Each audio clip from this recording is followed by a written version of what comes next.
Hello everyone, and welcome to the Fictional Vortex. So we are back with an interesting movie on what if Naruto become a dreaded wolf. But before we start, Saint want to remind you to please subscribe to my channel and hit the like button if you enjoy my content. Let's start the story. A petite girl, long hair a soft fluttering raven's wing, flew through the forest, kicking up dirt and dust. Wincing every time she was thrashed by small tree limbs, not bothering to hide her trail. She was trying her utmost to escape her pursuer, but it was slowly gaining ground. Reaching closer to the terrified 15-year-old, she could hear the sharp puffs of air leaving the animal behind her and thunderous growls of anger. She could hear the vicious teeth snapping each time it got near. She could feel its nose brush through her hair as its fearsome fangs snapped at her. Even though she was facing away from it and running for her life, she could still vividly see the horrifyingly sharp, hooked claws and the furious slits of its yellow eyes, so different from her own opalesque ones. If only I had minded my own business instead of messing with this thing, I wouldn't be in this mess, she thought, silently cursing herself and her kindly nature. The white of its coat had stood out in the lush green and brown of the woodland trees. She'd immediately approached with caution to find a large dog curled under the tangle of outreaching roots of a particularly old tree. It was injured and seemed to be unconscious and close to death, so she edged closer, reaching out to see if it had a pulse. It had jumped away from her hand, fur standing on end with anger, so quickly that her eyes barely registered the movement. Shrieking and jumping away quickly, she noticed that the white ball of fur had one leg only lightly pressing into the dust, scarlet pooling around that paw. "You're hurt," she had whispered. It simply growled and crouched to leap at her, claws outstretched. When she took a step toward it, had she been a normal person, it would have killed her. However, instead of meeting its mark, the large dog landed on an empty path. It glanced around, nose crinkling in concentration. Hoping to find her scent, she guessed. It turned to look straight at her, eyes narrowing. It had located her, and she could see the bloodlust in its eyes. She took off running, and it gave chase. This led her to her current predicament. The beast was almost upon her, and her running led her to a large clearing. She could easily be ambushed, whether by others of the dog's kind or by enemies of her village, while she was preoccupied with the beast before her. This single moment of distraction, hesitation at leaving herself open to that fate, led to her undoing. The creature leapt into the air, pushing her to the ground and making both of them skid painfully across the clearing in a thick cloud of dirt. She could barely breathe for all the dust in the air. Starting to panic, gasping for air, she looked up at the animal. It almost seemed to sneer at her, taunting her weakness, her hesitation, her entire being. It opened its mouth, revealing to her a jaw of teeth that were sharp as kunai. And she flinched backward into the sandy ground. She felt warm liquid dripping onto her pants leg, noting that it was blood, the beast's blood. Even in her current situation, she still felt sorry for it. Had it not attacked her, she would have healed it. She wondered at the creature's power and running capabilities had it not been injured. She cried out the name of her most trusted person, who had been outside the gates with her a short while ago, in hopes of him being close enough to rescue her. "Kiba," she shouted, a hoarse sound because the canine now had a paw resting on her throat. Claws drawing thin rivulets of blood from tiny puncture wounds, as it readied itself to bite into her neck. As soon as her shout was heard by the creature, its paw left her and the pressing weight keeping her to the ground was lifted away. Again, the girl shouted for her friend with panic. Then, she became aware of the beast's position, still near, but charily observing her instead of attacking. It seemed to be staring at her, confusion in its eyes, with its head tilted to the side in a human-like gesture. Before her eyes, it changed. As the dog disappeared, a boy was left in its place. His chocolate brown hair was wild and unkempt, falling into his oceanic blue-green eyes. His olive-colored jacket covered a white shirt that was only half-buttoned at his collarbone. The light blue jeans he wore were tight, the bottom of the legs baggy against his black and white tennis shoes. He was pale, despite his look that he had spent many days in the sun. His face wore a look of stubbornness, mouth curved down in a frown. The jacket was unzipped and pushed up to his elbows, leaving his forearms bare. The light color of his jeans contrasted with the dark colors of his jacket. On his right thigh, there was a deep gash in his leg, still bleeding, pouring his crimson life's blood in a thick stripe down his jeans, as he stood to full height while favoring his injured leg. "Who are you?" She was dimly aware that he questioned her. The large, snowy white wolf chased after the girl who had disturbed his resting place. He was furious and frightened, for she was running ahead of him, trying to escape him, and she was almost succeeding. Ever so slowly, he was gaining ground on her, but he would be unable to keep running at this pace for much longer. He was chasing after her with such effort that his breath came out in sharp puffs, making the girl run faster. He snapped his teeth at her each time he was near enough to reach, but the pause in his step let her get further ahead, and all he got was a mouthful of her long raven strands of hair. He cursed his injury, wishing that he could move with his full force instead of favoring his back leg. He wished she had just minded her own business. If she had, he wouldn't have to chase her down and get rid of her. He knew his coat would stand out in a forest of greens and browns. After being injured in a horrifying fight that he refused to even think about during this chase, his leg had a large gash in it and he was losing blood rapidly. He had curled up under the outstretched roots of a large tree, and lay down to calm his breathing and slow the blood loss. When he had caught another scent, one that was too close by for comfort and unfamiliar to him, he jumped up. His fur had been standing on end with surprise. He stood before her on a large root as she shrieked and jumped away from him almost as quickly as he from her. The wolf had made sure to keep most of his weight off his injured hind leg, only allowing it to press into the dusty ground lightly. He had felt his blood pooling around his foot, and noticed the girl's gaze travel to the vermilion puddle. She'd surprised him when she spoke. "You're hurt," she had said. He had growled at her, getting ready to leap. She had seen his weakness even though he did his utmost not to show it. He had leapt at her with claws readied, though he met nothing but ground. This was not a normal girl he was dealing with, the wolf had quickly realized. That attack should have killed her. He thought. He'd sniffed the air for her scent, nose crinkling in concentration as he took deep breaths. He had located her scent rather quickly and turned to face her. By then, he realized that the girl posed a threat to him and he needed to get rid of her. She had taken off, and he had made sure to give chase. So much for trying to slow my heart rate. This led him to his current predicament. He was running after her with a still bleeding leg, trying to get rid of the threat she posed to him. He almost howled with joy as she hesitated at the edge of a clearing. He could care less why she did, but still, he was thankful to whatever the reason. It was in that moment of distraction that he attacked. Leaping into the air, he landed on top of her, as she spun to defend herself, with such force that the momentum caused them to skid across the clearing in a thick cloud of dust. He listened to her struggle for breath for a moment, allowing himself to catch his as well. Tipping his head down, he gazed into her eyes, wondering why she had disturbed him, why she had paused, and how she could have dodged his powerfully fast attacks. Shaking his head, he opened his mouth, revealing to her his razor-sharp teeth and watching her flinch backward into the dry ground. He had to finish this fight quickly, for he could feel his blood dripping from his wound to the pants of the girl and making a puddle below them. Moving his paw to her throat, he allowed his claws to puncture tiny holes in her neck. Moments before he was about to sink his teeth into her neck, she shouted a name, causing him to pause in confusion. Kiba was the hoarsely shouted name that passed through her compacted vocal cords into the air. Immediately, he backed away from her, removing his paw from her throat and taking that instant to study her shaking, terrified form sharily. The raven locks that covered her head were tangled hopelessly and strewn with dust. A glance into her eyes gave him only a pale lilac. Looking back at him, she had no pupils. She wore a cloth headband around her neck, and looking closer, it had a piece of metal with an engraved symbol attached to it.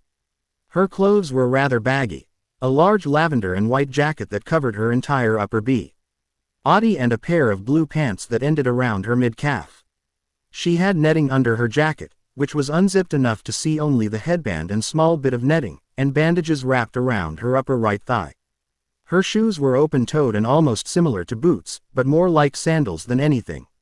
Her face was creased with the terror their chase had brought to her, and a light red stained her cheeks from exertion. Warily, He let his wolf form dissipate in her presence, knowing she would believe herself crazy if he spoke to her as a wolf. He watched her face as he transformed, making sure he saw no anger, killing intent, or movement that would mean she would run away and report this to someone. Satisfied with his observations, he spoke. "Who are you?" His question went unanswered the first time it was asked. The girl just stared at him like he was a monster.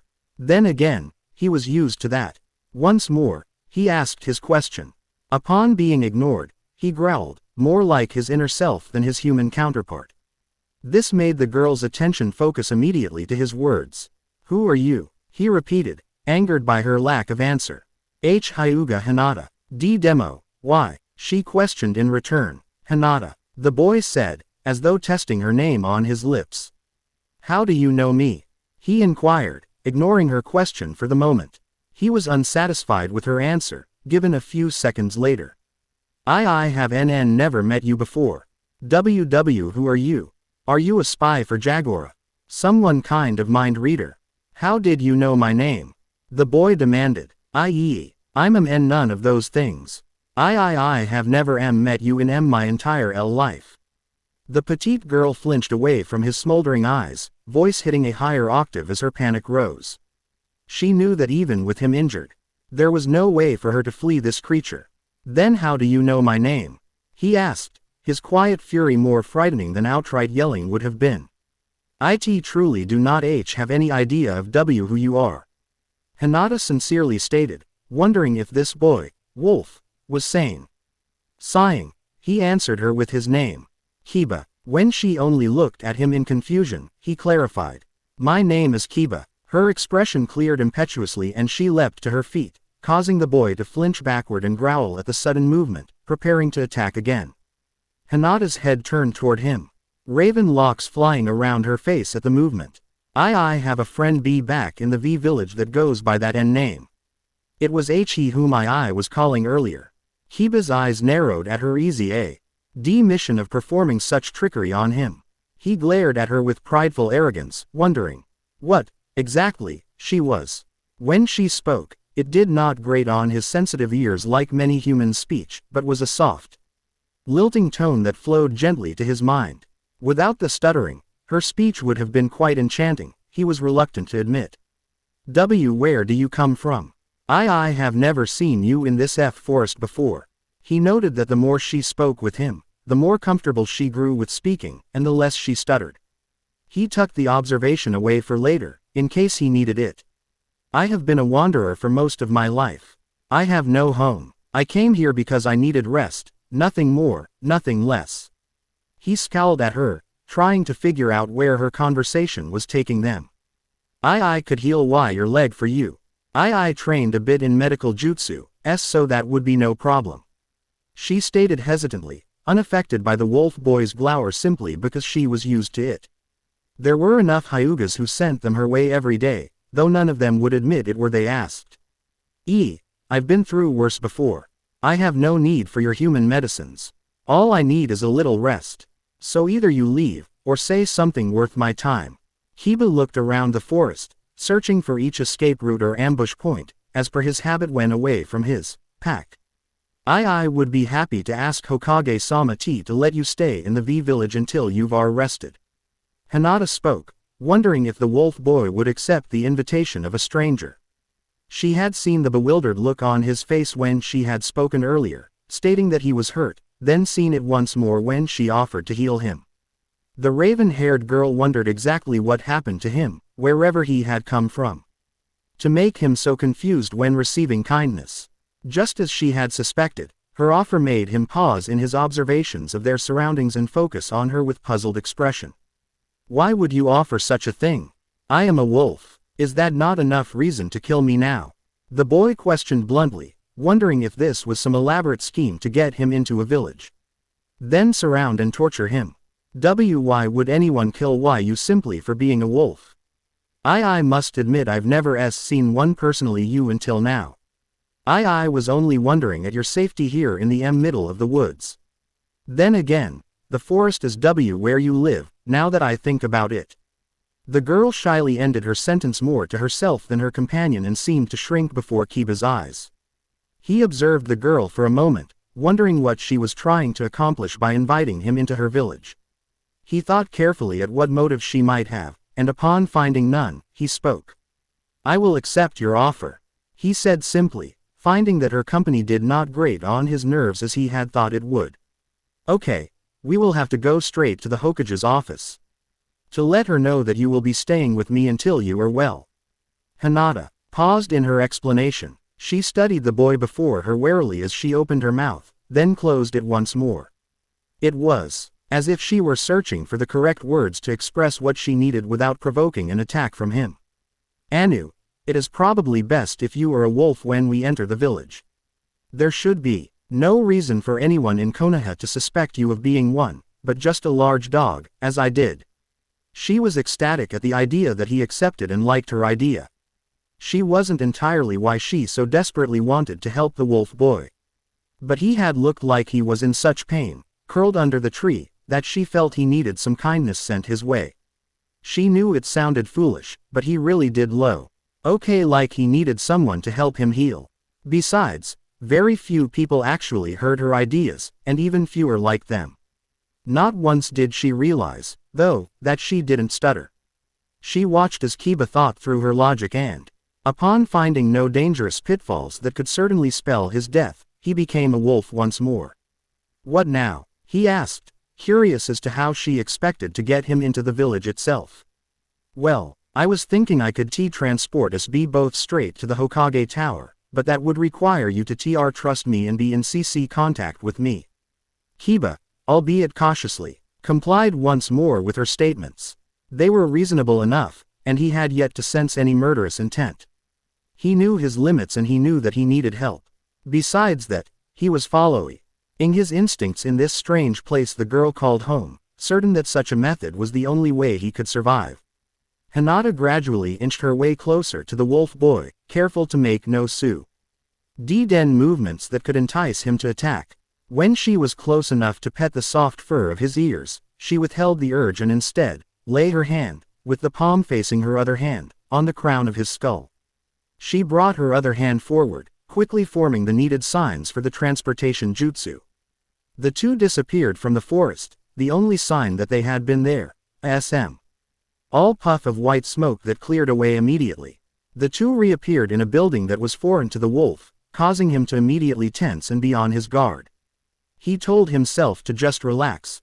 There was nothing to fear. Surely there were no others of exceptional speed such as the girls.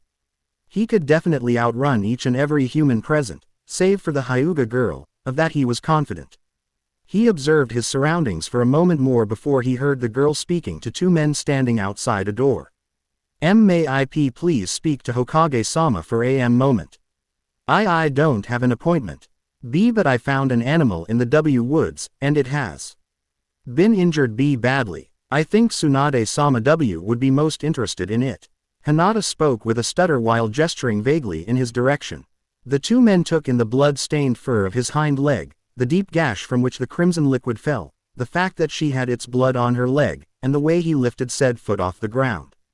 They knew she was the Hyuga heiress, and to deny her an audience when she had questions would mean to deny the whole clan. They glanced at each other, nodded, and finally told the girl she could enter. Stepping toward the door, the Hyuga knocked softly, then beckoned Kiba forward. Upon hearing a firm enter, the girl opened the door and ghosted silently inside the room, the wolf's white fur an inverted shadow behind her. "Hinata-chan, to what do I owe this pleasure?" the woman at the desk questioned, looking up from the stack of papers on her desk and quickly hiding a bottle of sake in one of the drawers. Kiba took this woman to be the Hokage. The one Hinata had referred to as Tsunade-sama. Well, IW was out in the forest today, searching for some special herbs. With which I could make some of my ointment, and I came across a large white dog. It was wounded really badly. She ushered the dog forward and let Tsunade take a quick look at it. "Well, why didn't you heal it out in the forest if you wanted to make sure it was okay?" Tsunade questioned, justifiably so. She knew that Hinata knew a bit of medical ninjutsu, so what made her not want to use it all of a sudden? Every time I approached it with ch chakra in my hand, it backed away growling. So I figured it was safer just to bring it back and let it heal at its own pace. Otherwise, though, it was perfectly friendly. As if to prove the point, Tsunade watched as the dog limped forward on unsteady paws to lick Hinata's dangling hand. The Hyuga girl bent down to scratch behind his ears, and his eyes closed drowsily as he licked her other palm. He was playing the part of a hurt, albeit giant, house pet very well in his opinion. It almost sickened him he was playing it so well. Tobo would have been proud, he thought wistfully, wondering briefly where the boy had ended up. Tsunade made sure her answer was carefully thought out before speaking. I keep it in Konoha until it is fully healed, does something to cause chaos in the village, or feels as though it is ready to leave.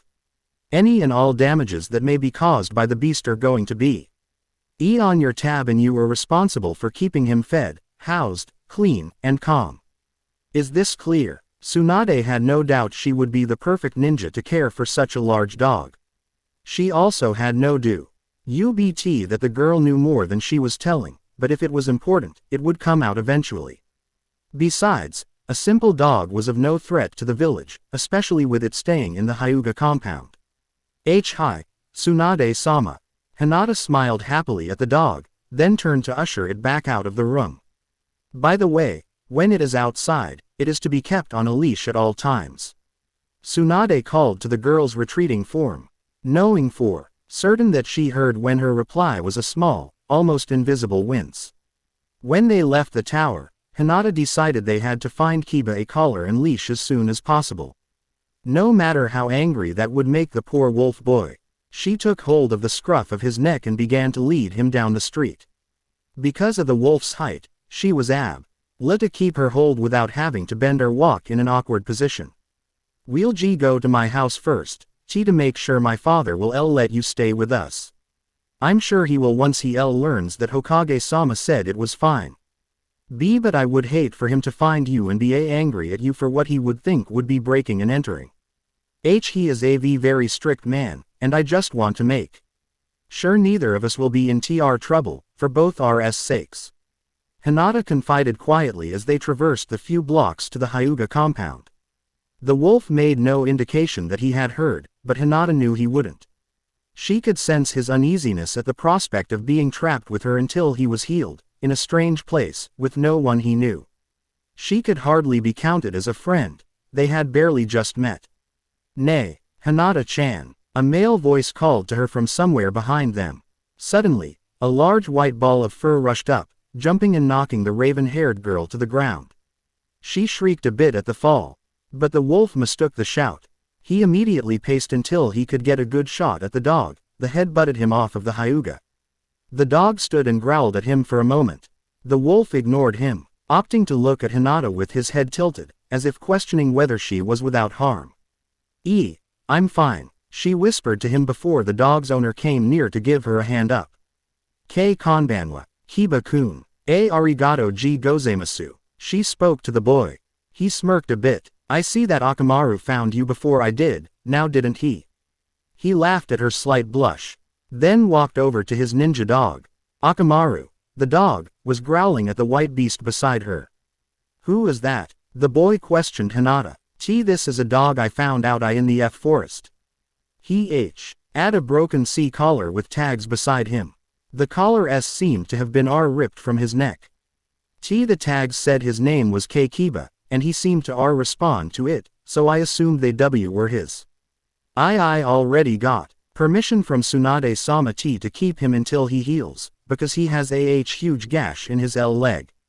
The boy looked down at the wolf, wondering exactly why Akamaru thought this dog to be dangerous. Despite the size, he seemed to be quite gentle, not to mention attached to his teammate. Kiba ruffled its fur, like he would do to Akamaru, and quickly removed his hand when it was almost bitten. Are you sure it's safe? At her nod of assurance, he continued. Okay then, would you like me to have someone drop by the compound later and bring you a leash and a new collar for him? I'm sure Hannah wouldn't mind, since I'm a bit busy this afternoon.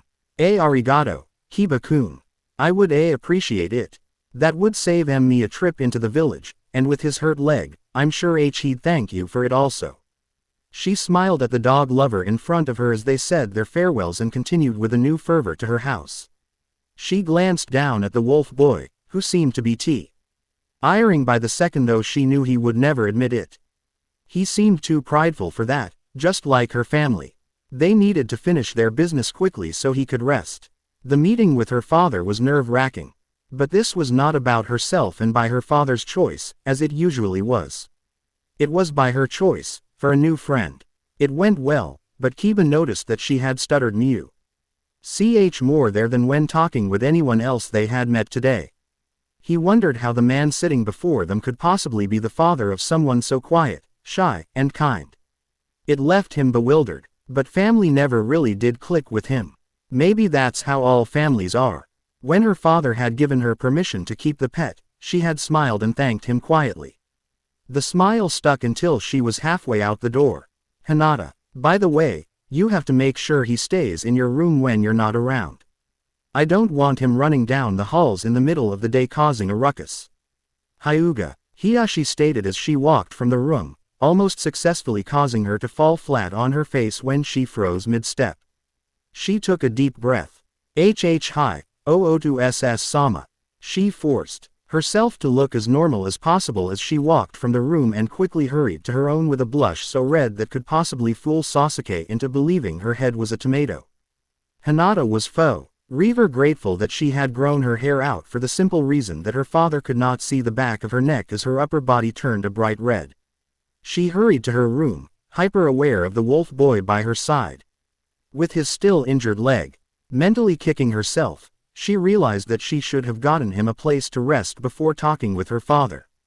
Traveling down a long, bleak hallway, Hinata and Kiba moved at a quick, if somewhat easy pace since Hinata's kind nature refused to allow her to make the wolf boy move faster because of his injury.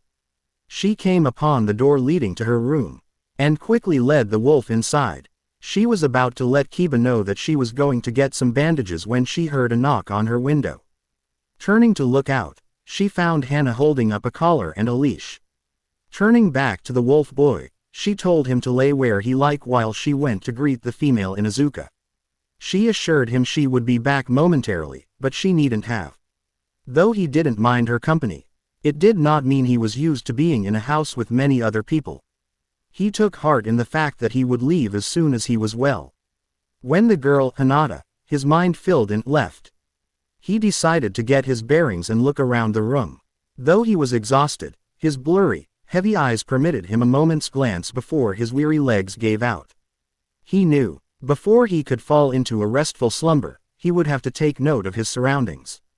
Looking around himself, he realized that Hinata had brought him to her room, easily identifiable. Even though he was not listening to the exchange between her and the older man with the white eyes. The walls were a dull white, not bright enough to hurt the eyes, but not dark enough to be considered cream. There were no personal touches to the room, save for a few pictures. The rest could have been in any girl's room. 2 of the pictures were placed on a white bedside table, 1 was placed on her dresser, while the final was hanging on the wall. The picture on the wall showed a smiling young girl standing beside a woman who looked to be her mother. The 2 looked like almost copies of one another, save for the age difference. Kiba wondered passively in his sleep-fogged mind whether the young girl was Hinata. In the picture on the dresser, the same girl, though older, stood with a man. He was the man that they had spoken with before. His hand was on the girl's shoulder, while in his other arm, he held a small, newborn child. Neither he nor the girl were smiling, even though it seemed as though the child had been born only days before. Kiba passively wondered why. On the bedside table, there sat the final 2 pictures, of the same people, at different stages in their lives. The first, taken in what seemed to be the same girl's early tweens, was with 2 boys and an older woman. The woman had coal-black hair, a headband with the same symbol as Hinata, and crimson eyes. Dressed in a short, white, kimono-like outfit, she had bandages up and down her thighs and lower left and right arms. On her left arm, there was a red sleeve, while the left had none. Netting covered her chest, and she had a strained smile on her face. The first male in the picture had a long, gray overcoat that covered most of his face, and dark glasses covering his eyes. His brown hair was cut rather short and he also wore a headband. His brown capri pants had bandages around his right thigh with a small, blue pouch on top of them. His face was seemingly expressionless as he stood beside, though. The distance between them was more than necessary, the female. The other male had brown, spiky hair and eyes almost like a dog's. On both his cheeks were upside-down red triangles. His gray coat was zipped, with fur around the armholes and the hood. His black pants came down to his knees, with blue open-toed boots. At this boy's feet sat a small cream-colored dog with a brown nose and light brown ears. The boy had a large smile on his face, but it seemed to be directed more to the dog than the others. The younger female, she looked like a younger version of the girl he had spoken with in the forest. Her coat was thicker, white, and fuzzy. Her figure was hidden by it. That she was more open now was obvious to him. Her pose in the picture was one of extreme shyness, almost folded in on herself, with her ever-present blush staining her cheeks a light crimson. The final photo, the most recent, it appeared, was definitely of the Hyuga girl, with the same three as the one previous. This one, though, was different. No longer were the four so distant. They were several years older, several years wiser, he assumed. In this picture, the dog boy had an arm draped across Hinata's shoulder, aiming against his now almost larger than him dog. The other boy, the one with the glasses, was standing closer to the team, and one could see a partial smile on his face, though it was still mostly covered. The older woman, whose smile had looked so forced in the other photo, was smiling a genuine smile, looking at the three in a motherly way with her arms draped over the two boys' shoulders. After examining the pictures for a short time, Kiba decided to observe the rest of the room. He found the bed to be a large one, with an average-sized window on her wall. The room's effect overall was a simple, yet elegant style. The thin lavender curtains were drawn away from the open windows, billowing slightly in the spring's soft breeze. The bed's ebony wood frame matched the dresser's wooden window panes. There were 3 doors of ebony wood in the room. One, the entrance exit, and the other 2 most likely a closet and a bathroom. Upon taking in this information, Kiba allowed himself to fall into a restless, blood loss-induced slumber. Hinata met the female Inuzuka at the door of the compound. Kei konbanwa, Hana-san. Thank you for bringing this over. I really appreciate it and I'm sure the D-dog does too. Hinata said, greeting and thanking the girl in one breath. Hana replied likewise. Konbanwa, Hinata-san. It's good to see you again, so of course, I was glad to bring these over. Doashimashite, she said, handing over a black piece of leather, the collar. Fishing in her bag, she pulled out a gray piece of thickly woven fabric, the leash. Sorry they don't match. They were all we could spare. Our clinic is full right now. We have this one huge dog that wandered into the village around noon today. It was only a little bit smaller than the one you found, or so Kiba tells me. Hinata looked intrigued for a moment, but her expression cleared a few seconds later, so quickly that it could have been Hana's imagination. Thank you again, Hana-san. I've got tea. Go now to make sure the dog is okay. I'll let you get back to the clinic. Ya ne, Hinata said, turning around after hearing Hana's goodbye and walking back into her house. She hurried back to her room, stopping at the door and warily walking into the room. She almost laughed at the sight that met her eyes. Kiba was sprawled out on the ground, injured side in the air, with his tongue lolling out of his mouth. His legs were bent as though he had collapsed there, but he seemed to have fallen asleep, for he did not react when she walked in the door. Her laughter died before it even escaped, though, when she noticed that he was twitching, tossing and turning without rolling over. She was frightened that he might reopen his bloody wound, so she decided to attempt to calm him. Carefully, cautiously, she walked toward him. Laying her palm soothingly across his head, she tried to calm him by petting his fur with gentle fingers. He calmed slightly, but did not wake. When she was sure he would be okay, Hinata made her way to the dresser. Opening a drawer, she pulled out a roll of bandages. Quietly, she lay them down by the wolf's head, for when he awoke. Fire! Fire! Fire! It was everywhere. There was no escape from it. Burning the trees, his pack, and worst, the flowers. Their scent was disappearing. He could smell nothing but burnt flesh and wood. The smoke was filling his lungs, their lungs, killing all the oxygen they could possibly have gotten. He saw an opening. He tried to shout for his pack to follow him, but there was no one. They followed the leader to their deaths. The fire was approaching quickly. He made to run after his pack, to try to lead them to a future, not their demise. No matter what he did, what he said, they wouldn't listen to him. They ignored every word he said. After all, who would listen to a mere pup when they had an experienced leader? The leader, knowing very well that he held their lives and their trust in his paws, betrayed them. He had seen the gap in the fire's wall, but led them away, trying to find a safer way, a larger gap. The gap that the pup was trying to lead them to was but a small hole in the fiery inferno. It would only be open for a short while. At the most, half the pack would have survived. Half the females and all children would have been the first to leave. Then their strongest males, the rest of the females, the rest of the males. And the leader would last. There would be no way he could make it out alive. The females and children were important to the pack's future, and would need protection. They needed both genders to survive. A leader could be replaced, but he had no wish to die an early death. So he led them on, ignoring the pup. The rest followed him, believing him to be doing what was best for their clan. The pup watched in horror as the flames suddenly leapt, wiping half the pack out. Mothers scrambled to protect their pups, while their mates were scrambling to protect them all. The pup, whose mother and father had already been killed, was left alone, betrayed, frightened, scarred. How would he survive? His pack was going to die. The heat of the fire, the smoke, everything was suddenly so much more terrifying. He had witnessed the deaths of his parents, his trusted leader's betrayal, and his pack's cold shoulder. He was just a pup. What chance did he have of surviving? Utterly giving up, he lay down, waiting for the flames to consume him. Suddenly the blazing heat died down. A coolness washed over his skin, comforting him in the way his mother had done after he was frightened by a bad dream. His eyes opened to a grassy field, flowered and swaying with a gentle breeze. The terror of the dream, nightmare washed away, and he began to sleep peacefully. Hinata stayed where she was, kneeling by the wolf boy's head, still running her hand gently across his head. She knew the terror of nightmares, and of waking from one alone, with only one's thoughts to terrify oneself further. She kept checking his leg for signs of bleeding, and found none. As it grew dark, Kiba began to stir. His eyes blinked slightly, adjusting to being awake. The first thing he noticed was that there was something resting on his head. A something that was stroking his fur. His eyes widened as he realized there was someone in the room with him. He jumped up, wincing when he put pressure on his injured leg.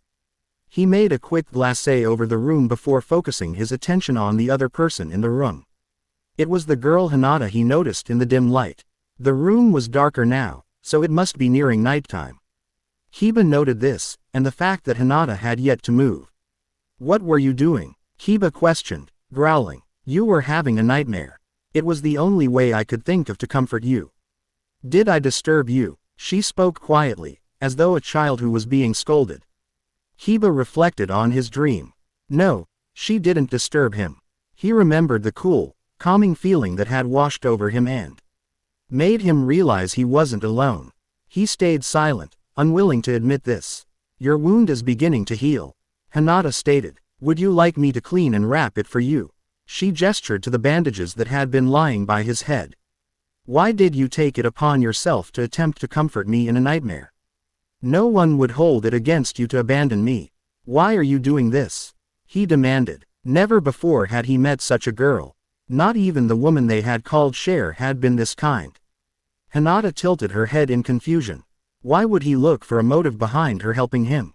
She had none. When she saw him, injured and exhausted, she instinctively wanted to help him, so she did. But that sounded stupid. He would never believe such pitiful, weak reasoning. "Tell me the truth." Now, still pushing for an answer. He refused to back down. He had to know why she was doing all this for a stranger. A wolf, nonetheless. "You won't like it." Her soft voice sounded from the growing darkness. Soon, the sun would disappear completely, leaving only the moon, stars, and the dark sky in its wake. He growled, knowing this would happen. She had ulterior motives. She wanted to use him for something. Angry now, he opened his mouth, teeth glinting from the last rays of sunlight pervading the sky. The girl squeaked. Looking down and letting her hair curtain around her face, she spit out the truth. For she was a horrible liar when the situation was not life or death. I do not know why I helped you. Something in me just cried out to me to assist you. I suppose you could say it was instinct. I know it's a weak argument, but I couldn't just leave you there. It was far from a weak argument to Kiba. To him, it meant trust, another person who followed instincts despite the consequences. He let his mouth close, hiding what he knew to be frightening teeth, and quit growling. At the silence of the room, Hinata looked up, carefully glancing at his face for signs of anger or impending attack. Finding none, she looked puzzled. What is it? She questioned. Your answer is not weak. If more people followed their instincts, the world would be safer for all people. He stated, then stared, almost longingly, out her window.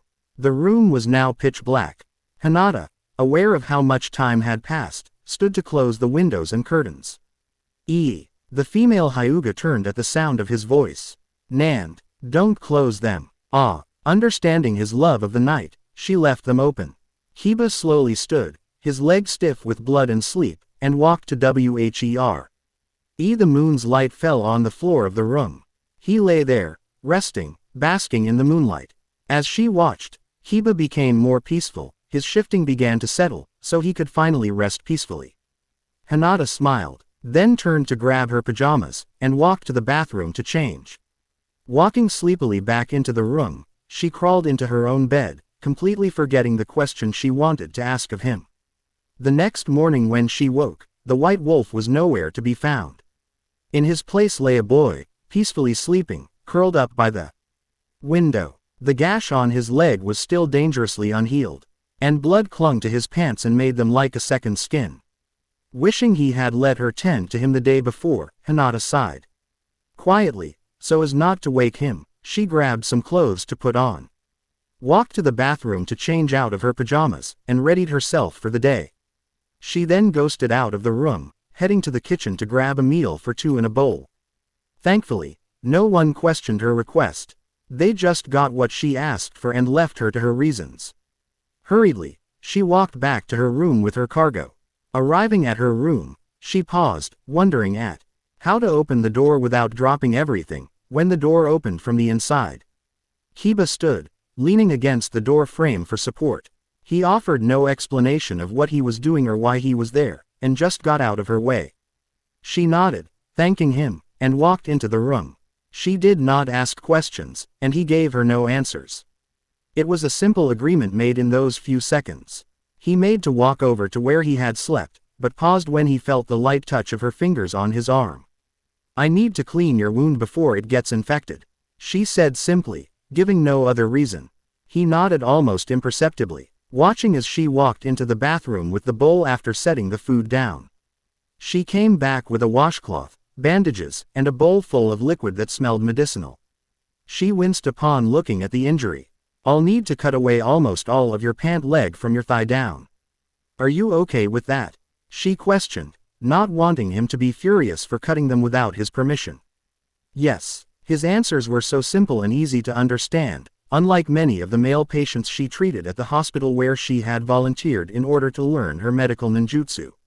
She set to work, grabbing a pair of fabric scissors from her nightstand drawer. Carefully, she cut the cloth away from the rest of the pants.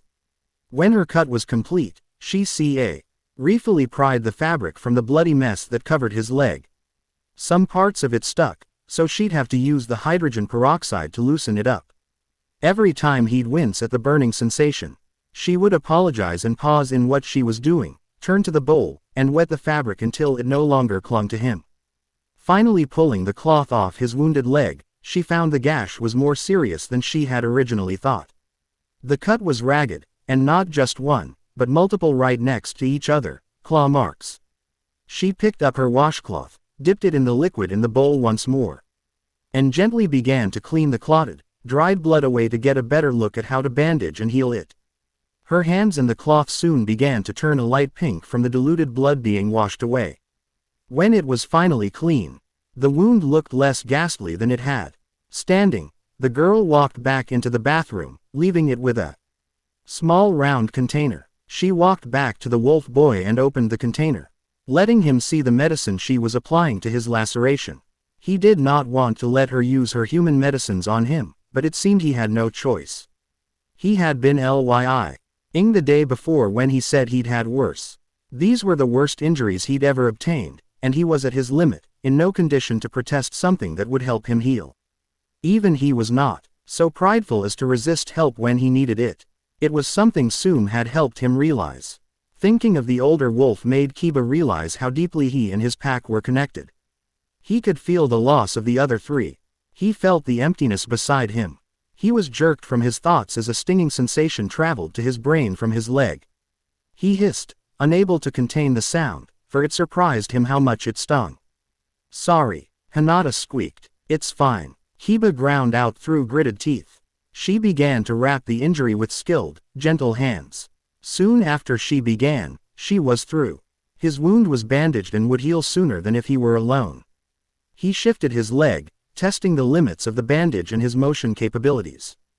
Glancing at his host and healer when she cleared her throat, he saw that she was offering him a bowl of breakfast. Warily, he took it. As they began eating, Hinata remembered the questions she had for him the night before when she saw the collar hanging off the post of her bed. "Anu, Kiba, are there more of you? You know, wolves. Why?" Kiba asked, suspicious of the suddenness of such a question. "Just tell me, Onagai," Hinata pleaded. "Yes, now tell me why." He figured it was his turn to demand an answer. Hinata was quiet for a moment, hesitant to answer. "Yesterday, when you were asleep, you were sleep-talking. You said something about everyone dying. I was curious," she said. It was only a half-truth, but she was good at telling those. It was the blatant lying that got her in hot water. Kiba was silent, the pain was evident in his eyes. Hinata felt horrible for mentioning it and causing him sorrow. "What happened to you?" she asked quietly before she could stop herself. He turned to look at her stricken expression and red face. He debated on whether or not to answer the question. She was a stranger, a human, but she had been kind to him in a way no one had before. Deciding on a path, he told her.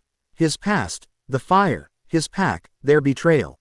Everything he could remember. He did not cry, but the desolation was obvious in his voice. Hinata had a few stray tears trailing down her face, but made no noise as he told his story.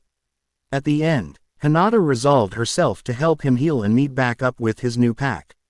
"Anu, were the others of your pack with you during whatever battle you faced?" Hinata asked, knowing that was the only way he could have come across such deep, ragged claw marks. "Yes, I lost them when the fighting started, though," Kiba admitted, knowing that there was no use hiding what she already knew. "I'm not positive, but I think I can help you find one of them," the Hyuga female said, not trying to give him false hopes, but wanting to lighten his mood.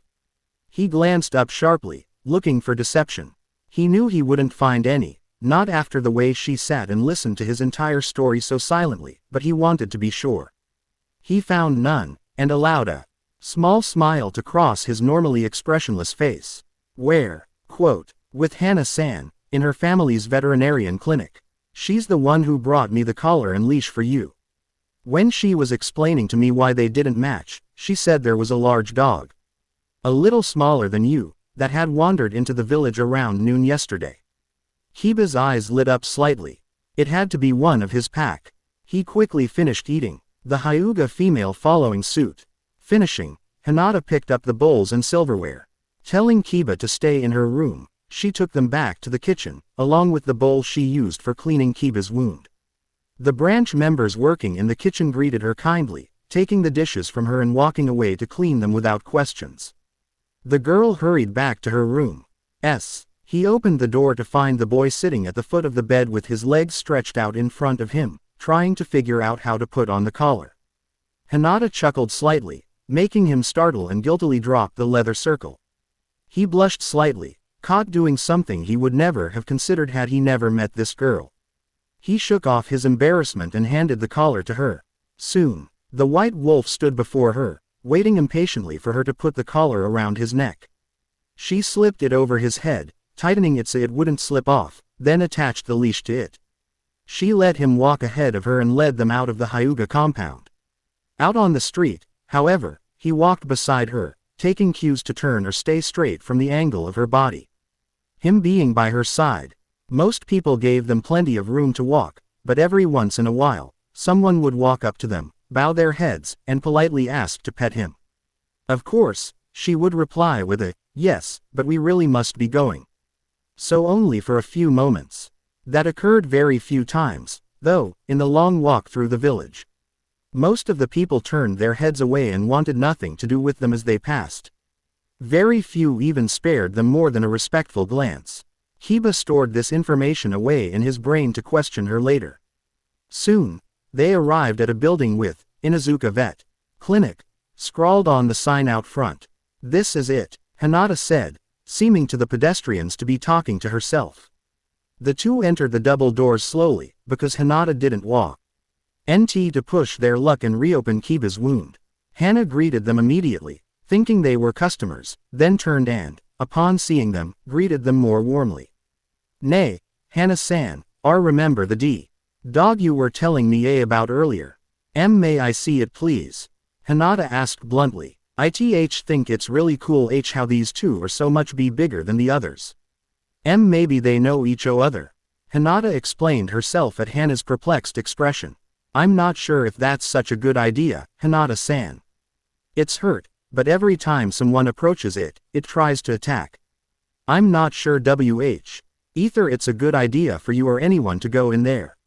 The older girl was worried, because if something happened to Hinata while she was under the supervision of the Inuzuka, Hana knew that the Hyugas would be boiling with anger.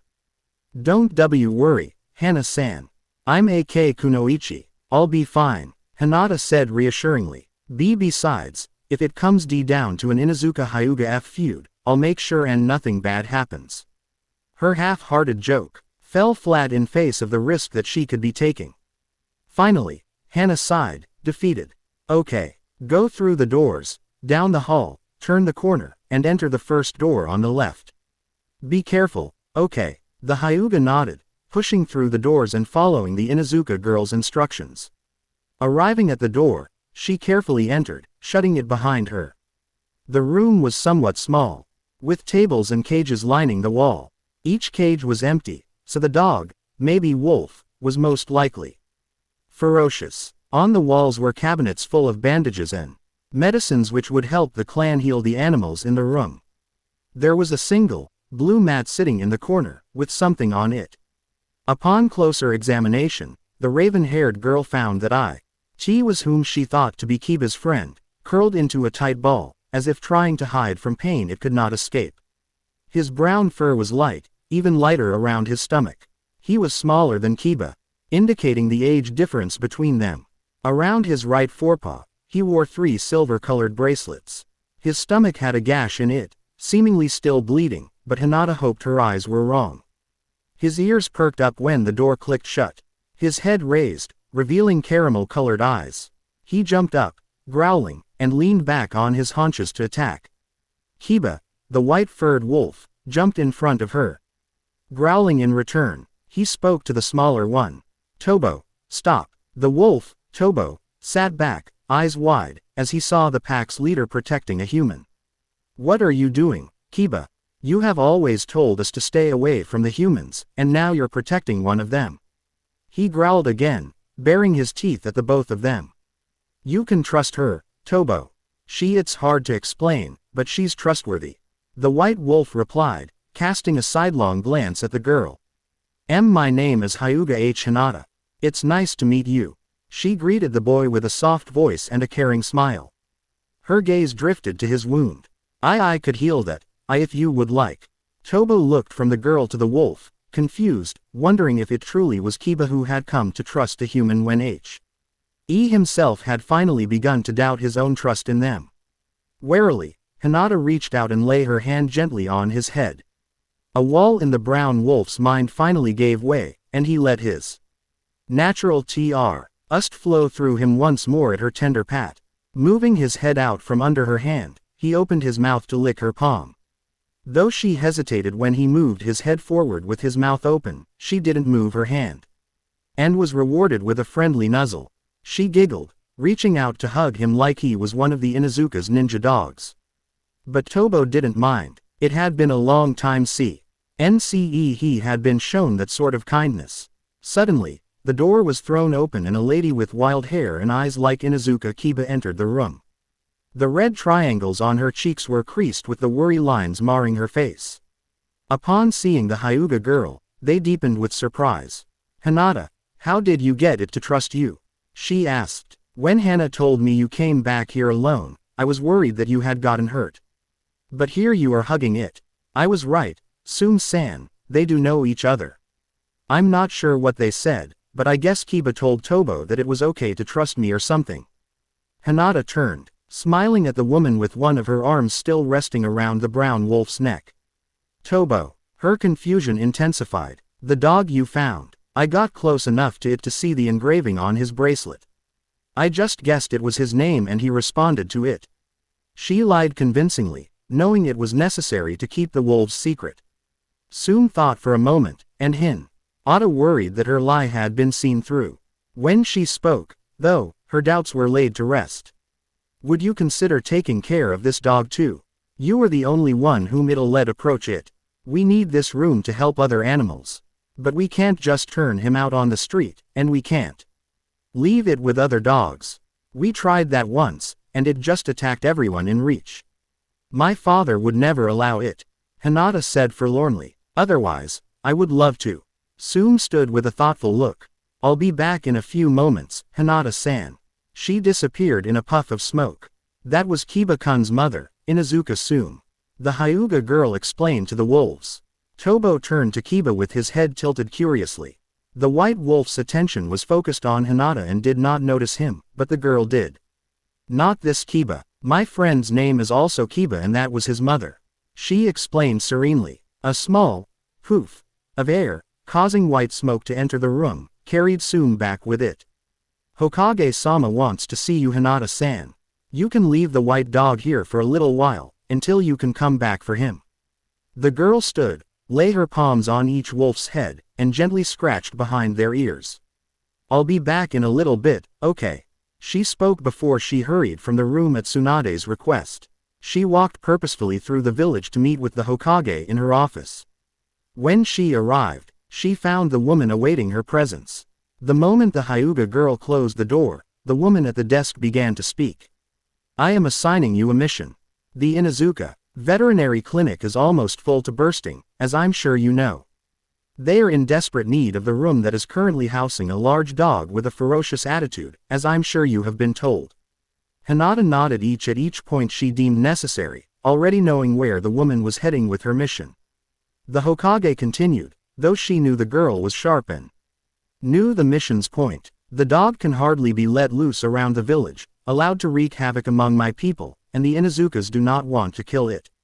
Sum gave me some rather interesting information on how to fix this situation though."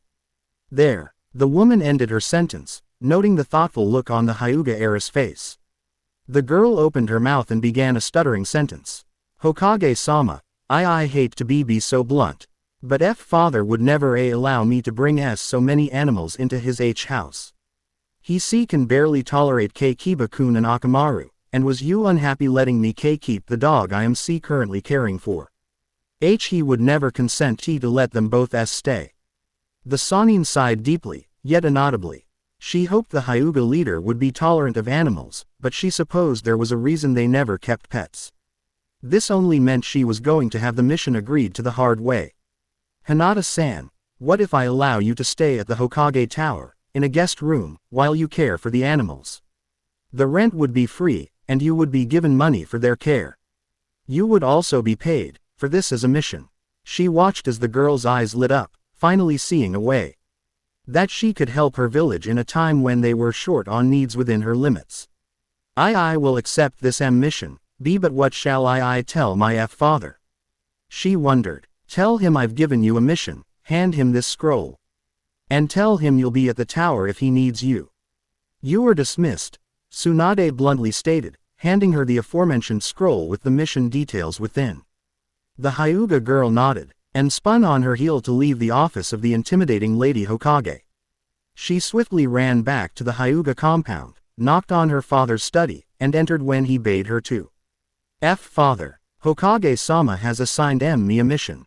I will be staying at the Hokage tea tower if you need tea to speak with me. She spoke, laying the scroll on his desk in front of him. Then she bowed with respect to her father, wished him well, and left with a soft goodbye. Hurrying to her room, Hinata quickly packed all the items she would need to care for herself and the wolves. Several outfits, pajamas, a towel and washcloth, soap, a few weapons, some gauze, a bottle of hydrogen peroxide excellent for manually cleaning wounds, and some containers of her special ointment weapons. A couple extra towels and washcloths were thrown in for the wolves, and few books also went into her bag. Having done that, she sighed and allowed herself a thought of pleasure.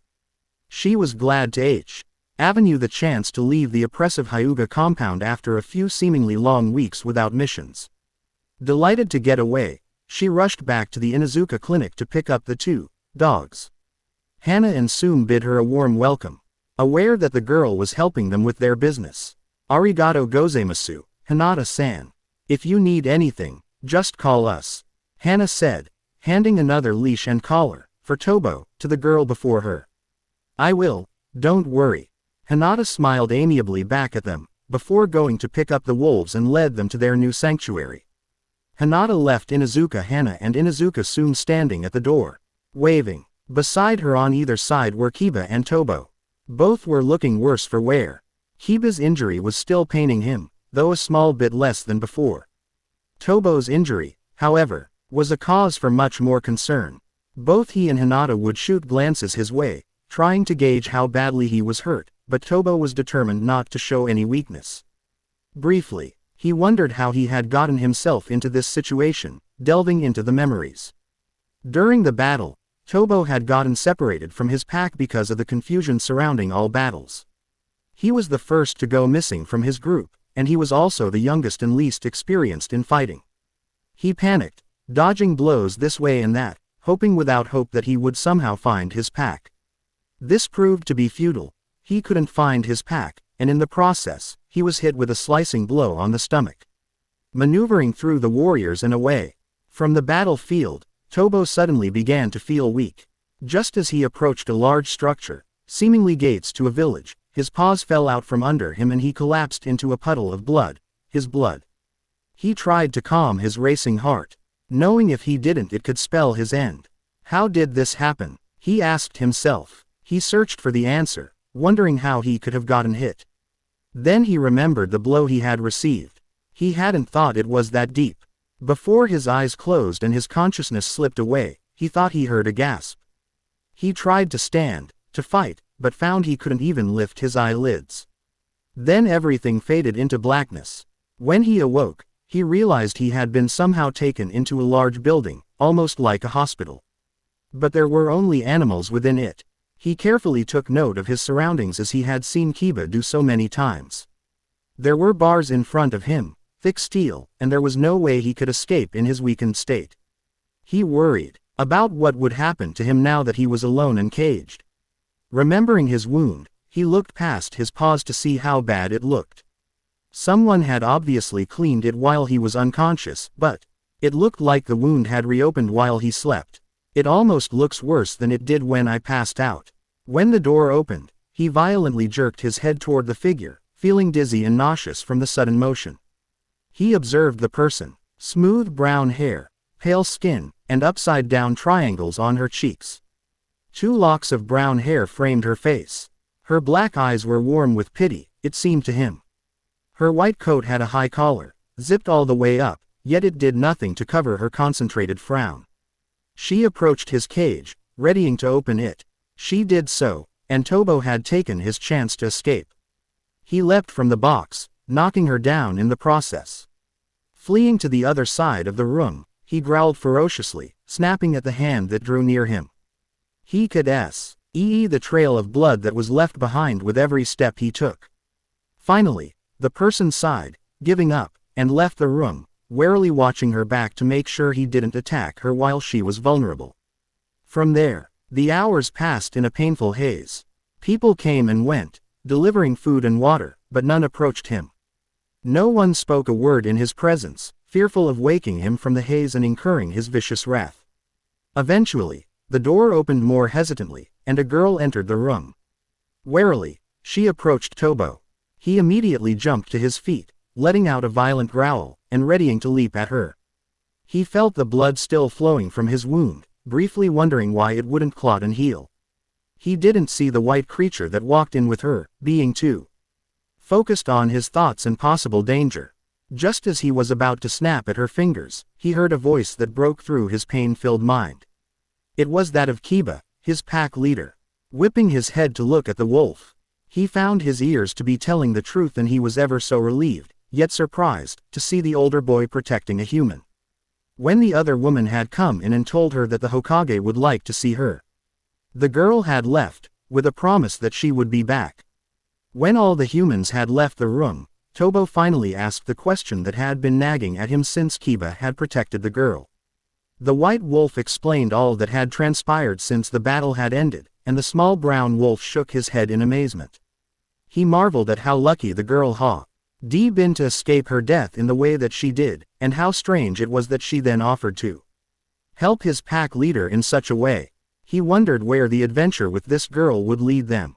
Hinata was glad that she had taken the time to pack while she was at the Hyuga compound, for there was nothing but basic furniture in the apartment that Tsunade had lent to her for the mission.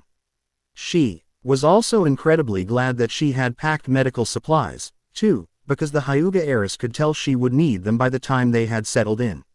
She approached Tobo slowly, still wary of him being a wolf, but trusting him not to hurt her.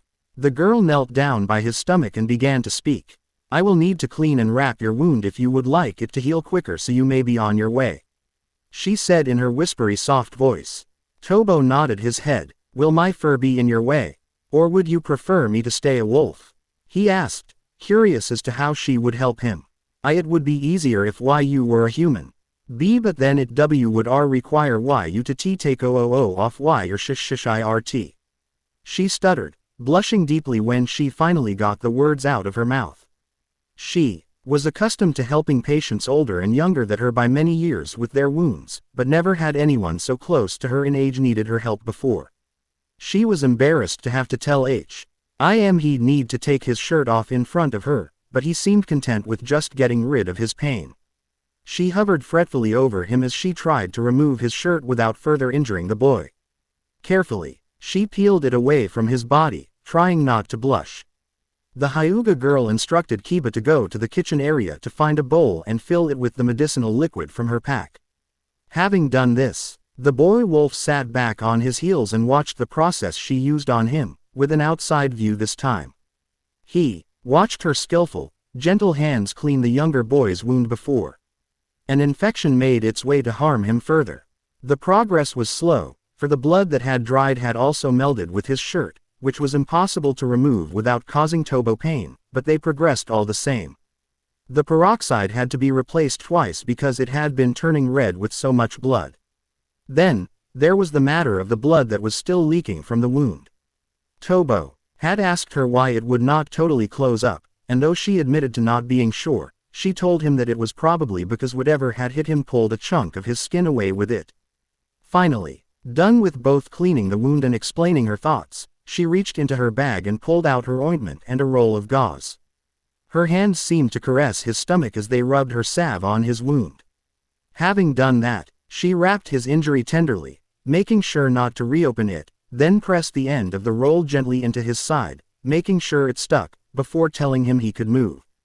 We'll go shopping tomorrow to find you a new shirt, and Kiba a new pair of jeans. I'll tell anyone who sees us that I'm just getting a head start on my Christmas shopping. She was getting over her embarrassment, but some still lingered, most likely causing the return of her stutter, Kiba noted. He wondered why this girl fascinated him so. Was it because of the seemingly unconditional acceptance she had of his kind? Or was it something else? He had no time for such questions now. He needed to focus on getting well so he and Tobo could leave in search of the rest of their other pack members. If they were all as injured as he and the younger wolf had been, then time was of the essence, or one of them could die. He shivered slightly, not from cold, but from fear of losing another friend that he cared for. Hinata was also watching him. She noticed his shiver, stood, and slowly wrapped her arms comfortingly around his furry neck. The white wolf's yellow eyes seemed broken, saddened by thoughts she could only imagine, given his past. She knew he needed someone, and her body moved to hug him of its own accord. She was glad it had, though, when she saw some of the pain lift, and he relaxed in her arms. Tobo, a wolf now, nudged her arm, and she encircled both of them in a hug, something both had been denied for far too long, if what Kiba said was correct. I'll help you become reunited with your pack. As soon as you both are well enough to walk without pain, we'll make it a point to go for long walks in the forest, just to search for them. Okay, it seems she can read minds after all. Kiba's mouth lifted slightly in a sharp-toothed grin, picturing their meeting and his accusations. He and Tobo nodded, their heavy hearts lightening a small bit with the help of this young woman. 3 days later, the wolves were on their feet, not yet completely healed, but well enough to go on long, albeit slow, walks through the woods. When the Hyuga heiress woke that morning, she cooked breakfast for the 3 of them. Just because she lived in the Hyuga compound, a house where servants cooked their meals, did not mean she was unable to cook her own food. She was the cook for their team when they went on missions together because her teammates liked her food. The 2 wolves awoke to the delicious smell of onigiri, miso soup, and grilled fish. Though they had only met 3 days before, Hinata and Tobo had formed a bond with each other that neither had experienced before. It was as though they were siblings. Hinata had never had a brother, and Tobo had never had any family other than the older lady who had taken care of him when he was a pup. Their sibling bond was strong, not about to be broken, even if they had only met a short while ago. Hinata and Kiba, on the other hand, had a deeper bond. Neither could describe it. Both felt the overwhelming need to help the other through their pain, but neither he nor she could explain why. They blamed instinct, and thought no more about it. Following breakfast, the Hyuga heiress unwrapped their wounds, reapplied her ointment, and wrapped them with clean gauze, deeming that each could withstand an easy-paced walk through the forest. Picking up a small pack she'd brought with her in her larger bag, she explained, "If we find them, and they're hurt, I want to be able to help out." They accepted the explanation and made their way out of the Hokage tower. Across the village they walked, passing through the gate and into the forest beyond. They meticulously made their way into the deep forest, The trees grew together so compactly they were forced to move in single file, wolf-human-wolf, to get through. Kiba, the leader of their diminutive party, was the first to notice a dissimilarity in their environment. He perceived the sound of jagged breathing and a softer, more even breath that was overlapped by the heavy breaths. He raised his nose in the air, taking in profound gulps of air as he attempted to put a name to what it was he smelled. "My comrades," he ultimately realized, "I smell Sum and Hige," he stated aloud for the benefit of the Hyuga girl and Tobo.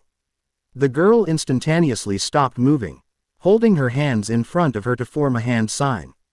"Byakugan," her whispered voice carried to the wolves. "What are you doing?" Tobo questioned with minute alarm upon seeing the veins in her eyes raise as her pupils grew more distinct. "I am in a squadron of tracker ninja, and this ability, my Byakugan, is what aids me in my missions. It will be much easier to locate you, our pack members using my eyes and your nose than by scent alone," she stated. Kiba turned to her with wide eyes. "You are a ninja. Many people in my village take up such an occupation," she replied. "I come from a family of them."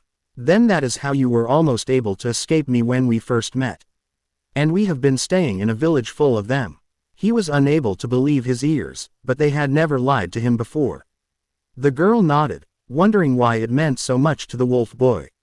"Then, if we had been found out, your people could have killed us swiftly." Again, she nodded. "But I would have stood in their way, so they would have hesitated enough for you to run far from here." He accepted this answer as the end of their conversation, preferring to focus on finding his friends before too much harm came to either of them. "I need to find the rest of my pack." Hinata nodded, accepting this change of topic. Concentrating deeply on one specific point neither wolf could see, she pointed out the change in direction.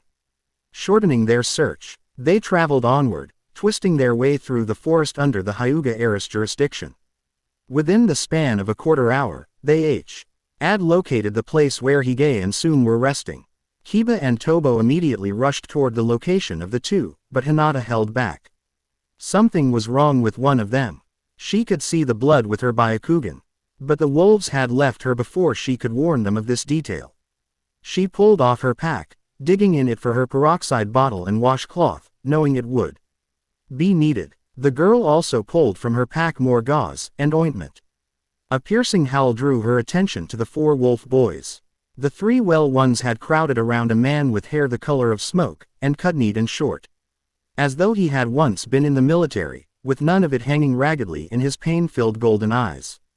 His outfit immediately dislodged the opinion of a military background from all who looked further than his face. The tight, black leather vest he wore covered his chest, shoulders, and back, but did nothing to cover his lower torso, leaving the small of his back and his stomach uncovered. Underneath, he wore a tight gray muscle shirt, only visible where the V-neck vest was unbuttoned. His arms were covered in the same black leather as his upper body, but left a GHT gap in between the end of the sleeves at his biceps and the start of his vest at his shoulders. The material of his pants was the same as his outer clothes and covered his body tightly from hips to ankles. A belt was threaded through the loops of the pants. His black boots showed nothing of his feet, but met the pants in an almost seamless gesture, leaving no skin showing through the transition. He was laying at their feet, loudly expressing his pain. His face had multiple small cuts on it, and while none of them were a problem, the one on his upper arm was. It had dried blood surrounding the rough edges, with blood and pus still oozing around the opening. The skin in the region of the gash was raised and brownish yellow, a sure sign of an infection. The Hyuga girl hastily approached the four, carrying the necessary items to heal him with her. She knelt down by his arm, ignoring the looks of surprise from the three others around her, and set to work. She knew she had to work fast if she were going to save his life. He had been out here for far too long without medical attention. As she worked to clean the area around the wound with peroxide, he turned to his wolf form, finally giving up the illusion. In his place lay a gray wolf with a scarred X on his chest. In that area and crawling along his upper neck, his gray fur was lighter, but the scar was pink, left totally uncovered by his pelt. The girl did not notice his pained golden eyes observing her, for she was absorbed in her work, diligently cleaning the dried blood away with a cloth. When he growled, she still did not move, though her hands began working slower so he could see them, and she began explaining what she was doing. He knew she was human. He knew he should be attacking her. Somewhere in the back of his mind, he called out to his friends to stop her from touching him. But wherever she touched, the burning pain of his injury intensified, then was washed away. It left him with a feeling of being cleansed. But the pain did not totally diminish. The green light she emitted from her hands was slowly seeping into his skin, washing the infection in cleansing chakra. She sighed when she felt his delusional fever begin to lower. When his body began functioning more properly now that it was no longer focused on fighting the infection, when he finally began to relax. When the fever had completely receded, she was panting slightly, but feeling accomplished. She reached behind her to stand up so she could retrieve her gauze, only to find it handed to her by Kiba. She smiled her thanks at him and sank back into her work, wrapping it carefully around the tan skin of his right bicep. Sighing as she finished, she stood on wobbly legs. She would have fallen had Kiba not become human and come to support her. He gently wrapped his hands around her body, unsure of how to properly support her otherwise. "What did you do to him that exhausted you so? Was it that green light you made in your hands?" Tobo questioned wonderingly. Kiba had protected her from hitting the ground. She must have been important to him. I used my medical ninjutsu to push back his infection just enough that his fever would go away.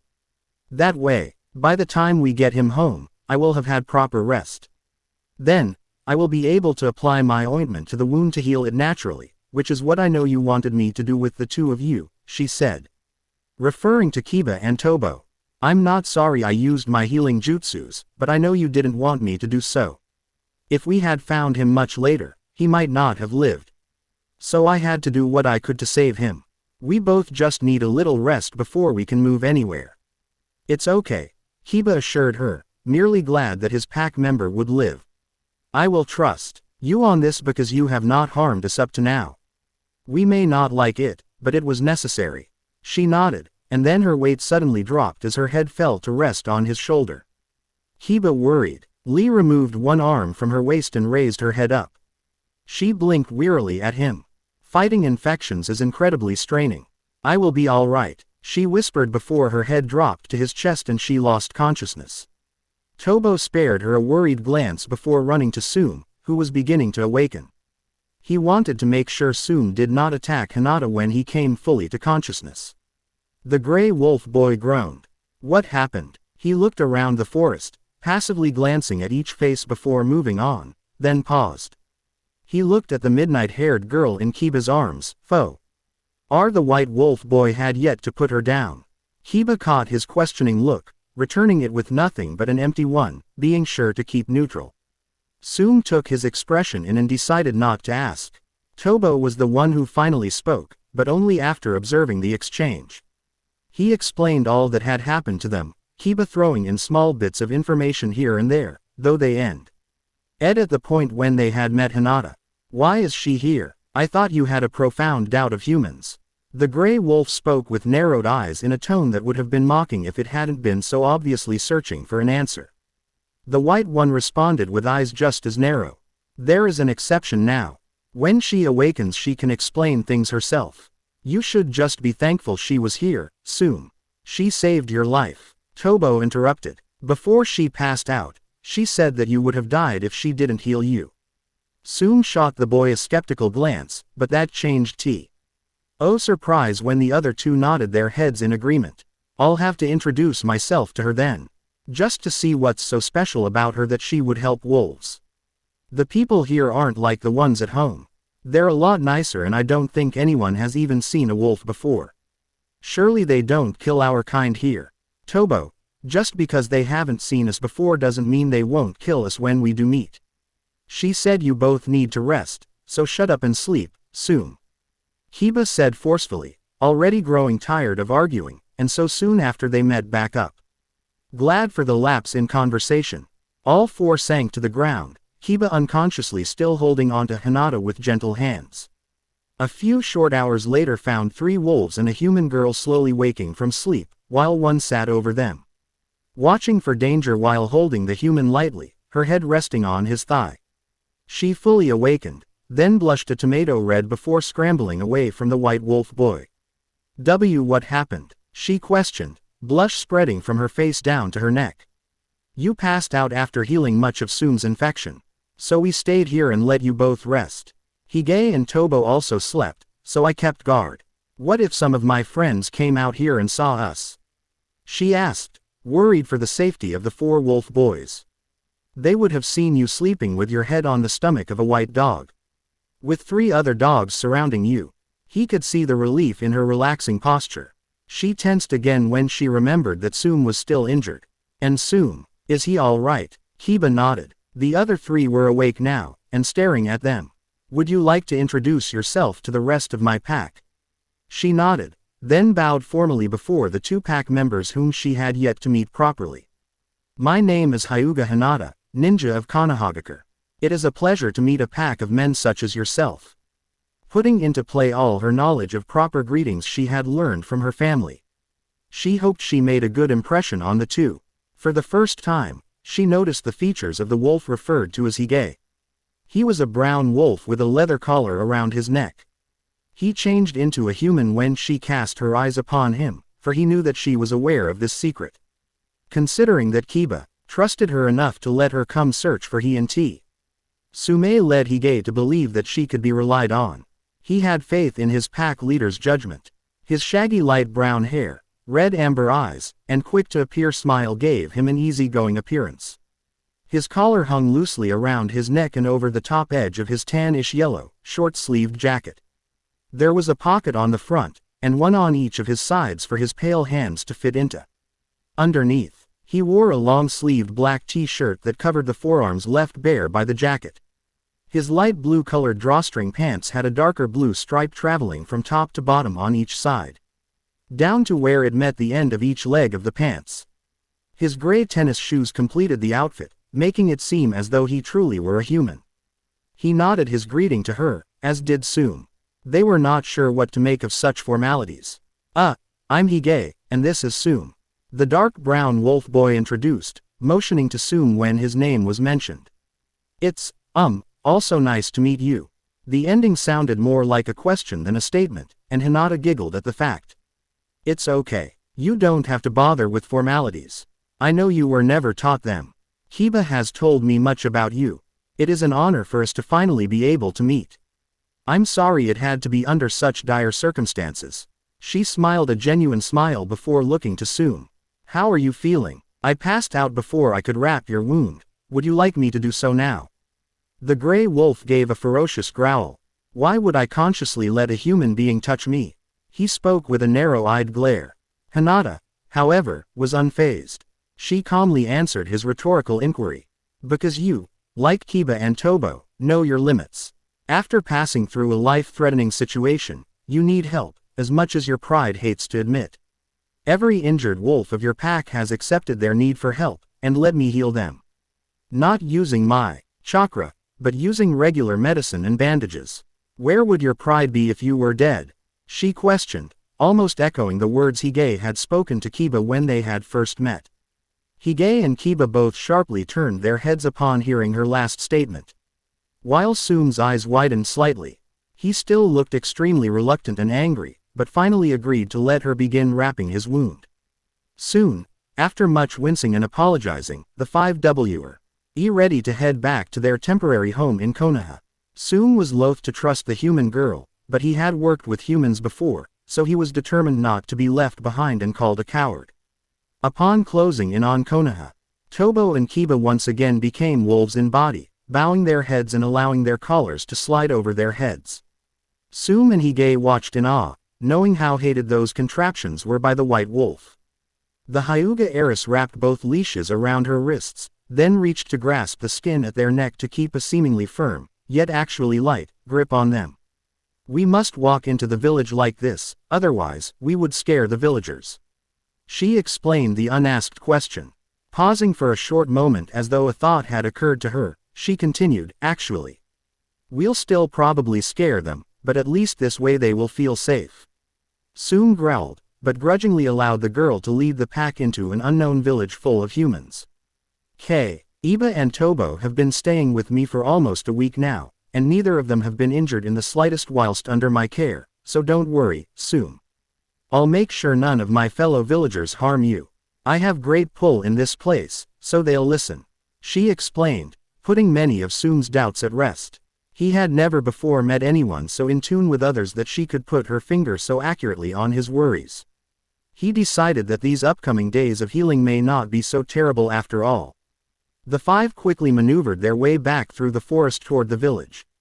When the gates came into sight, Hinata took the precaution of making it look like she was gripping Tsunade and Hokage's fur more tightly than she was, knowing how reluctant the guards would be to allow her into the village with 4 dogs, such as the ones she was with. They passed through with no problems, save for the staring of the guards and other villagers around them. They arrived at the Hokage tower among several frightened glances and a large space between her and all the other villagers. All were reluctant to approach the Hyuga heiress with such large dogs around her, thinking they were trained to protect her. Maybe a precaution from her father. The raven-haired girl entered the building with ease, awkwardly climbing the stairs while still keeping a hold on her 4 companions.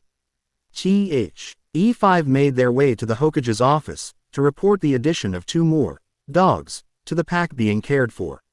Upon gaining entrance to the room, Hinata introduced the 2 newest members of her pack with stuttering words, making up a different excuse for knowing each one's name. Kiba took this moment to analyze the woman at the desk. She wore her blonde hair in long pigtails falling down her back.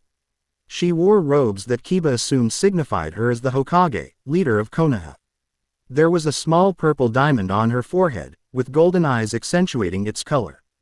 Her nails were painted a reddish color, and her fingers were slim.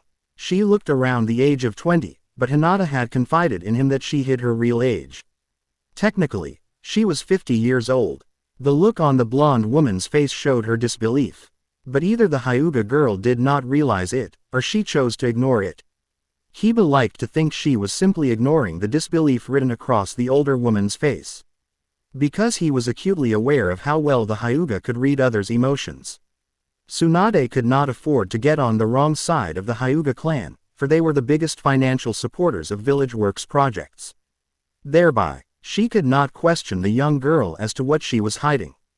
Nothing fit together properly. All four knew each other, and there was some clue as to each one's name. There was little chance of finding out just one of their names. All of them was out of the question. There is something that she is hiding. Something is wrong here, and I am in no position to ask what. She knew her incredulity had shown on her face, and she knew that the girl had picked up on it. Tsunade knew that Hinata was a loyal leaf ninja, so there were no suspicions that she had learned of something village threatening and was hiding it. The woman puzzled over this as the heiress finished speaking. Hinata-san, it has come to my attention that the villagers are quite frightened of your wild pets. They are ferocious looking and I have yet to see one person approach you when you were with more than one of them. What is wrong, Tsunade-sama? Hinata cursed her stuttering, for the millionth time. She could never get a coherent word out when talking to most of the people in her life. She wondered why it was so different with the wolves. The blonde woman sighed. I'm going to have to ask you to move to a cabin just outside the gates.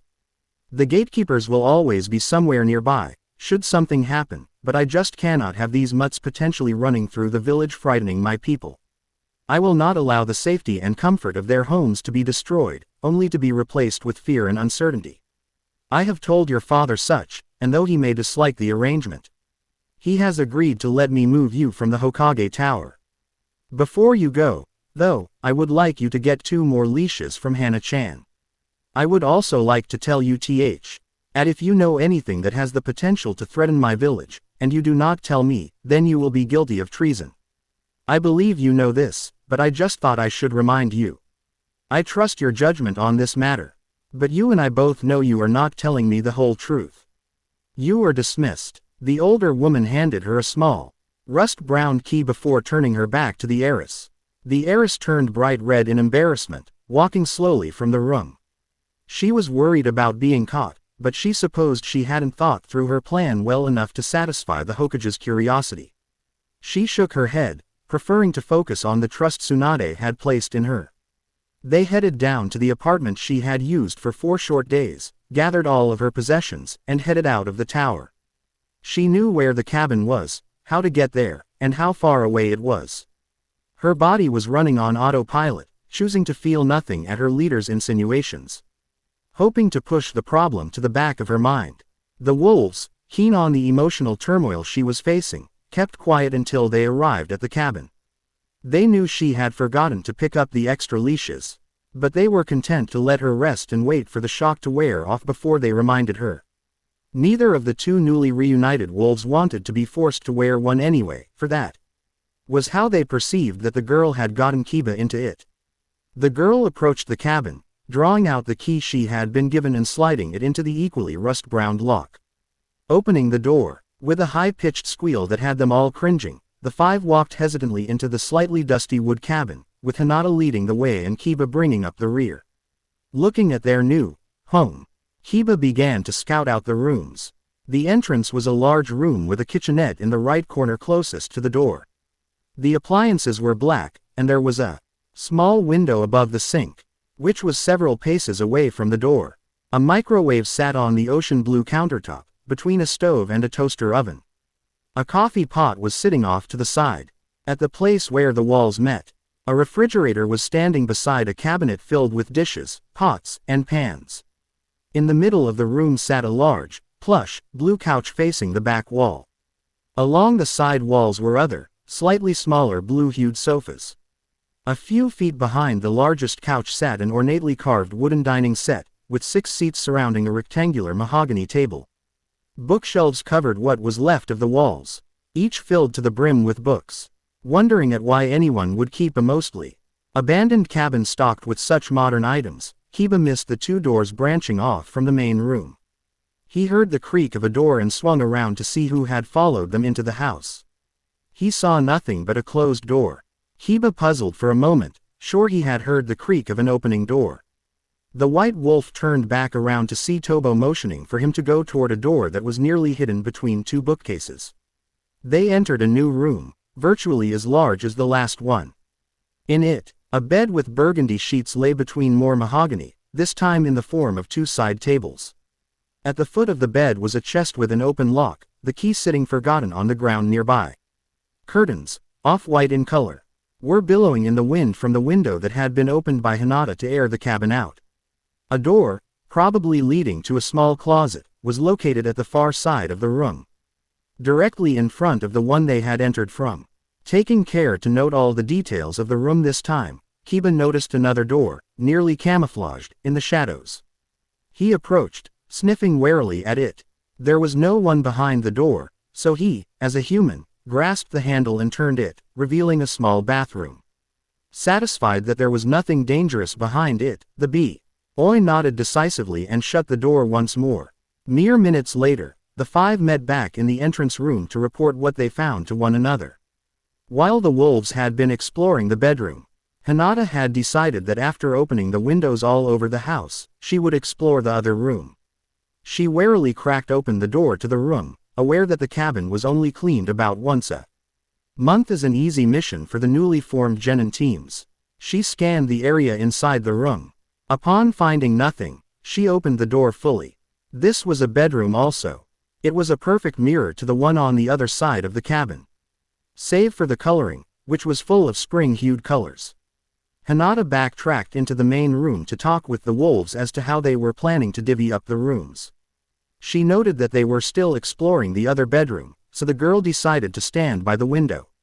The weather that day was beautiful, and there were plenty of light, fluffy clouds in the sky for Shikamaru to watch. The heiress giggled slightly at the thought of the lazy nin. It never ceased to amaze her that the laziest of the rookie 9 was also the smartest. The four Bs. TS chose that moment to walk into the large room after closing the windows once more. The Hyuga girl came away from the window, looking them over with disapproval, hands on her hips, and a playful tone of voice. "You four got yourselves dusty. Now I am going to have to clean your wounds again." She walked to where she dropped her bag by the door when they had first walked into the cabin. The girl pulled out multiple washcloths, bandages, and a bottle of bacterial cleanser. Then, she made her way to the kitchen area, grabbed a bowl, rinsed it out, and finally, filled it with cool, clear water. She approached Kiba first, him having been the one whom had his wound cleaned longest ago. She repeated the process from earlier that day, first on him, then Tobo, and finally Sum. Hige watched her in fascination. No human being had ever been able to tame a wolf, but it seemed as though she had power over them that not even their families had been granted. Never had the boy wolf seen Kiba or Sum for that matter, bow so easily to the whims of a human, much less girl. Cheza had been the only girl to whom they would listen, but she was not human. She had been created for them to obey. His experience was an entirely new phenomenon. The girl finished, leaving them to divide the rooms. Tobo was to take the maroon bedroom, since he was the youngest, and Hinata was to be given the other one, since she was a girl and thus should have her privacy. The other three wolves would sleep on the couches in the main room. If anyone were to knock on the door, one of them would wake Hinata and she would then answer the door. With the four wolves sleeping on the floor, instead of men stretched on the sofas and a boy in the other room. When the sleeping arrangements were sorted out, Hinata decided to dust the rooms, since they all had a fine layer of dust coating most of the flat surfaces. As she was working, the dust began to float in the air, clogging the air and making it hard to breathe. "You four need to stay as wolves for these next few hours. I need to open the windows once more to get rid of some of this dust, and I would hate for anyone to walk by here and see you." The wolves nodded obediently, knowing they had little choice. She smiled as she went about the house, opening windows as she walked past them. Later that evening, after the Hyuga girl had finished dusting, He decided to leave the windows open to continue airing out their residence. They were lounging in the main room, the Hyuga girl talking animatedly to the wolves, telling a story of a mission on which she went with her genin team. Suddenly, a knock sounded through the room from the open door. Hinata whipped toward the door, ready to face an intruder, before noticing who it was. She then bowed slightly and began stuttering an apology. Ji Gomen NN Nasai. Hinata-sama, your father sent me here to check on you and make sure you settled in well. The man standing in the doorway had long accolade brown hair and pale white eyes similar to the Hyuga heiress own. He wore the ceremonial robes of the Hyuga clan, signifying that he was from the girl's clan. The boy wore bandages around his forehead, covered by the same headband the other ninja of Konoha wore. May I ask why you speak to these beasts as though they understand you, Hinata-sama? I was getting tired of the silence. Spent all day cleaning the house in silence. And figured whether they could you understand MMO or not. Telling story W would be better than J just sitting here staring at them. W would why you like some TTT, and Neji ni san. Hinata cursed the return of her stutter as Neji nodded. She wished she could talk with her cousin without making a stuttering fool of herself. The girl had told him she would change, yet there had been no difference in her. She sighed before standing up to put a kettle of water on the stove. As the water began to heat, the two began a conversation. At first, Neji was mainly the only one talking, but as their time together grew longer, the Hyuga heiress relaxed slowly and began to talk also. The girl's stutter gradually disappeared, until it was completely gone without her notice. The kettle had steamed long ago, and now they were sitting on a couch that was unoccupied by the wolves, sipping the quickly cooling tea and talk. King about whatever came to their minds. The wolves sat patiently, listening to the interesting conversation that flowed around them, and watching how the Hyuga girl treated her family member. It was one of those rare moments where Hinata was completely at peace with herself. Both were enjoying their time together so much that the time for the girl to change the wolves' bandages came and went without her notice. And it was nearing sunset by the time Neji finally realized the lateness of the hour. I need to be going, Hinata-sama. I will check up on you sometime later on this week. Stay safe, and complete your mission to the best of your abilities. She nodded as he bowed low before walking out of the house and shutting the door behind him. The girl stood and began to walk about the house, shutting all the windows to keep the night's chill from getting to them. When she entered the main room once more, she had 4 questioning human gazes lingering on her face. That was my cousin, Neji. Why does he treat you with such respect if you are cousins? Hige questioned. My family is, here she paused, trying to think of how to best phrase her words to explain the situation. It's complicated. Some of the family are like servants, while others are the masters. My cousin and I are from opposite ends of this spectrum, so it is forced on us this way. It doesn't matter whether we like it or not. The wolves nodded, sympathetic, but not pitying. They did not understand it fully, but neither would they pry. She was sure not to have understood some things they had told her, yet she had not needled them for further information, so they would return the favor. Soon readjusted himself on the couch, groaning as he moved his injured arm. Hinata jolted forward, surprising her companions. Oh my goodness, I completely forgot to change your bandages again. She jumped from her seat and ran to gather her supplies. When she had finished, she sighed in relief. Nothing had happened to the injuries to make them any worse. If she had allowed the dirty wraps to stay on all night, that could have caused them a problem, especially since she did not know what the wolves were immune to. By now, it was far past twilight, and the moon, hanging high in the sky, was beginning to disappear behind the clouds. They decided to go to sleep for the night. 1 week later, they had been in the cab, in for the entire day because of the wind and the cold temperatures. Terrifying gray clouds were beginning to block out the sun.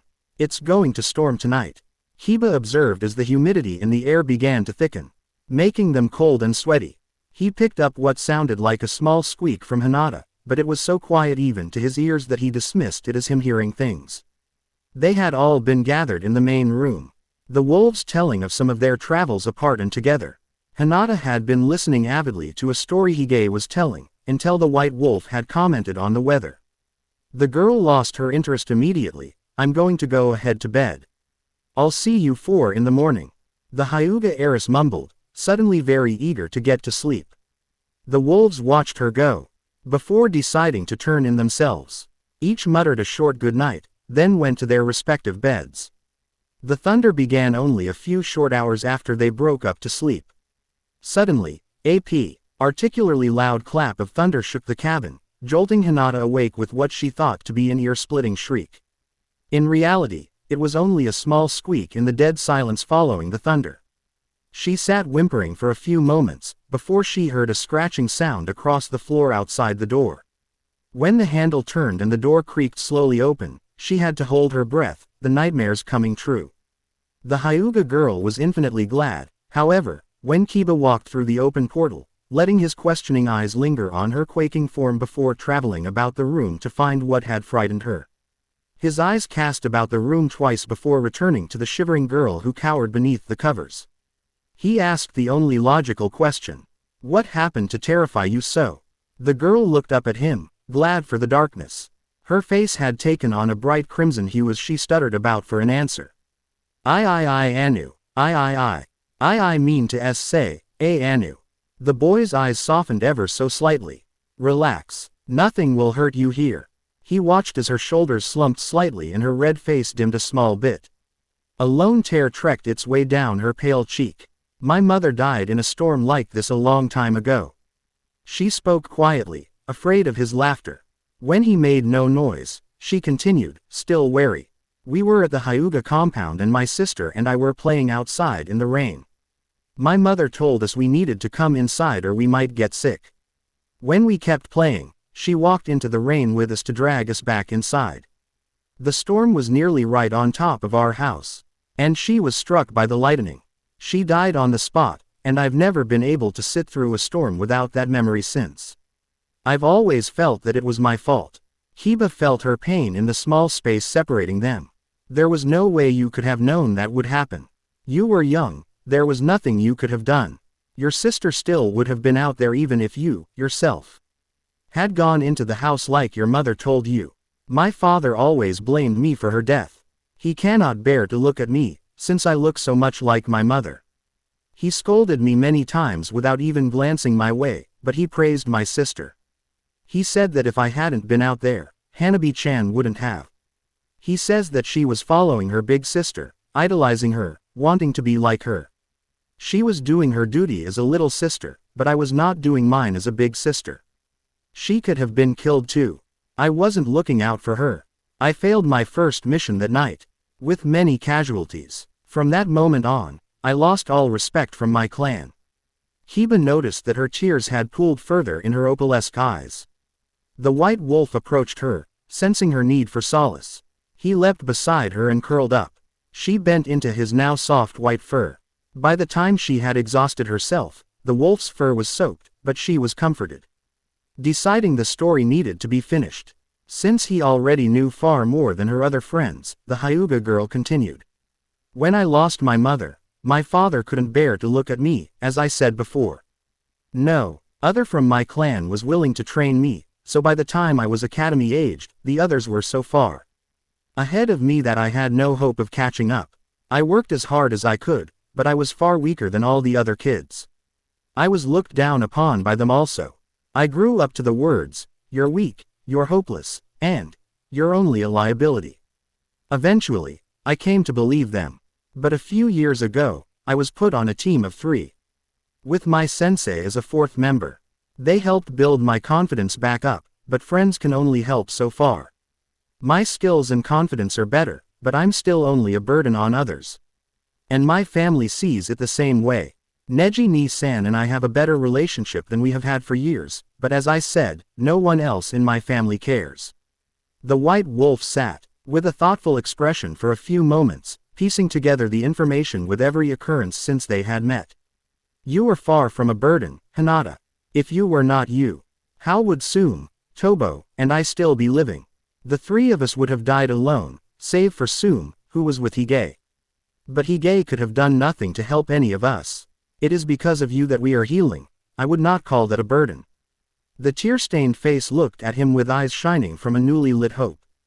Thank you, she murmured softly before drooping in exhaustion.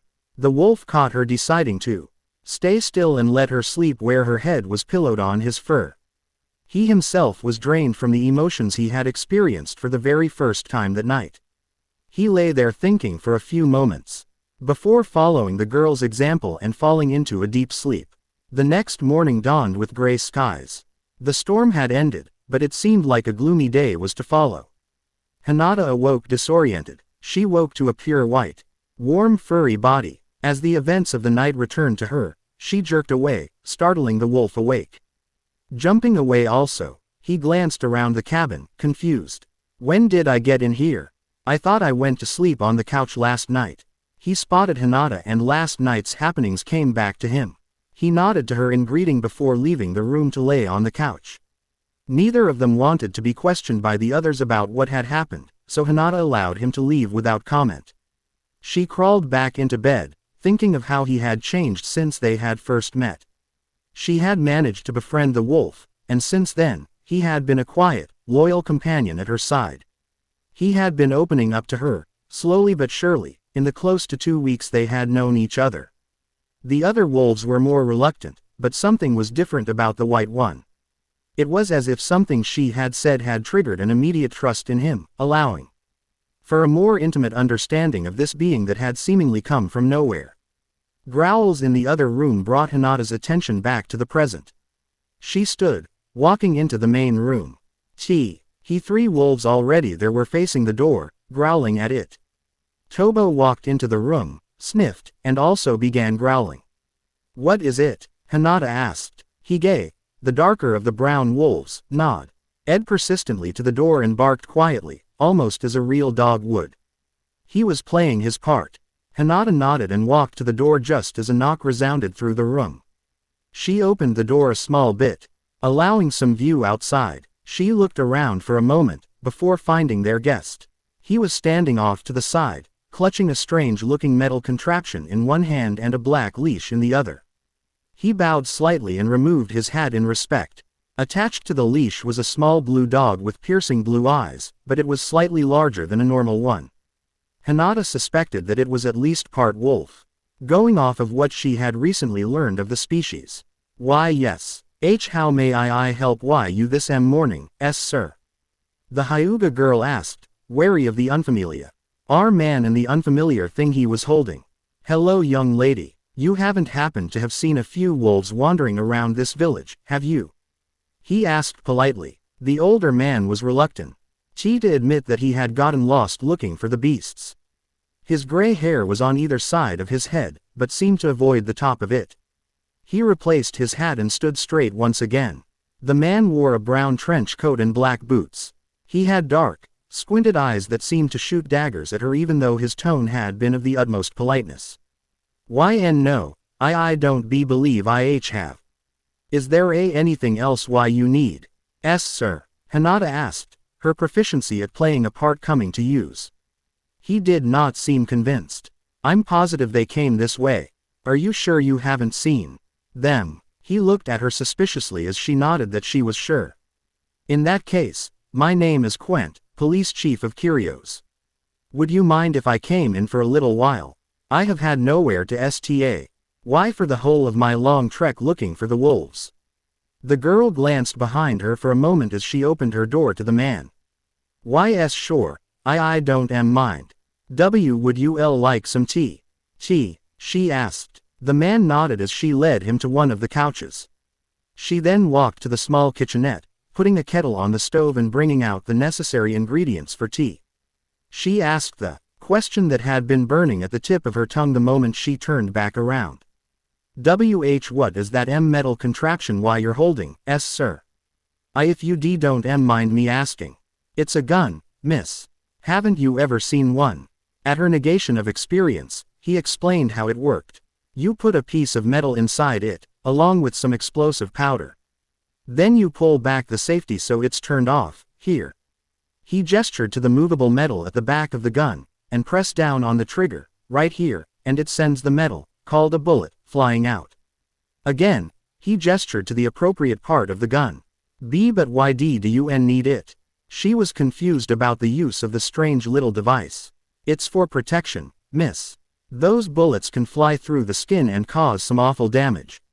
Especially if you hit a person or animal in the right place. He smirked, thinking she would be horrified at his words. I see. as she nodded her head as though finally understanding its use.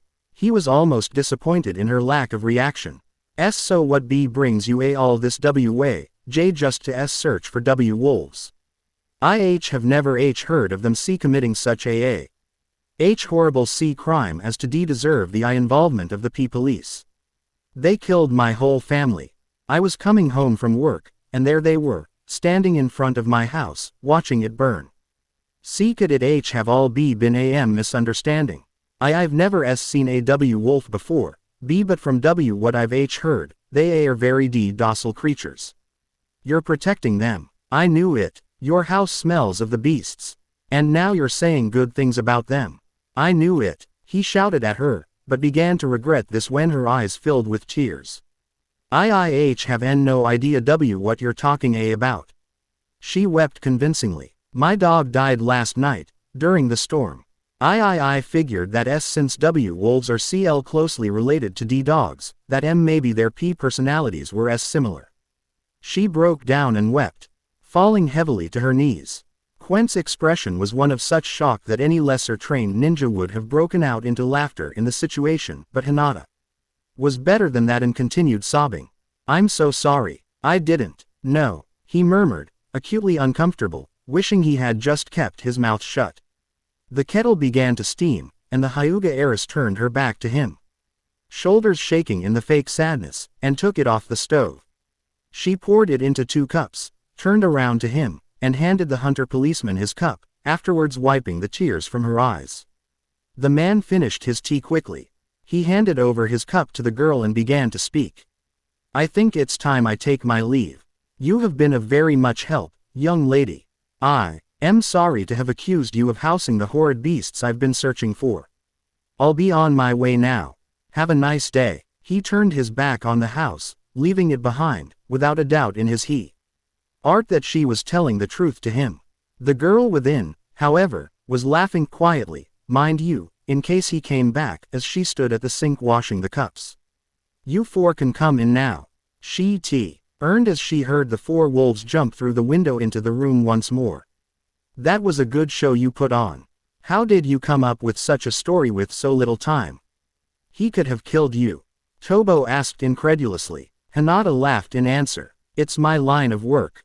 Depending on the mission, that's what I do. It's not that often, but sometimes on my higher ranked missions, I have to do that.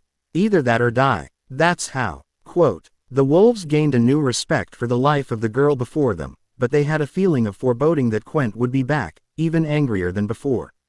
Several short days later, Hinata received a summons to the Hyuga compound. Neji had come by to deliver it. Don't worry, they just want to check up on you, to see for themselves that you're doing well out here. They apparently don't trust me still. He had explained to her when she expressed her nervousness. She had forgiven him long ago for almost killing her in the Chunin exams. She forgave, but her family did not. The public eye had been on the Hyuga family for a long while, for allowing the boy to get so out of hand that he tried to kill the leader's daughter. Her father did care that she hadn't died, but he didn't show it. The rest of the clan thought he only cared because Neji had almost killed his heiress and that the heiress was weaker than him, which would look bad publicly. Uchihashi spoke to her in private afterwards. He told her that he was proud of her perseverance. It would have been a perfect moment if he hadn't thought her to be sleeping. She couldn't respond, for he believed her to still be unconscious. She was thankful, however, to know that he really did care. The Hyuga heiress pondered this as she walked to the compound, 4 dogs on her heels. She arrived home to a silent guard tower. It must be a council meeting. She sighed, not wanting to get involved. The young heiress hated meetings like this. She sat through the meeting, quiet as a mouse, just listening. Hinata was unallowed to give her opinion on things, since she was only the heiress, not the leader. It was so different. Around town she had the pull of her clan, such power of influence with the other ninjas. In her own home, though, things were completely opposite. She was the one looked down upon, the insignificant one with no power whatsoever. She entered the council chamber, silent as usual. She stood, hesitating in the doorway for a few moments, allowing her wolf friends to study the room, as she knew they would. It was a large room, housing, at the moment, the entire council of elders, her father, and Neji, who was now a part of the meetings because of his stunning performances in the Chunin exams, and to be sure they knew where he was while they met.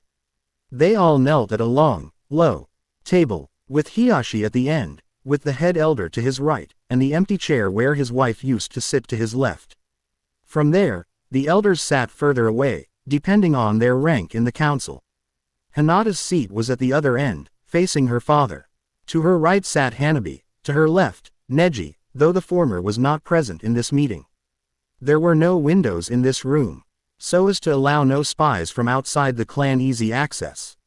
There were also special chakra shields put up to keep others from hearing the private discussions that occurred inside.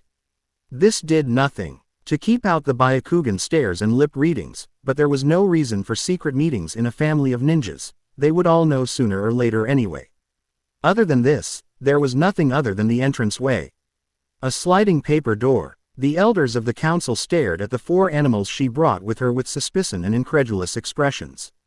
Before they could comment, however, she spoke, startling them all the more. These dogs are my charges you until they heal. Tsunade-sama GG gave me this as a mission. Therefore, IIIC cannot leave them alone. Aft, an inner grimace at how weak her statements sounded, she led the way to her usual seat, where the wolves gathered behind her.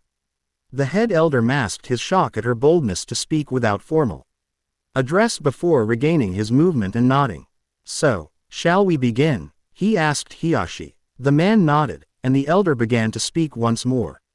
This is an important meeting. It concerns the safety of our heiress. All eyes turned to look at the young girl, who blushed a deep crimson under the attention of so many of those whom she was used to receiving glares from, not worried glances. It has come to our attention that there is an attack brewing against Konoha.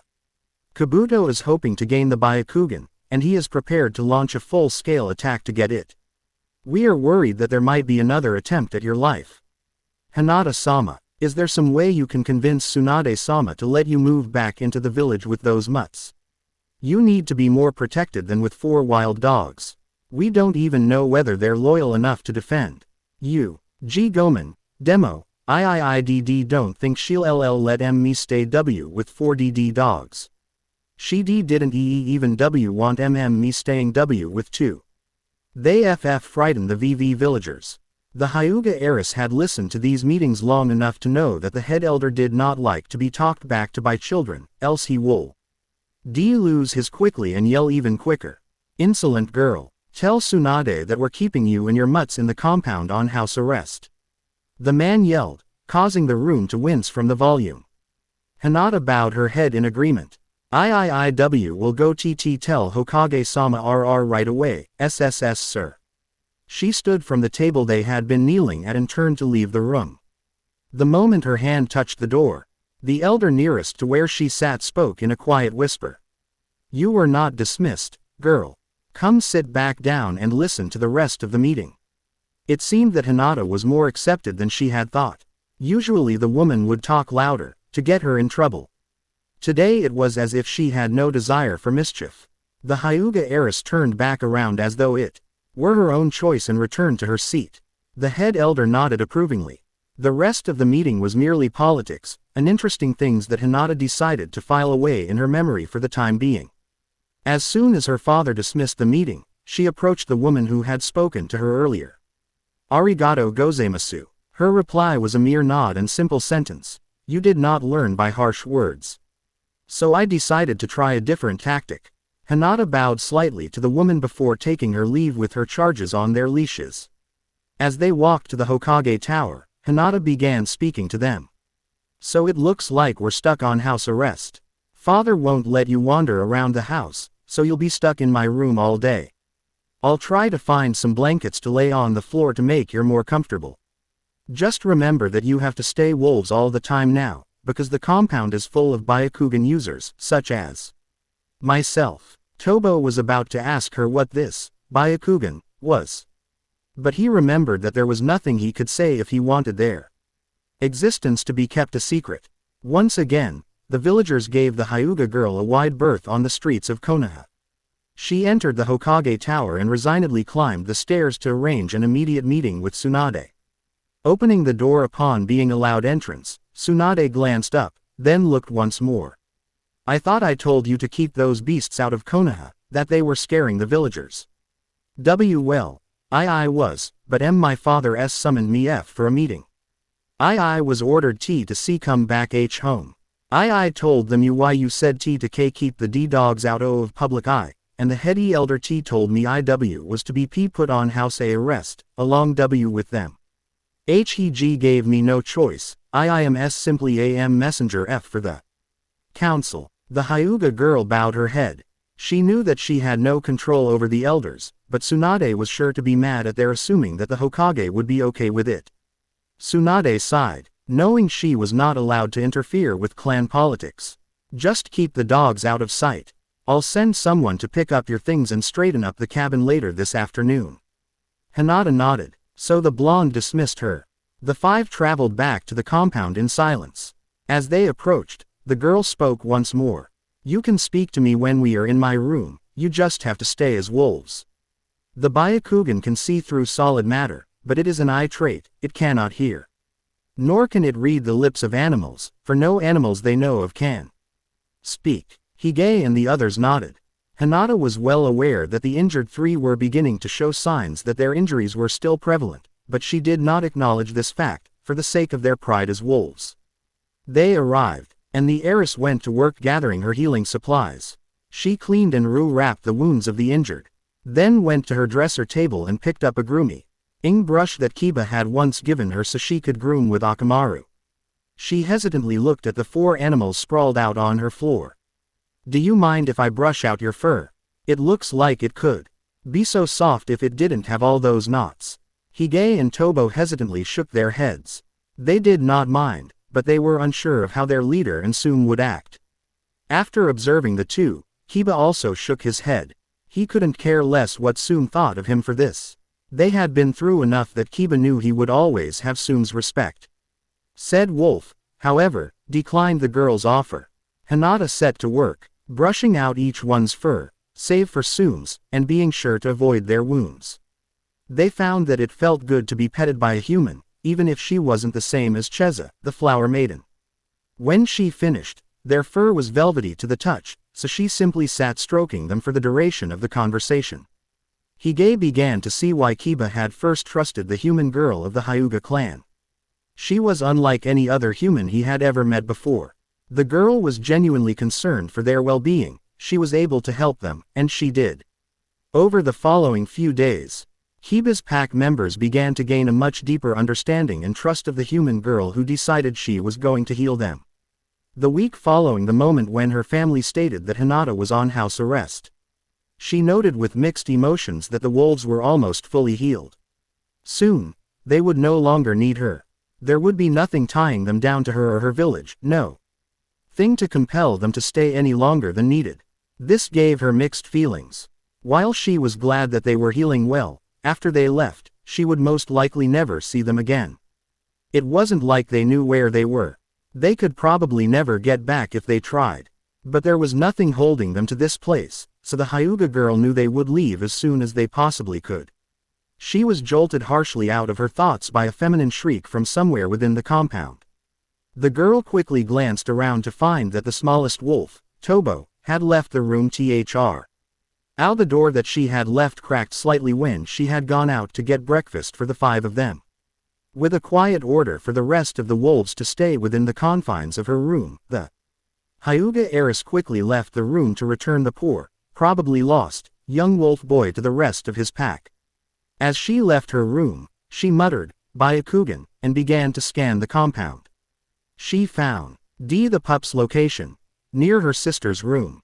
The person Tobo had met was Hanabi, and the young girl seemed frightened out of her mind that there was a foreign animal so near her room. Hinata knew younger girl had seen what Akamaru could do and was in no hurry to see what this beast was capable of. Before the poor pup was hurt, the Hyuga heiress rushed onto the scene. She had only needed to travel down a few short, empty wooden hallways softly lit by the evening sun. The sisters were close, but they were more than friends and sisters. Hinata always looked out for the well-being of her young sister. She acted the part of their mother, since she had always believed it was her own self that took the older woman away. She reached her sister in a rush of long, flying hair and pandemonium. The young Hyuga had chocolatey hair that was soft as the fur she had brushed days ago. It was styled much like their cousin, Neji's, and accentuated her pale white skin. She was slender, with a skinny waist and small shoulders. Her white eyes were similar to Hinata's, yet lacking the same warmth. Hinata stood before her, back to the wolf, and hugged the younger girl, who latched onto her older sister. After all, even 10-year-olds need the loving touch of a mother figure when they are afraid. The younger child was clearly shaken at meeting such a large wild dog, almost as large as Akamaru, wandering around the Hyuga hallways. Do not worry, Hanabi-chan. This pup will not harm you. Why, you are safe. What is that thing doing here? Hanabi questioned in a shaky whisper. She was beginning to calm down. But the animal still being there was evidently alarming to the girl. I am taking care of him. He is my charge for AA mission. Don't worry, he won't hurt you. He knows better. She glanced at the wolf with a disapproving expression. It was only an act to put on before her sister, though. She knew she had not told Tobo to stay in the room, she had only assumed they knew. Tobo, being a naturally curious being, had wandered only because he did not know better. Tobo, however, had no idea that this was an act. His ears drooped and his head lowered in true guilt. He started to pad back to Hinata's room, and the rest of his pack, as she continued to comfort her younger sister. A few seemingly long moments later, the Hyuga heiress made her way back to her room. Upon opening the door, she found 3 angry wolf glares directed at her. Tobo had curled up into a small ball on some of the sheets Hinata had spread out for them. The other 3 were side by side in front of him, glaring daggers at the confused girl. What is it? She questioned quietly, almost as if afraid of the answer. Kiba growled. He observed her intimidated posture, and thought that she looked much like she had when they first met in the forest, those short 3 weeks ago. I thought you were different. We all did. I see now that our trust has been misplaced. You were only helping to complete a mission, weren't you? His eyes seemed to look straight into her soul, so there was no possible way that the Hyuga girl could lie to him, she knew. No, I told you, I wanted to help you. I don't know why you're talking about. Tears sprang into her eyes as she watched the trust and friendship she had built with these boys shatter into millions of tiny pieces before her. She refused to let the tears leave her eyes, however. When no more words were spoken, she walked to her dresser, grabbed a change of clothes, and walked into the bathroom to take a long shower. She stepped into the steaming water with a sigh. As the cascade of water slipped down her skin, she winced at the heat, finally letting the tears plunge into the tub below her. The Hyuga girl had though. There might have been a possibility of them staying a short while even after their injuries had healed. At this, more tears fell. There was no longer any chance of that. Finally, the tears ceased to fall. She stepped out of the shower feeling physically refreshed, but hopeless about reconciling with the wolves when she wasn't sure what she had done wrong. Her earlier acting never crossed her mind. Hinata dressed and walked through her room into the kitchen to retrieve dinner for the 4 creatures she was caring for. Bringing it back, she lay it on the floor where the wolves could reach, and climbed into bed to sleep. She knew there was no hope of her eating while she felt so guilty. So she listened to the sound of the 4 eating and slowly let it lull her to sleep. Kiba watched her as she lay down, feeling as though a thorn had been stuck in his heart. When she had given the food to them, she had lain it on the floor as far away from them as etiquette would allow her. And her eyes, he had never seen them that blank. They always had a spark of life, or happiness, or sadness, or something in them. But as she stood up, the light reflected off of her absolutely blank, pearly orbs. He turned to look at Tobo. The poor boy was still in a state of panic that he had somehow upset the girl whom had taken such good care of them since they had arrived. Looking at the rest of his pack, he noted that they all seemed to be drowsy. They had all worried at how Hinata had rushed out of the room to find Tobo. He and his pack had thought it was out of worry, but apparently they were wrong. It was all about appearance. It was how she was raised, after all. Her father taught her that. So how could she possibly think in any other way? The white wolf watched as the other 3 wolves drifted away, into their own dreams. Kiba decided that it would be best to leave the problem until morning instead of waking them, walking to the window, and lying in the moonlit area on the floor. He looked to the pearl of the sky, immediately thinking of the girl currently curled in bed, asleep. As he lay, thinking over the events of the past day, he was startled from his thoughts when he heard an almost imperceptible whimper. Pricking his ears to listen more closely, he heard nothing for a while, so he dismissed it. He slept much later into the night after thinking over the dilemma between the human girl and his pack. In the morning, he awoke to the sound of a door opening and shutting. Raising his ears to hear the sound better, he raised his head when he noticed that the footsteps were not Hinata's, yet sounded familiar all the same. His head tilted to the side when he saw a boy of around 16 walk toward him. A quiet growl arose in his throat. The boy froze, looking for the source of the noise. His eyes came to rest upon Kiba, and immediately the growling ended. The boy had pearly eyes the same as Hinata. This must be the boy that visited the cabin. What was he doing in the Hyuga heiress room? The boy was carrying a tray. On it were 4 plates of raw meat, something Kiba hadn't eaten since he'd met Hinata. He strained his ears for some sound of her presence, but found none. He looked to the boy with questioning eyes.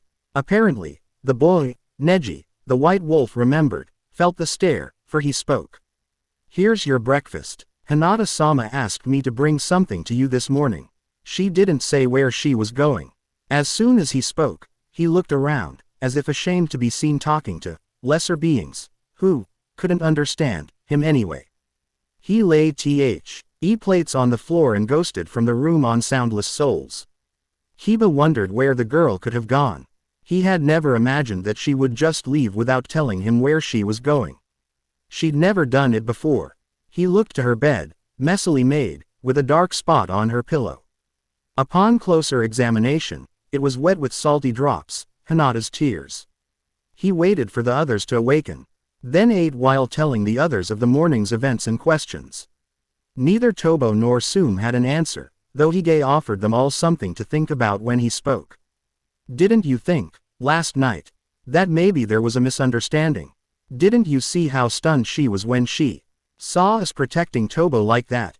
When you spoke to her, didn't you see the tears in her eyes, and their blankness when she brought us dinner?" He paused to look around the group with knowing eyes. "The fact that she brought nothing for herself should have told you something. She's never skipped a meal since we've been here, nor has she turned in that early since the night of the thunderstorm." He gazed meaningfully at the bed, with the telltale signs of tears still lingering. "Think of how she must have felt. We've spent more than 3 weeks with her, and never done something like that. She probably felt hurt and confused. She probably has no idea what she's done, and is afraid to ask, 'cause she's scared of offending us. So, she woke early this morning, told her cousin to bring us food, and left, to give us our space."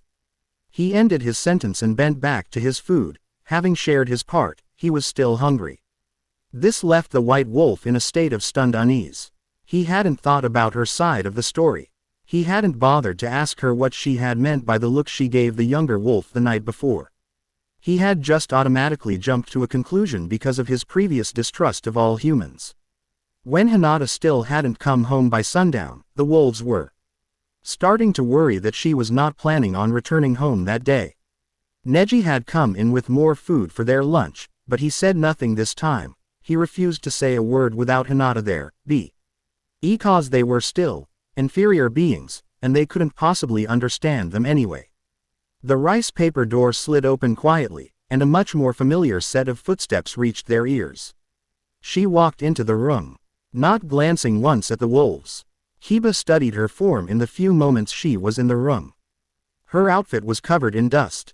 Bloody bandages were wrapped around her knuckles, and her hair was messy.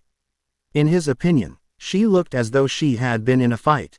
Eyes still downcast, she winced as she wrapped her fingers around the handle of her drawer, before pulling out a clean change of clothes and disappearing into the bathroom, casting a single glance in their direction. Catching his eyes, she diverted her own empty ones and shut the door. She had completely ignored their presence, save for the single glance. He fervently wished that she had questioned him on his behavior the night before, or that he had a chance to speak to her. He resigned himself to wait. She left the bathroom a long while after she went in, still looking worse for wear, but much cleaner. Kiba called out to her as soon as her foot touched the threshold of her room. "Hinata." The girl froze, her eyes turning to meet his. "Hi," she whispered. Another scene like the night before, and she didn't know if she could hold herself together. To her surprise, he lowered his head in a wolf's bow. "I apologize for our actions last night. They were hastily decided, and we did not bother to get your side of what happened.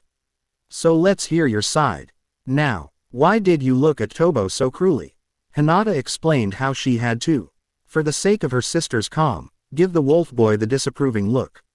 There would have been no other way to keep her sister calm, but to scold the wolf for scaring her. Kiba nodded. He should have known it was something like that. After spending 3 constant weeks with this young woman, he should have known better. He walked toward her, then bent to lick her hand for forgiveness. But as soon as his tongue touched her hand, she jerked it away. At the same moment, Kiba flinched away from her. There was a metallic taste to it that had never been there before. He carefully sniffed her hand, noting to his great surprise that it had the strong metallic scent attributed to blood. "What happened?" he questioned, more loudly than he would have liked. The girl's eyes widened slightly as she opened her mouth to answer.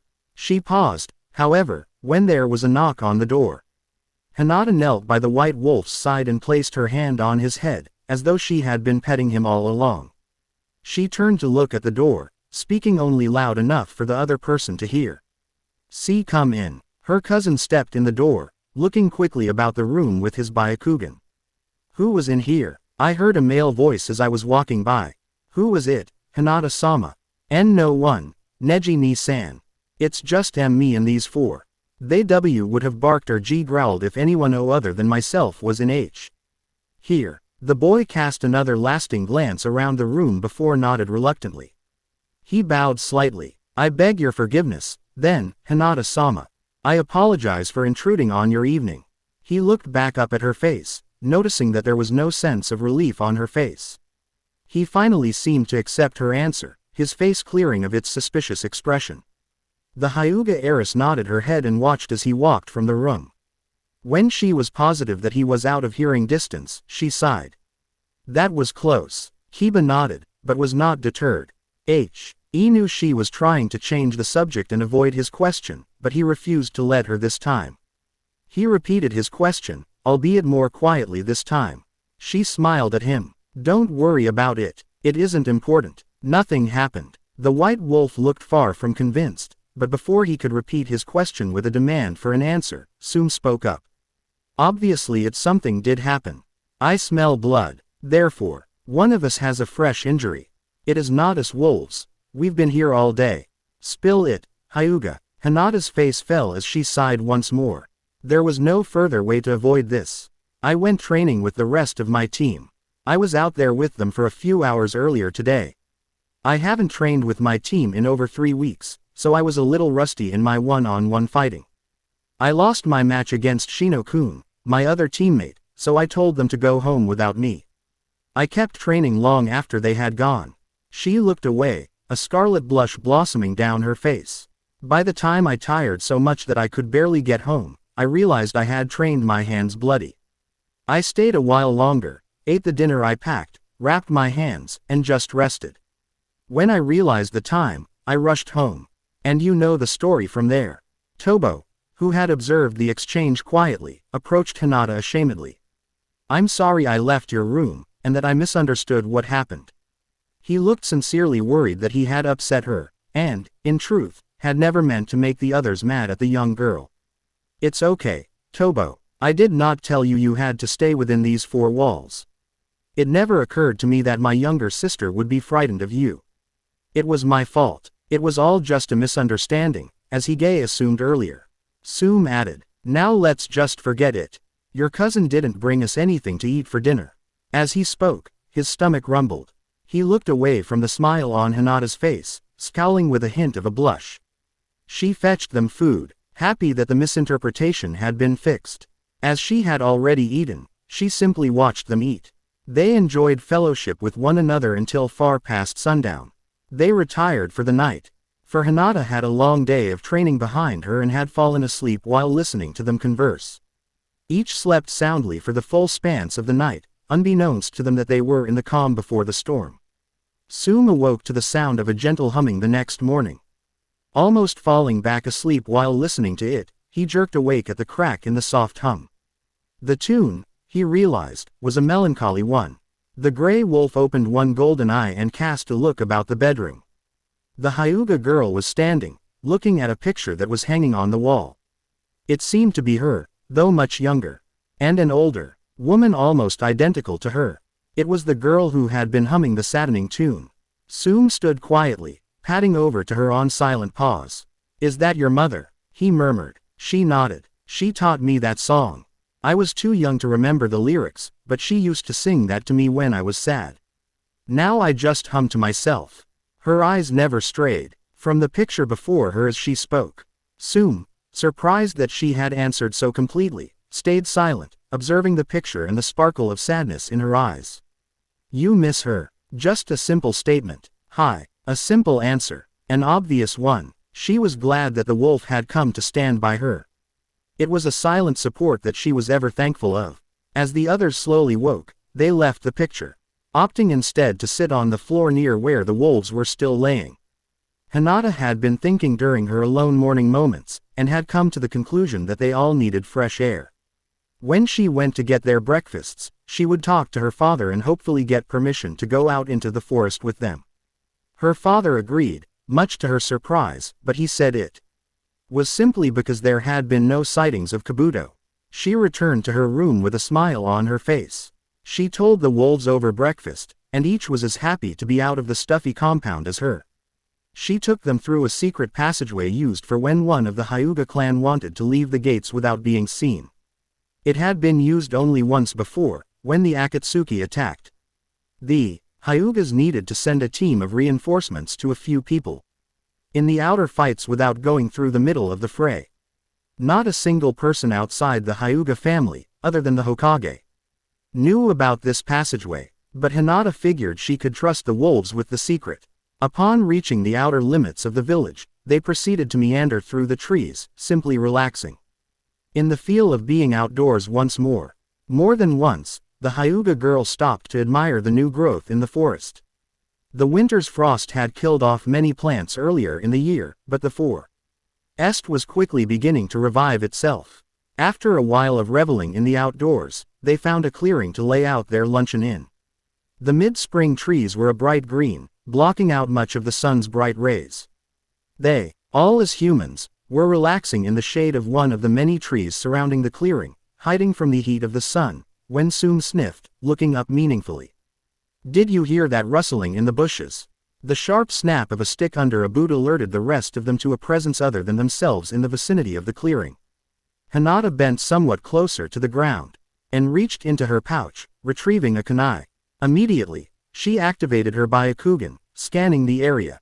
Veins around her eyes bulged slightly as a sign of her Kekkei Genkei being used. "There's someone standing in the shadow of the tree directly in front of us on the other side of the clearing," she whispered, knowing they could hear. "It's an older man, and he's standing in an odd position." She trailed off, realizing who the person was. "It's Quent," she exclaimed in a whispered voice. "He is holding his gun as though he's ready to shoot it." The wolf boys looked worriedly in the direction they assumed she was looking. Finally, the man stepped from the shadows, knowing they already knew he was there. He demanded answers immediately. "You," he spoke, looking to Hinata. "What are you doing here with those wolves?" He glared ferociously at her, shooting swift glances at the aforementioned boys. Wolves. What are you talking about? These boys look perfectly human to me," she said, hoping that he would believe her. "These are wolves, girlie, and mind you, you better get away from them," he ordered. There was no way he would get this close to getting rid of the wolves and give up, simply because a girl refused to move away from them. How can you be sure? They look exactly like normal people to me. If you plan on attacking them, why you'll have to deal with me first. They're civilians, so they have no means of defense. Leave them alone. Her ferocious look made the man pause for a moment of indecision. He seemed to make up his mind, raising his gun to point straight at Tobo. In the split second that was given to her, Hinata moved to stand in between Tobo and the gun. At the same time that the older man moved to pull the trigger, she flicked her kunai and leapt backward. This effectively pushed herself and Tobo out of harm's way in case she should miss. True to her training, however, her weapon hit its target dead on, lodging in the barrel of his gun a mere second before he fired it. Instead of sending a bullet their way, the barrel exploded. This was foreseen by the man, from the moment she had launched the kunai. After he pulled the trigger, he tossed the gun in the air, where it blew up. He flinched at the heat that pervaded the area, when he realized the full extent to which the situation had traveled. Quent's eyes widened in panic, and he began backing away. He bumped into something soft, however. Whipping around, he found Hinata glaring into his eyes. I know that they're wolves. So know that there's no possible way that I'll let you kill them. I have been caring for them for the past 3 weeks now, and they have not once tried to harm me. They are loyal, caring, complex beings. If you are so prejudiced against them, then forget they exist, and go. Live your life. Her Byakugan was still activated, giving her a look so ferocious that it made the older man want to crawl away ashamedly. A considerable feat in itself.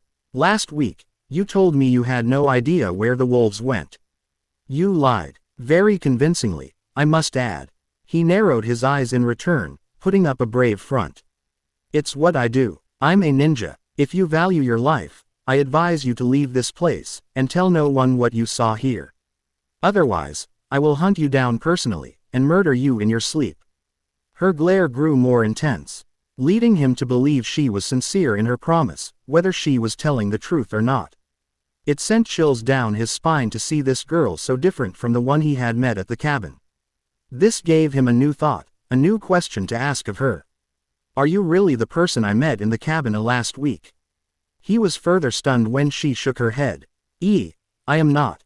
Now, I am Hyuga Hinata, ninja of Konoha. Then, I was a little girl playing a part to save the lives of my friends. There is a difference between that girl and me. She ended her speech, watching as his expression clouded, confused, and reluctant to question. There was no way he could possibly fight this person. Warily, he continued the conversation, wanting to prolong his imminent death as long as he could. What is that difference? His eyes strayed from her face to the 4 wolf boys on either side of her, all 5 people vicious as the day he had seen wolves kill his family. She does not exist, she stated simply. She bent once more to remove a kunai from her weapon's pouch. She raised it to his neck. He shut his eyes, unwilling to see the expression on her face as she slid the cool metal through the warm, vulnerable skin at his neck. He felt the cool touch of the metal, afraid to move in case he should cut his own neck. He would have fallen over in surprise had the ninja not stayed in front of him. The metal had been removed from his skin. Was she giving him a chance to live? What are you doing? I have no need to cause unnecessary bloodshed. You are free to leave. So long as I never see you near here, nor these wolves ever again. They are friends of mine, and I can come to them at any time they are in danger. That or whenever they call. So I suggest you stay out of our sight. Else you meet with an untimely, accidental end. She emphasized the accidental part, making sure he knew that she could and would make it look accidental, so that there was no way of tracing it back to her. The man nodded swiftly, once more backing away from the girl and her friends. As soon as they were out of his sight, he turned tail and ran.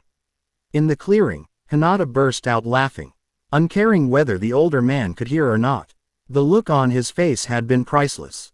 And she hadn't stuttered. At first she had been so angry that she hadn't even thought before she spoke. Then she held on to that feeling, enabling her to speak fluently. That was fun. It really got my adrenaline pumping, she said loudly. Her face, however, remained expressionless. It was simply how she had been trained. The statement was more to keep Quent away than to say something truthful, though. The others looked at her like she was insane. Is that really your definition of fun? Tobo finally asked. As her adrenaline slowed, she sent a pitying glance toward them. I'm sorry you had to see that side of me. She blushed a light crimson as soon as she was positive that Quent had left their hearing range. It truly isn't how I normally have fun. But it did get rid of one of the storms on the horizon. Did you see the look on his face? I don't think he'll be messing with you for any time in the near future. Hige gave her a sidelong look. Those things you said to him. Are they true? This got the attention of the other three boys. They all focused on the girl before them. Which things? The one about me killing him in his sleep. If he doesn't leave you alone, then yes. It is true, she answered, wondering how many more questions she was going to have to answer. That was the precise reason she hoped she would never have to show them her ninja training. No, the part about you coming to us whenever we're in danger. Can you really know where we are and how we're faring in battle? At this, Hinata chuckled. I cannot. That was simply to keep you safe in the future. If he thinks I can find you and immediately get wherever you may be if you're in danger, then he won't mess with you. Arigato, Hinata. Tobo excitedly looked at the faces around him, feeling more at home with this girl than he had since his first human friend had perished. The Hyuga allowed them a few more hours to relax in the shade of the trees before heading back toward the compound for the night. Quent was still running through the undergrowth, long after he had left the wolves and their newly proclaimed protector. When he was positive that she wasn't following him, he slowed, coming to a stop deep in the woods. He leaned against one of the thick, ancient pine trees, panting for breath. He had almost died, twice. If not for his reaction to the gun, it would have killed him. If not for the was it really kindness, nature of the ninja he met, he would have died. Quent had escaped death many times, but never had it been in such close brushes, so near in time to one another. A rustling in the trees attracted his attention. He looked in the direction he believed it to be coming from. Seeing it was only a hawk, he turned his attention to figuring out where he was. Scanning the surrounding woods, he jumped around the tree, out of view. A man was standing before him. Black eyes were covered with round, black framed glasses. His hair was gray, though it didn't seem to be from age, and was pulled back into a ponytail. He had a smirk on his face, as though he were amused at frightening an old man. His shirt was a purple sleeveless one, with a large collar almost like a bowl. Under this, he wore a white shirt with sleeves down to his elbows. Around his torso was a white cloth wrapped 3 times around him. His pants were the same color as his overshirt. On his right leg, there was a pouch just like the one the wolves' protector wore. His shoes were almost boot-like in structure. They were black, but they were open-toed. On his forehead, he wore a piece of metal attached to a strip of cloth, also like the girl's, though his was tied around his forehead. Instead of the swirl-like leaf, his had a music note on it. When the man figured Quent's initial reaction was all that was going to happen, he spoke. I saw what happened to you with those freaks. That girl is a menace, is she not, Quent? Quote. Said man did not respond. If he said something wrong, this man would surely kill him as the girl had not. However, he did wonder where the gray-haired man learned his name. When the shinobi man realized Quent would not speak, he continued. I have been trying to find a way to get rid of her. Seeing how you disagreed with her so much so that you were willing to shoot the heiress of her clan. I wondered if you might like to help me. The man smirked once more. This time, though, he performed hand signs. When he finished, he shouted, summoning jutsu. And in his hand appeared a gun, more advanced than the one Quent had been using. Join me and this is yours. I get the girl, and you get the mutts.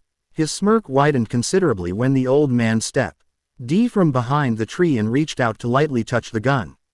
More confident now, he took the gun from the younger man. I'll help you. Tell me your name, ninja. The Hittite told him that much at least.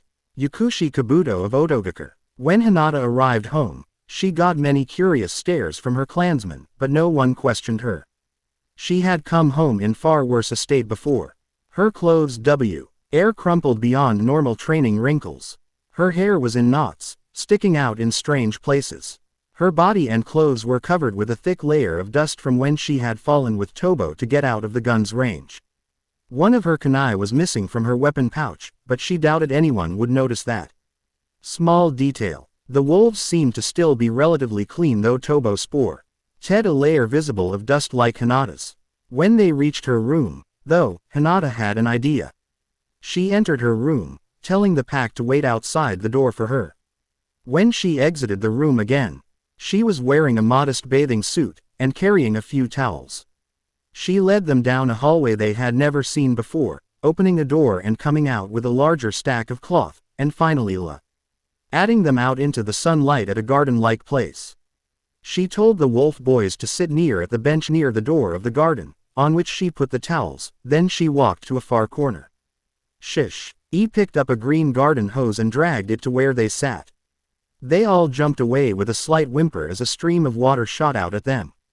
By the time they finally caught on to what she was doing, she had put up an advanced genjutsu that Kurenai taught her so that no one would be able to see a true scene.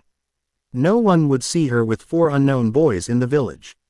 They would simply see her and the 4 wolves. She hoped no one would pick up on the chakra, because she had yet to master it. The just yu Kurenai had taught to her could not be picked up by the Byakugan, and the chakra used, if done right, would be virtually undetectable. She walked to the pile of towels and pulled out 4 pairs of shorts that she had taken from the laundry room, where she had stopped before leading them outside. I borrowed them from 4 different members of my family. They won't miss them for today. She turned away as they changed, and remembered to explain that no one would see them as humans if they saw her charges. She told them such, and received a mischievous look in return from each. She looked at the 3 wolves before her. Wait, 3. Where did Hige go? She wondered. She soon found the answer to her question. The hose was yanked from her hand and she was almost immediately sprayed with a jet of icy water. They continued their water fight, laughing and stealing the hose from one another at any chance they were given. This continued until the ground began to turn slippery with mud. The Hyuga heiress then called an end to their game and handed them all soap, shampoo, and washcloths to clean off with. They did so, and before her eyes, they became wolves again. She rinsed them off with the hose as though she had just been washing the dogs. The genjutsu I put up will wear off soon, so you need to dry off. Then become wolves quickly. She turned her back once more as they dried off and changed. At their signal, she turned back around and took a towel for herself. She read her hair and wrapped the towel around her torso. Walking to the door to return inside, she came face to face with Neji, whose hand was raised to open the door. They stared at each other, before Neji surveyed the scene behind Hinata and spoke. What are you doing out here? I was washing the dogs. We walked around outside the village today, and they got dirty. I figured the least I could do was have fun with it. She said, turning a dull vermilion. She wouldn't look him in the eye. I have to go get dressed, Neji ni-san. I'm getting cold. Any excuse to get away. Anything at all, he will have to accept. I'll see you later. She turned back toward the wolves. Come on, guys. The Hyuga girl whistled lowly, and they trotted over to stand by her side.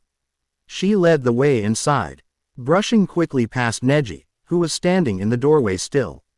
As they walked away, she heard him whisper wonderingly. She didn't stutter at all when she talked to them, and much less than she usually would to me.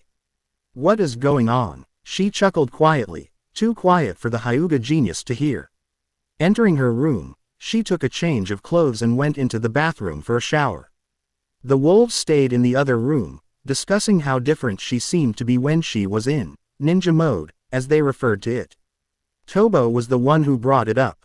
She seems so different she's talking about her life as a ninja. And when she's acting it out. The other 3 were in agreement. When she's with us, she's so kind and she cared for our wounds and accepted us as wolves as though it were nothing. She doesn't stutter with us, either. Hige noted. But when she's with other people of her own village, she can't speak a single sentence without stuttering.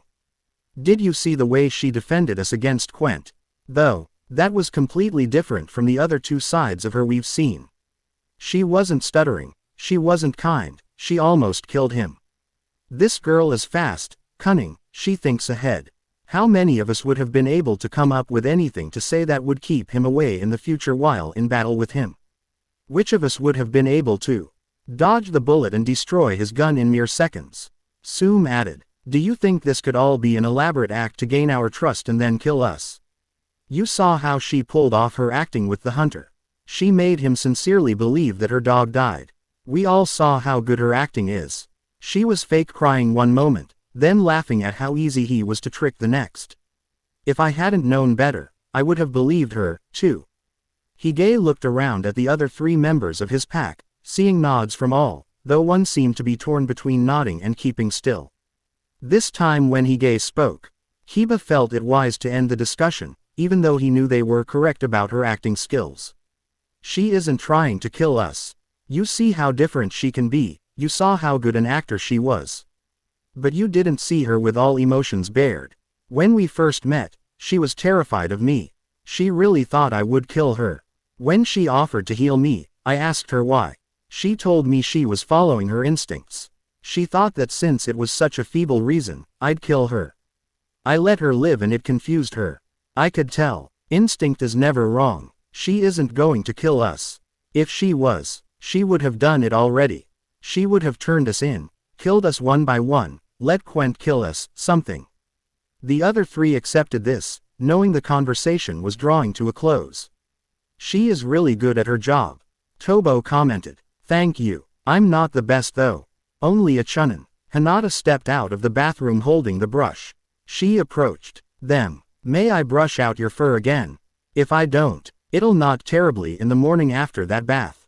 This time, Kiba was the first to nod. Tobo and Hokage followed shortly after, remembering how it felt last time. Surprising everyone, even himself. Tsunade nodded also, though hesitantly. They sat in the floor chatting with one another as she gently pulled the brush through the tangles on each wolf. She was careful not to hurt any of them, and with her nimble hands, she didn't. When Tsunade's turn came, he was tense as she began to brush out his fur. It was knottier than the others because his hadn't been brushed the last time. Soon, however, he relaxed into her agile touch. The others were right, it was nice to have their fur brushed. Upon finishing, she went back into her bathroom and retrieved her own brush. She brushed her own hair until it was void of knots. All 4 wolves were relaxing, sprawled out in the Hyuga girls' floor, when Hinata left to put the clothes back in the laundry room and get their dinner. When Hinata returned to her room, though, the wolves were asleep.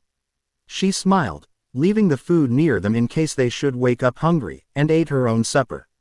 She herself was tired, but as she crawled into her bed, she found that she was unable to close her eyes without seeing the frightened face of the man whom she had allowed to live earlier that day.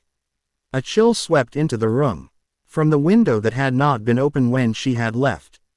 Puzzled and slightly hesitant to walk over to it, the Hyuga girl activated her Byakugan. Catching sight of the familiar form silhouetted by the moonlight, she relaxed. Kiba had draped himself over a comfortably padded chair by the windowsill and was looking out at the moon, looking very much like the wolf he was at the moment. She had assumed he was asleep, but now she saw the shallower, more rapid movement of his chest, indicating that he was awake. She stood, knowing she would be unable to sleep for a while. The Hyuga heiress walked over toward her window to stand silently by the wolf boy. Silence reigned for a few moments. Both sat silently, side by side, until Kiba sighed. You are cold, and wish me to close the window. It was not a question, simply an observation punctuated with a small, sorrowful-seeming sigh. The window is fine open. I was only wondering why it was that you couldn't sleep, she whispered, not turning, but looking out to the moon. The white wolf hesitated. Seeing the open look on her face, however, made him decide. She seemed to be at peace with her life the way she lived it. There could be no harm in telling her. One way or another she would know. He had no doubts of that. This way would, hopefully, be less painful. The others, my pack, I mean. I was thinking about our conversation this afternoon. All you caught was the end of it. Yellow eyes widened when he saw that the pale-eyed creature was nodding as though she had known the entire time. I had a feeling you were discussing my occupation the whole time I was showering. Her eyes closed, whether by pain, sadness, sleepiness, or a mixture, Kiba was unsure. Do you know what was said? White Fur trembled as the owner held his breath for a moment. But I can only imagine the questions. How can we trust her? What happens if she turns on us? What if she's only befriending us to hurt us later? And so on. It has happened before, so it is not as painful as you may think. This was the whole reason I did not want to show them my training. Civilians watch us sometimes, as we kill mercilessly. It is not like that, though. Each kill we make injures our sanity. We have no chance to think in battle. It's kill or be killed. The families we have deprived of children, parents, siblings, leaders, they haunts us. Most children, just leaving the ninja academy, have seen and caused more death than an average civilian. Kiba sat stunned as she told him what he wished the others of his pack could hear. We take no pleasure in what we do. The thrill of the battle is merely an act to put on when one feels as though they have nothing left of their sanity. When it returns, we are awash in guilt. Kiba, I am only a tool for the leaders to use as they see fit to protect the innocence of civilians and their children, while my childhood was lost long ago. The two let silence settle once more. Hinata knew that she needed sleep, and that Kiba needed to think. So she bid him a quiet good night, patted his head, and crawled under the covers of her bed. After the emotional stress of sharing something no one ever spoke of, no matter that it was true for all ninja, she fell into a light, restless sleep. The wolf, however, sat up for a much longer time. The girl had given him such insight into her life, simply by explaining what she chose for a living. He had always wondered why some people chose the hard way of life over the easy, but now he thought he could understand. Some humans choose hard lives in hopes that the others around them can keep living the easy way. The children of those people, especially in clans it seems, choose to follow in their parents' footsteps, for it is all they have ever known. He continued along with that train of thought. This girl is surely only following her clansmen. She is too kind to need to witness such violence. The soft cushion of the chair seemed to be against him, as were his slowly closing eyes. The last thought he remembered from that night was that the full moon felt wonderful on his pelt, though it did nothing to warm the breeze the open window carried into the room. Morning dawned brightly the next day, making all four of the pack wish the window and curtains had been shut the night before. Each was quick to awaken, but slow to begin the day. The white wolf groaned as he lifted his head, aching from falling asleep in such a strange position in the chair. Standing and jumping off the chair, he put his forepaws on the window sill. After nosing the window closed, he put all four paws on the ground and surveyed the room.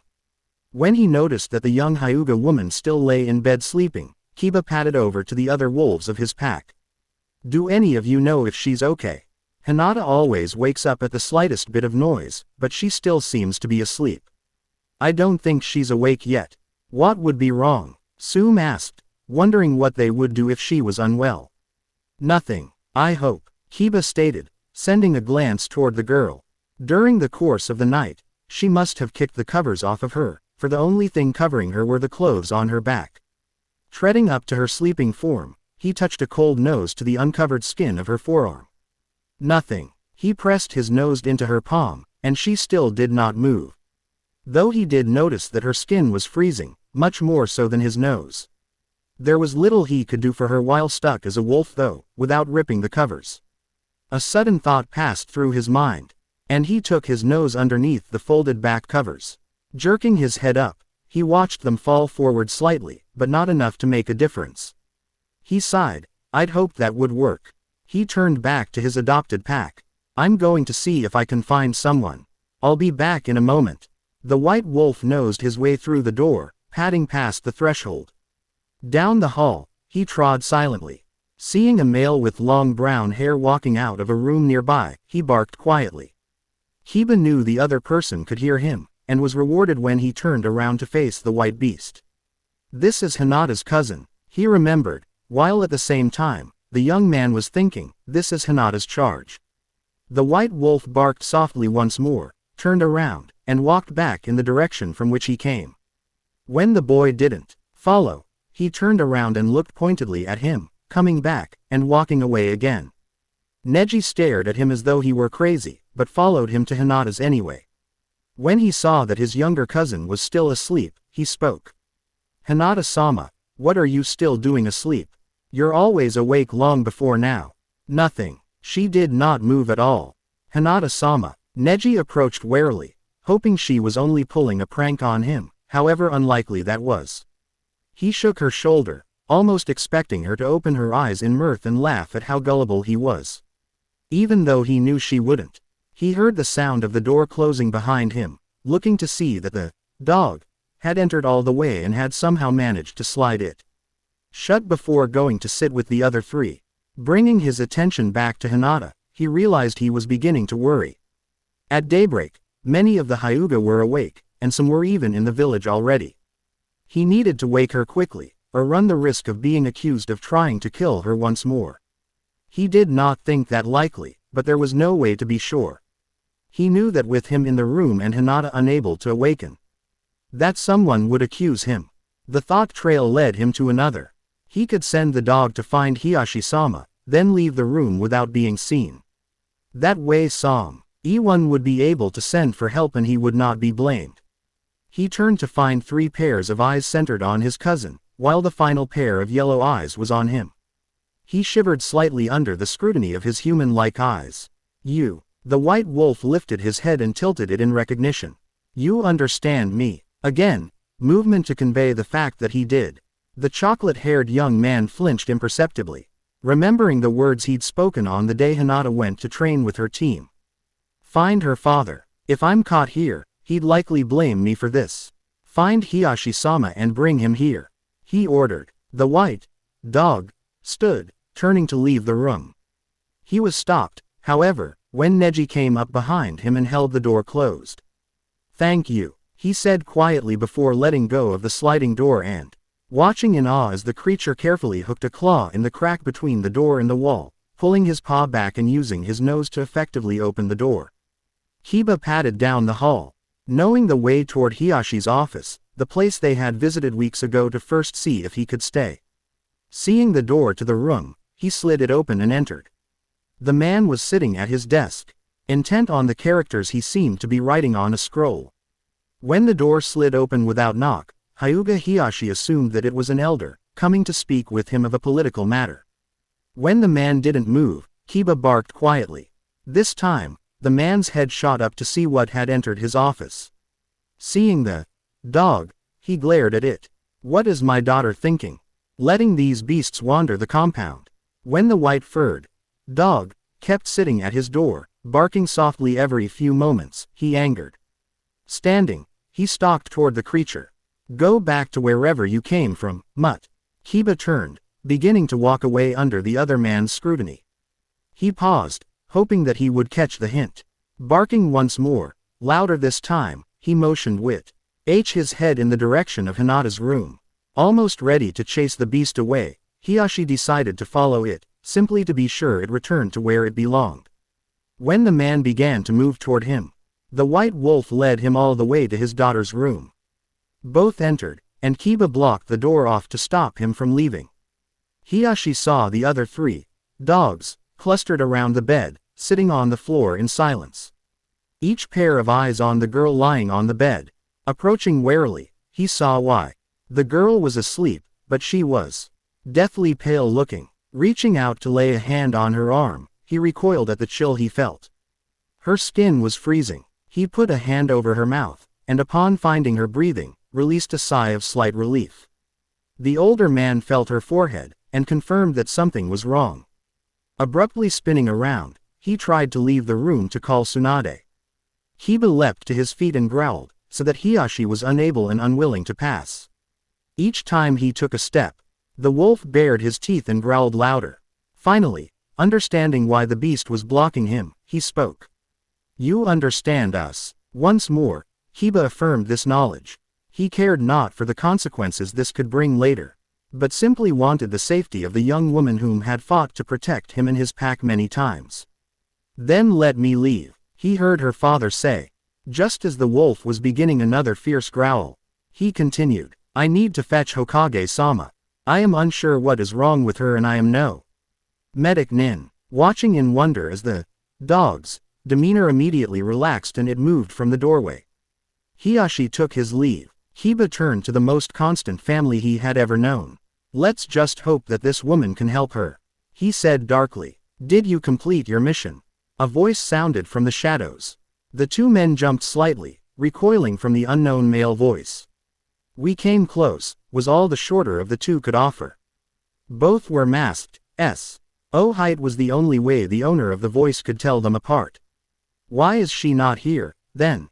It came again from the shadows, but the voice was different. This one was harsh with cold fury. E2 seemed to be debating on exactly what to tell them and what to leave out. The furious voice spoke out again. Answer the question. Now. The taller one spoke now. The first half of the plan was accomplished. But we were unable to bring her back, for by the time we were sure she was too weak to fight us, the wolf at the window awoke, and we were forced to run. You fools. Now they are going to be more careful and will be on the watch for us. Kabuto stepped from the shadows, Quent following close behind with a deep scowl on his face. Now do you finally see why I wish the wolves dead? He asked rhetorically. I wonder if Blue finally realized who she is. Could that be why she has abandoned me? He almost growled in anger and regret that she learned at all. He hadn't seen her since the day after his visit to the cabin that the wolves' protector girl had stayed in. Kabuto glowered at him. This is merely a setback in my plan because of these imbeciles. Do not fear, we will get what we want. A smirk soon followed, with a short cackle, as he tossed 2 surgical knives at the men who had failed him, knowing they would never do so again. Tsunade watched Hiashi storm into her office without a knock. What gives you the right to barge in here without permission, Hiashi-sama? Been chatting with Naruto too much? She asked, smirking. Then, she observed his heaving chest and somewhat panic-stricken eyes. Although his voice was cool and even. My daughter has taken ill.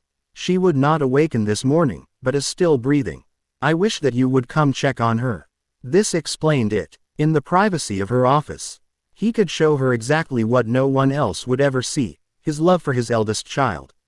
She looked so like her mother that Tsunade knew that to lose her would seem as if he had lost his wife once more. She held his eyes for a moment. I will see to her. Hiashi-sama, you must remember that I could have been in an important meeting when you burst into my office. Next time knock, she ordered flatly before standing and walking toward the Hyuga compound with Hiashi trailing close behind. The people of the village watched curiously as they rushed through the streets, not quite running, but clearly on important business. Tsunade could count the number of times that the proud Hyuga leader had been seen following her through the streets for an urgent matter on a single hand. In her years of serving as Hokage, and of being a Sannin, there were few people she had met as proud as this man. If he were asking for help, something must be seriously wrong. Was the thought that rang throughout the village that morning. Many passed by the Hyuga compound that day, wanting to act casual as they tried to get a glimpse of exactly what happened to make Hiashi so upset as to fetch the Hokage. The blonde woman pondered such as they stepped up to the gate of the compound moments after leaving the Hokage tower, both immediately let through the gates. From there, Hiashi led the way to the young heiress room.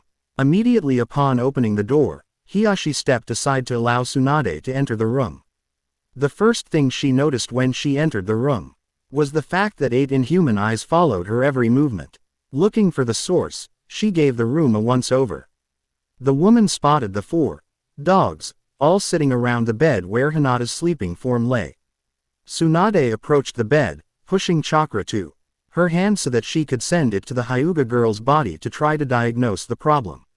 When the woman's hand began to glow with a greenish light and she approached the motionless form on the bed, Tobo leapt to his feet, thinking that the blonde was going to hurt his friend. He opened his mouth, teeth catching the green light and glinting eerily. Growling, he prepared to attack should she take another step. She didn't get his message, though, and continued to approach, thinking of all the possible problems that could cause a state such as the Hyuga heiress. She had let her guard down within the walls of her village. Tobo snarled once more, leaning back on his haunches and flying through the air at her before anyone could react. The Hokage was knocked to the ground. Tobo bared his teeth at her with an open mouth. Tsunade, unable to move from the weight of the surprisingly heavy dog, had nothing to fear, and she knew it. There was a clan leader. The entire clan itself, plus all her chakra to defend with. It was, however, surprising enough that she did not immediately react. She didn't have to. A white blur flew over her almost right after the first dog attacked, but knocked the skinny, yet heavy canine off of her. She rose to a sitting position and turned her head to observe them during the few seconds afterward. It was the white one. The one Hinata had originally brought into her office. He had pushed his own pack mate off of her so that she could heal his caretaker. These were such odd animals that Tsunade felt she could study them forever and still not be able to tell where their loyalty lay. She knew the dog had been faking kindness in her office, but she had also seen a deep-seated trust of one another in both pairs of eyes. Hinata knew something she wasn't telling. Tsunade leapt to her feet upon that thought. How could she just sit and watch the animals as a girl, the Hyuga heiress, might be dying? She turned to see Hiyashi's reaction to this, but all his attention was focused on his daughter. He was now sitting on the bed, the other two pack members laying on either side of Hinata. The moment Tsunade touched the skin of her stomach, she knew what was wrong.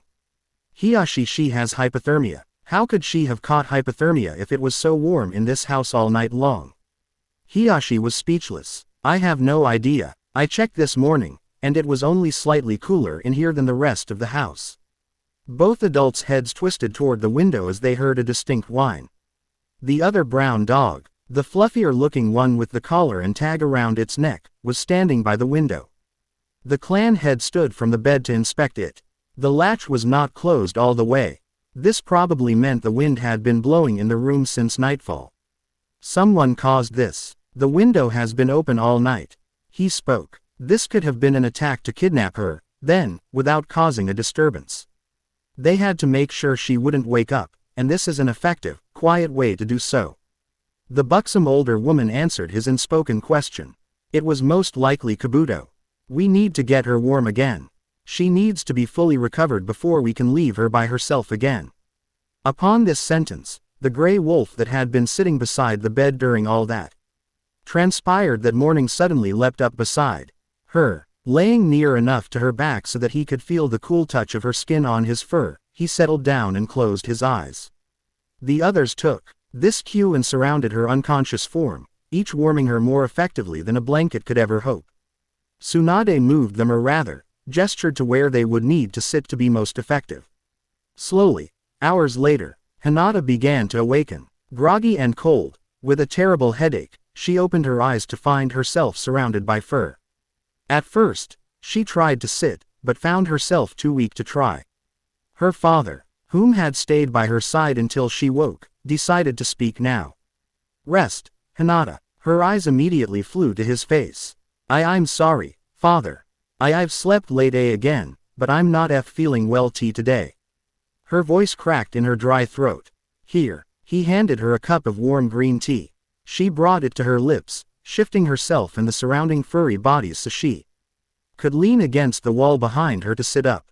Swallowing felt wonderful, and warmed her slightly. Tsunade said to give it to you when you woke up. He continued after she had finished over half of it. This brought her attention back to her surroundings. Unaware that something had been wrong, she looked confused. The wolves were clustered around her, as though they are blanketing me. There her thoughts trailed off. Father. What happened? Why did Tsunade-sama come here? She wondered aloud, still feeling as though she were slightly dazed. You would not wake up this morning. The young girl's eyes widened.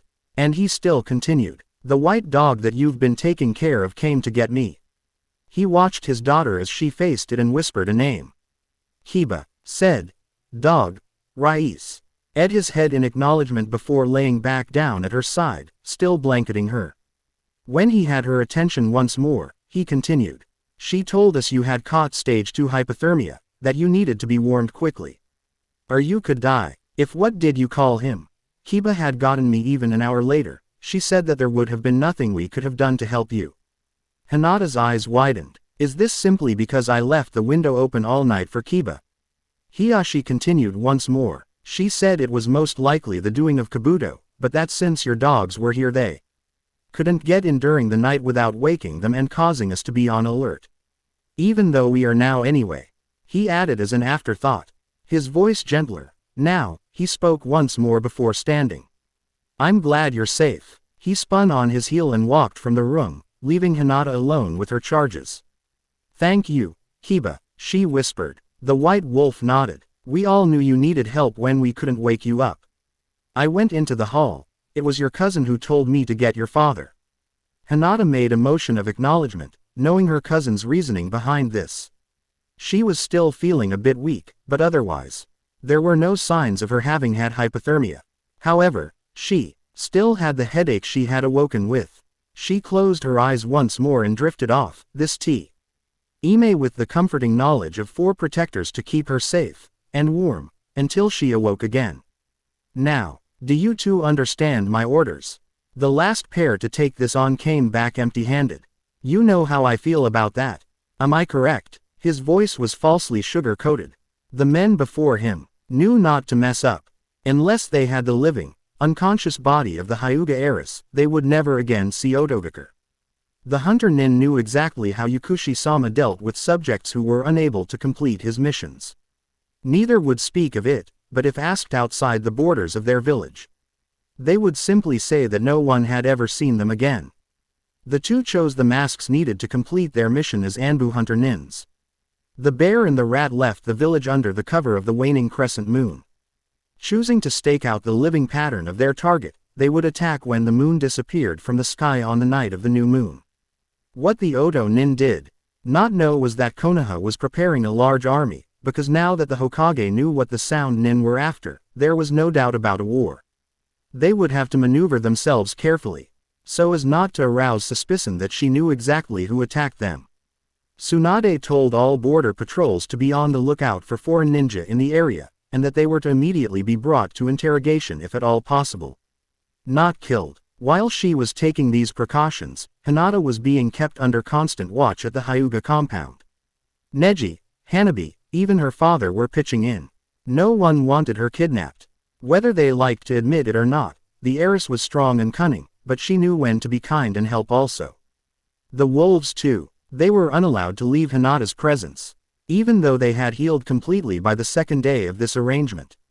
All 5 were secretly content that they were able to stay together longer. None mentioned it to the others, or even brought the subject of talk near it, but they all felt the same. On the 5th day of their confinement, Hinata brought up what had been on her mind since the night before she had slept with an open window. If you all distrusted me, why did you save my life? The 3 doubters looked at one another guiltily. Soom spoke up, believing his response to be genius. Why shouldn't we have? You took us in when we were injured and at a loss for what to do. You saved our lives and taught us much. We were in your debt. So then, you saved my life to repay a debt, when you believed it LD still have cost your own lives in the process. Hinata wanted the real reason. Tobo sighed. We were fearful of your abilities. But seeing our leader so worried over you snapped everything back into perspective, for me at least. He looked down in regret. I apologize. The other 2 who doubted her sincerity also made like movements, coupled with apologies. Hinata smiled with understanding and let the matter drop. Sure, that was all the truth she would receive. A knock sounded on Hinata's door exactly 1 week after she had been put under extreme supervision by her family and Hokage. She had been speaking with the wolves. All 5 growing incredibly bored with being stuck in the same spot for a consistent week. She immediately shut her mouth when the door slid open. Her sister stepped into the room. Hinata-chan, Otu-san says he wants to speak with you in his office. He said to bring your dogs. She looked at the animals surrounding her elder sister warily, before fleeing the room. The younger girl is never going to get over finding Tobo in the hallway. Poor kid, was Hige's simple thought as he, Soom, Kiba, and Tobo followed the raven-haired older sister into the foretold room. The cushion on which she sat was a dull green. She bowed and straightened to speak with her father, sitting directly in front of his desk. No positioning would have allowed them to be able to speak with her during the meeting at any time. When he spoke, however, this fact was the furthest thing from their minds. Tsunade-sama has ordered me to tell you that Konoha ninja have captured 2 ninja of Kabuto's. Ibiki has gathered that they have been here a little over a week, and they were planning to attack you tonight, on the night of the new moon for less light. Ibiki told the Hokage that when he searched their minds, if they failed to kidnap you, Kabuto would attack our village within the following 2 weeks after their allotted time ran out. The scowl on the Hyuga leader's face was enough to convince Hinata that he was certain the attack would happen, and her father wanted to personally see to the killing of the Yakushi. SCUA are saying that I should prepare myself foe. RB battle and be on C constant lookout F for him, since he's probably going to attack in 3 weeks. Hinata gathered her courage that she had been working on with her charges and spoke to him without him asking a question. Her father's facial expression never changed, but she could see in his eyes a surprised look, but covered nicely with a nod. A gleam of pride shone in his pale white eyes when he looked back at her. You are dismissed. Hinata left the room, heading to her room and almost tripping over the large blue dog standing just inside her doorway. About to bend down and look for tags, she paused at the growling wolves behind her. Hyuga's eyes widened as she truly looked at the small half-wolf who had been with Quent during his first and last visit to her cabin. What are you doing here? She asked it, wondering if it could speak. I am Blue, a half-wolf. Oji-san despises wolves. I cannot be around him to cause him pain any longer now that I have realized this. The half-wolf sighed as she flopped down on Hinata's threshold. So you came to seek refuge with the wolf lover? Hinata questioned gently. She could well imagine the pain of spending one's entire life with someone, only to find out that you are a part of whatever they despise most. Blue's head lifted slightly. I did not come here seeking pity. I came here to find those of my kind. I don't care whether you accept me, but simply give me companionship. I'm alone otherwise. Hige came around Hinata. If it is okay with Hinata, it will be fine with me, Blue. He licked her ear and tried to coax her to stand away so the rest of the occupants of the room could enter. Hinata smiled as she watched them. She walked into the room. It will be fine with me. Maybe it would be nice to have some girl company instead of all boys. She sighed melodramatically and put a hand to her forehead, making each of the 5 wolves laugh. By the end of their first day together, Blue realized that she had made the right decision in seeking these 5 out. She found a friend, a possible love, and a companionship that she had missed since her family life with Quent had been destroyed by her own kind. The following 2 weeks flew by. Before they knew it, the threat that Yakushi Kabuto posed to Hinata, her village, and, in turn, the wolves, grew until even the village civilians knew something was wrong. By middle of the 3rd week since the talk with her father, Hinata knew that everyone, human and animal alike, was anxious and jumpy. They were standing on the precipice of a war, and soon, they would be catapulted into the canyon below, officially beginning the battles. I believe it's time we take a visit to Konoha to see what is taking my people so long to get the girl in return. The Hokage turned to his companion. Quent, grab your gun. I'll go get the squads who were selected for this specific purpose. It's time to start some chaos. We leave by nightfall, under the cover of the new moon. They had been setting up for this plan for weeks. There was no way they could fail. All ninja gathered at the gate were unaware of what a long week was ahead of them. Move out. The order was given, and all obeyed it. Any night now, Otogaker ninja will be coming to attack our village. We must be prepared for them, so this is going to be an anxious week. I'm assigning extra guards to the wall, so enjoy your rest whenever you can. We have to assume the worst will happen. Tsunade spoke to the many Anbu, Junin, and Chunin standing before her. They were on the roof of the Hokage Tower, all waiting for orders from their leader. Each shinobi knew that Yakushi Kabuto was a powerful being, but none knew just how shaken up their Hokage was over the upcoming attack. So many ninja died every day, be it for power or their village, and Tsunade knew that some of the faces before her would never be seen alive again. This fact was sobering enough, but now many of their deaths would be too. Stop one man from becoming powerful enough to defeat a Sannin in her village. Why have things come to this, to so many young people dying? She called the meeting with the intentions of warning them about the upcoming battle, not knowing that it would submerge her thoughts so morbidly. All that Kabuto wanted out of the war was to simply kidnap Hinata, to gain the Byakugan so he could perform experiments with it. It was amazing to the Hokage that anyone could go to such lengths to acquire power. There was no way she could let him succeed, though. That would spell even more danger to the ninja world. Plus, if she did nothing, then the Hyuga clan might leave Konoha, and no longer would they have any widely known, prominent bloodline limits in their village, protecting them from outside invasion. They would have lost both the Sharingan and the Byakugan in the small time span of 9 short years. There was no way Tsunade could let anything like that happen.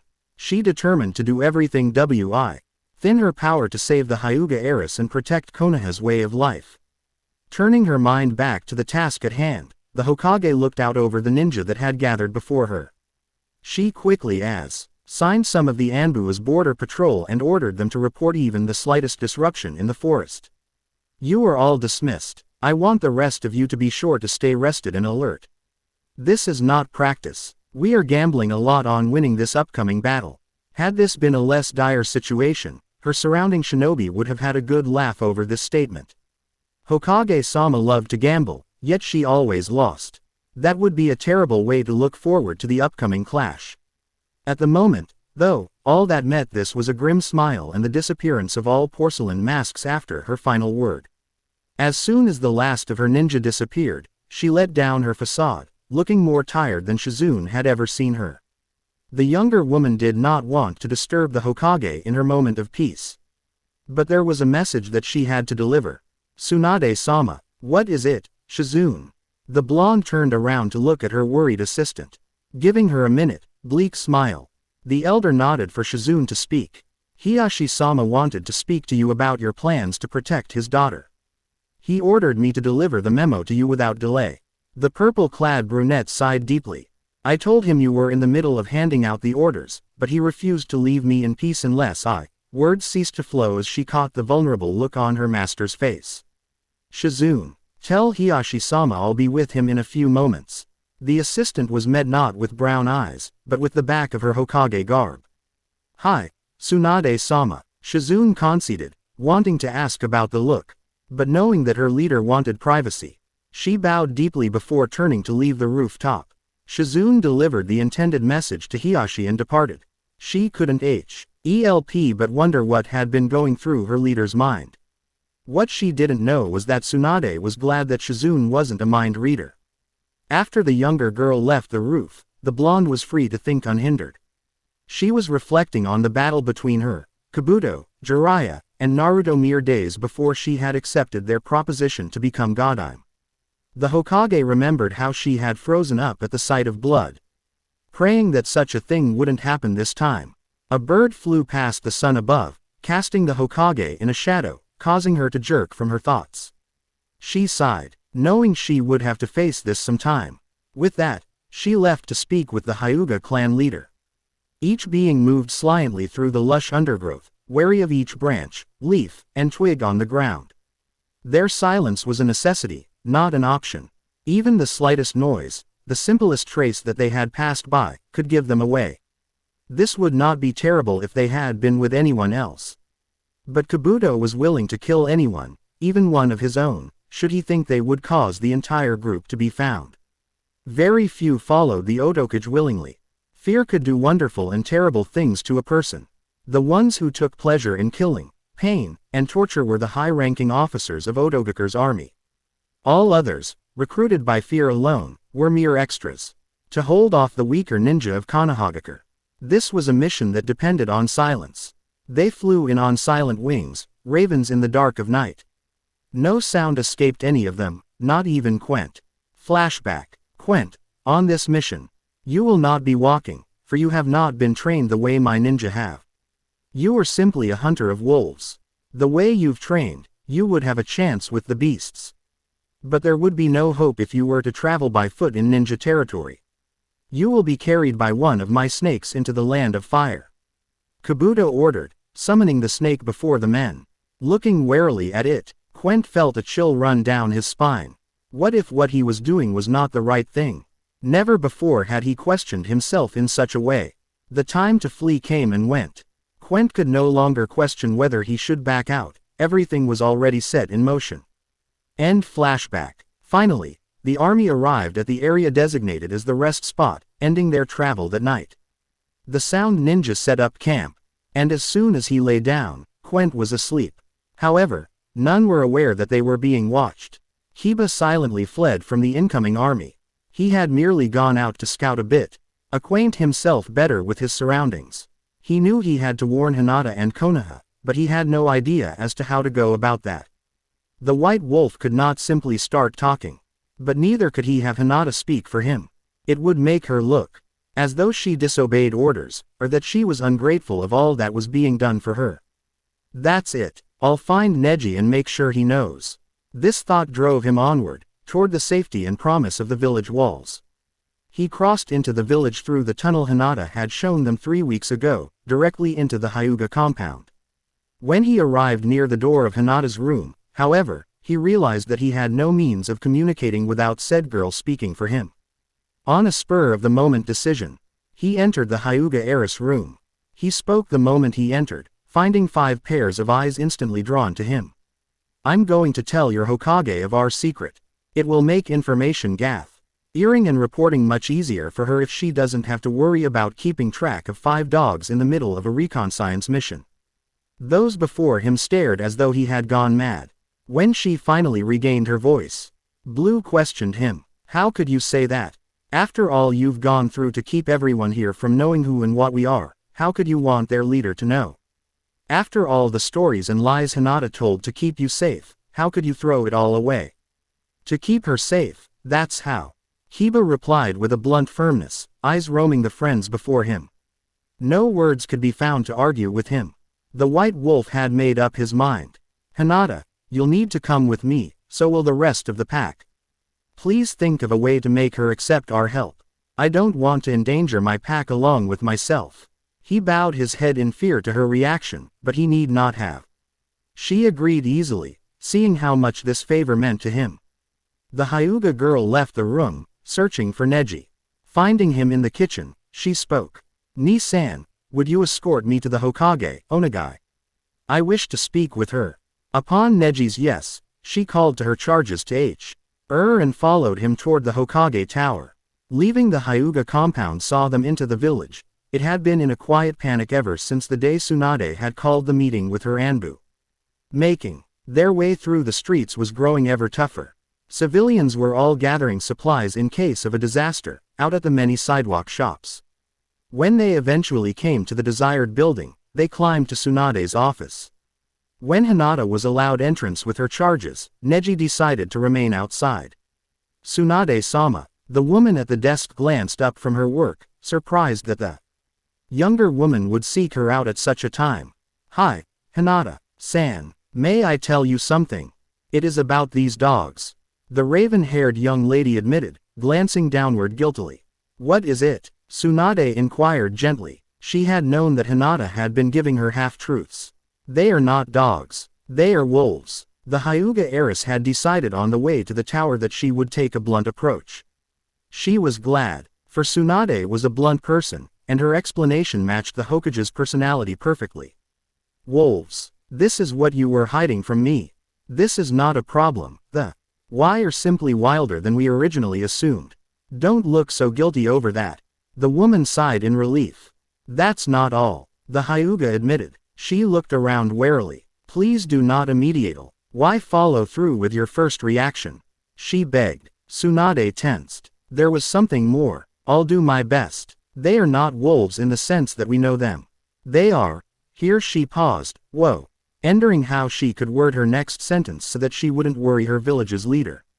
They are different, she finally decided. The blonde woman in the Hokage robes narrowed her eyes.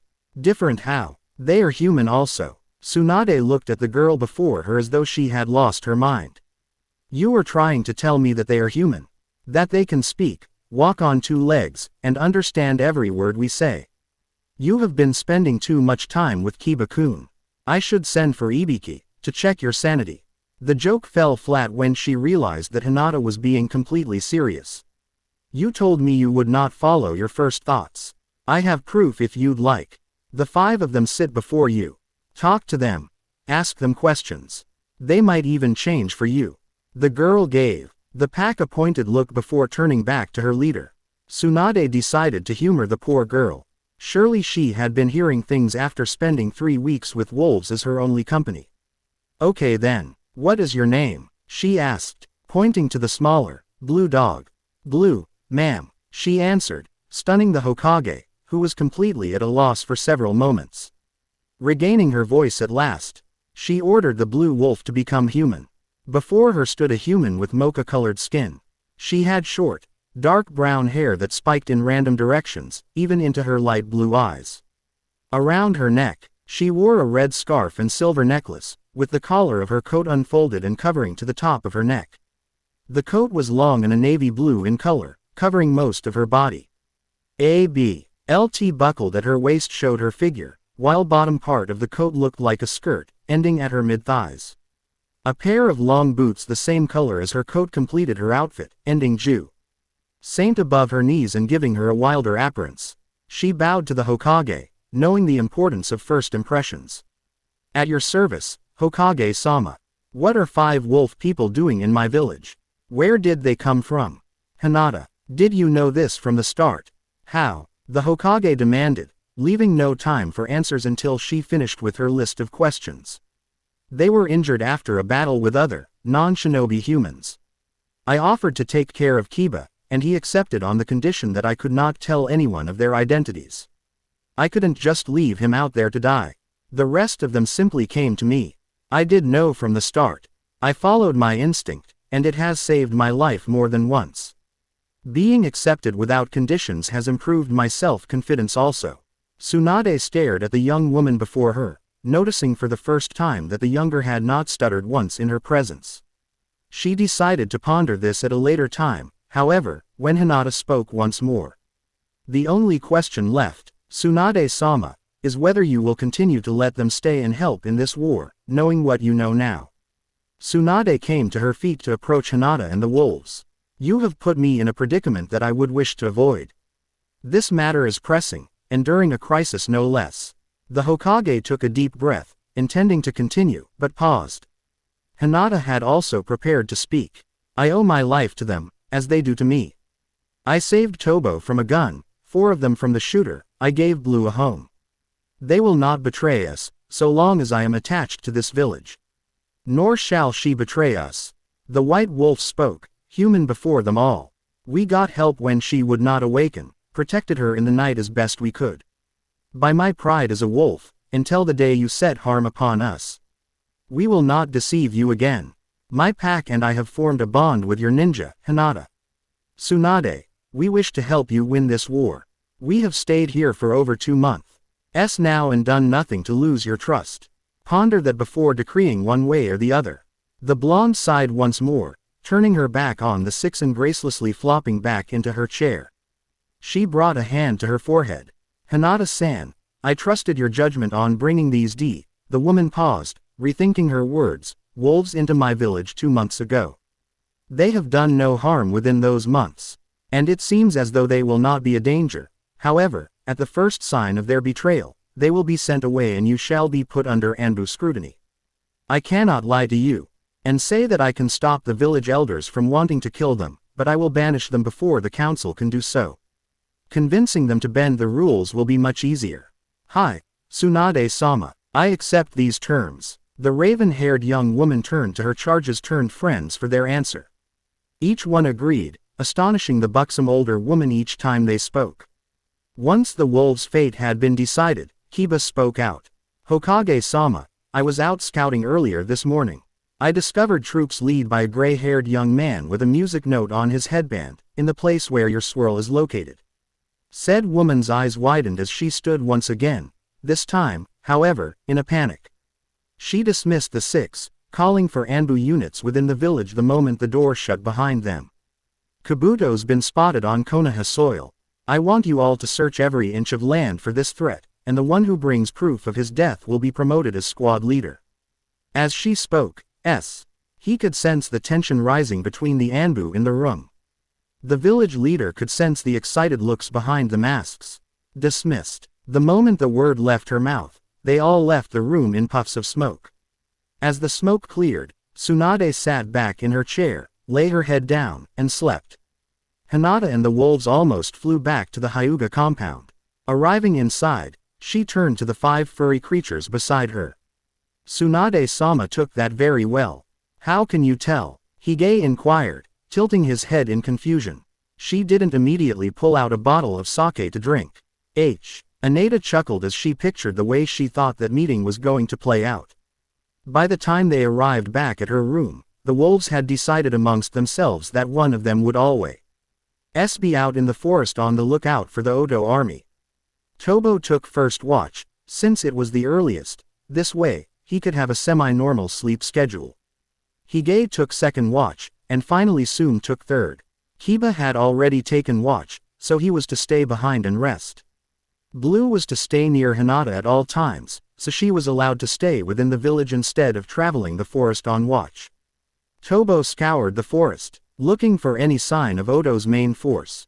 He was sure that he and his pack, along with the shinobi as he learned that the ninja of Hinata's village were called, would be enough to protect his newest friend. He kept watch in order to keep his friend safe. The brown wolf knew that it would be worth it. In his mind, Hinata had been one of the pack the moment he had calmed him down in the Inuzuka's clinic. Tension in the wolf boy's body ran high until his shift was over. He hurried back to the Hyuga compound in order to send the next watch out as soon as possible. He kept his eyes peeled until the moment Hige left the compound. "Nay, Hinata," he whispered the moment things settled back down. Tobo looked at her intently over his muzzle, wondering how he was reacting to all the protection and exertion of her village to keep her safe. "Hi, Tobo-kun, what is it? Did something happen? You aren't injured from your watch, are you?" Her worried gaze passed over his fur, eyes raking across his pelt as if she could see an injury underneath. "Nothing happened. I just wanted to make sure that you were okay. Your village has such strong bonds. How did you form such tight bonds with so many people? They're all willing to die for you," the brown wolf stated in wonder as he stared at her pale face. "We are shinobi. If we can't trust our allies and closest friends, how can we possibly fight our enemies? If we don't have trust for one another, how can we fight on the same side? I am okay. This battle would have happened sooner or later. The only thing my Byakugan did was speed up the process and bring the war out into the open." She tilted her head to the side, wondering if he understood what she was trying to say. The brown wolf nodded his head, looking thoroughly abashed at the question now that he realized her answer was simply common sense. How could someone trust another with their lives and not form a bond with them? "I understand." He gave her a wolf's smile, and settled down to rest. His day had been long, and he was ready to sleep. The moon was just beginning to rise when he spotted them, shadows against the slight silvery light. Normally, he would think nothing of it, but tonight, he was on the lookout with both his eyes and nose for the ninja who wanted to take Hinata away from his pack. Sum, who had left for watch a mere hour before he found them, left the undergrowth silently, committing to memory the place he had seen them. He ghosted into the village with silent paws. His gray coloring helped him with that task. He traversed the village, headed toward the Hokage tower. Rushing up the stairs, he headed straight for Tsunade's office. Cautiously, he pawed at the door, whining almost silently, yet knowing that she would hear. The door was opened, and he slipped into the room. Quietly, he spoke into the shadowy interior. "They're on the move. Soon, they will be upon the village gates." The Hokage nodded her head slightly, only enough so that he could tell she understood. To an outsider, it might have seemed that she was falling asleep, then catching herself and awakening, or maybe even nodding at some idea that she had come up with. Sum's gray fur allowed him a cover in the shadows that none of the other wolves possessed. It was as though he had no earthly body, merely a communicative spirit exchanging words with a living being. His message delivered, he left the tower. He wanted to head back to the compound to make sure the pack was prepared for the attack on the village. He sprinted through the village once more, silently. He could easily pass as a ninja assassin. The gray wolf arrived in the Hyuga compound in record time in order to complete his self-given mission. Immediately, he reported to the white-furred pack leader all the information he gathered. Kiba woke the other four in the room and explained the situation. Hinata took the information well, grabbing a change of completely black clothes from her dresser. Upon changing, she and the pack sprinted back toward the tower. By now, the ninja of the village had been awakened.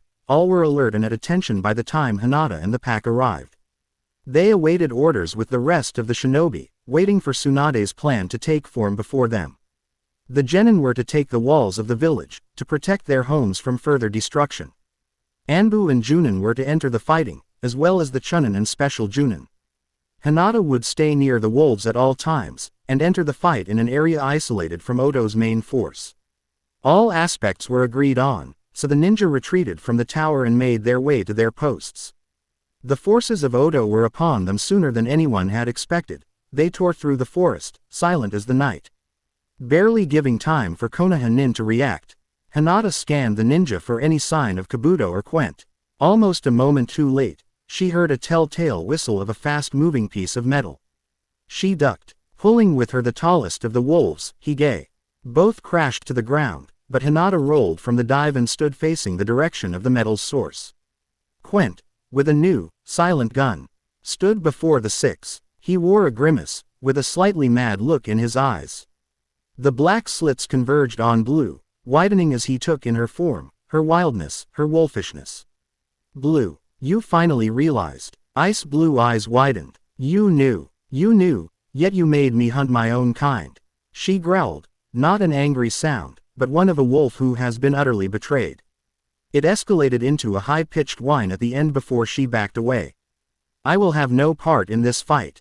Her voice, clear yet pain-filled, rang out through the forest into the unseen depths. Do what you will, but I will have no part in killing my master or my own kind any longer. She backed away into the night, quickly fading from view with her dark pelt under the eternal night of the trees. Only the sound of her feet padding quickly upon the leaves was left of her presence. Hige, aware of her pain as he was of no one else's, watched in sorrow as she fled. He turned on Quent, angry steel in the pupils of his eyes. You monster, he shouted, leaping at the older man, only to be flung to the side when Quent brought his gun forward and struck him on the head with it. The brown wolf fell onto his side, hitting the ground with a dull thump and a moan of pain. His eyes stayed closed. This incited a howl from the remainder of the pack members and a gasp from Hinata. You are a cruel man, Quent-san. When you brought Blue into my cabin, did you really mean to use her to kill her own kind? Are you so heartless that you could destroy everything for which she now lives?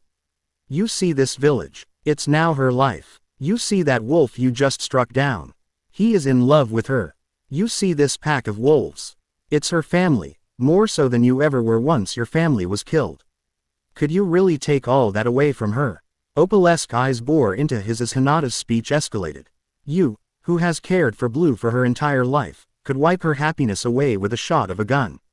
No one, not even one bent on revenge against an entire race, could ignore that. Her speech began to soften, now.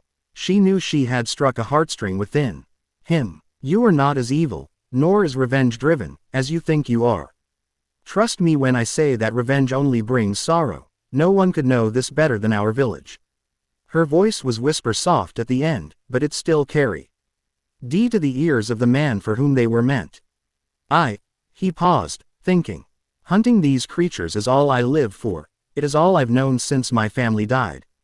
Once more he paused, taking a deep breath. He uttered the phrase that sealed his destiny. I would kill them all before I would quit my revenge. Raising his gun, he pointed it at the fallen wolf. You have just voiced your dying words. Kiba lunged at Quent as he spoke, leaving Hinata to protect Hige and stop the gun from firing. They had planned this scenario, as well as many others, in the time of anticipation of this very moment. Hinata had drawn a kunai before the old man had even finished his sentence. Rushing toward him with it, she grasped his wrist, tightening her hold and jamming the kunai into the barrel of the gun and leaping away from the man. Kiba had merely been a distraction, and he backed away when Hinata made her move. With the gun gone, Quent was no threat. What they did not count on, however, was that the man did not let go of the gun.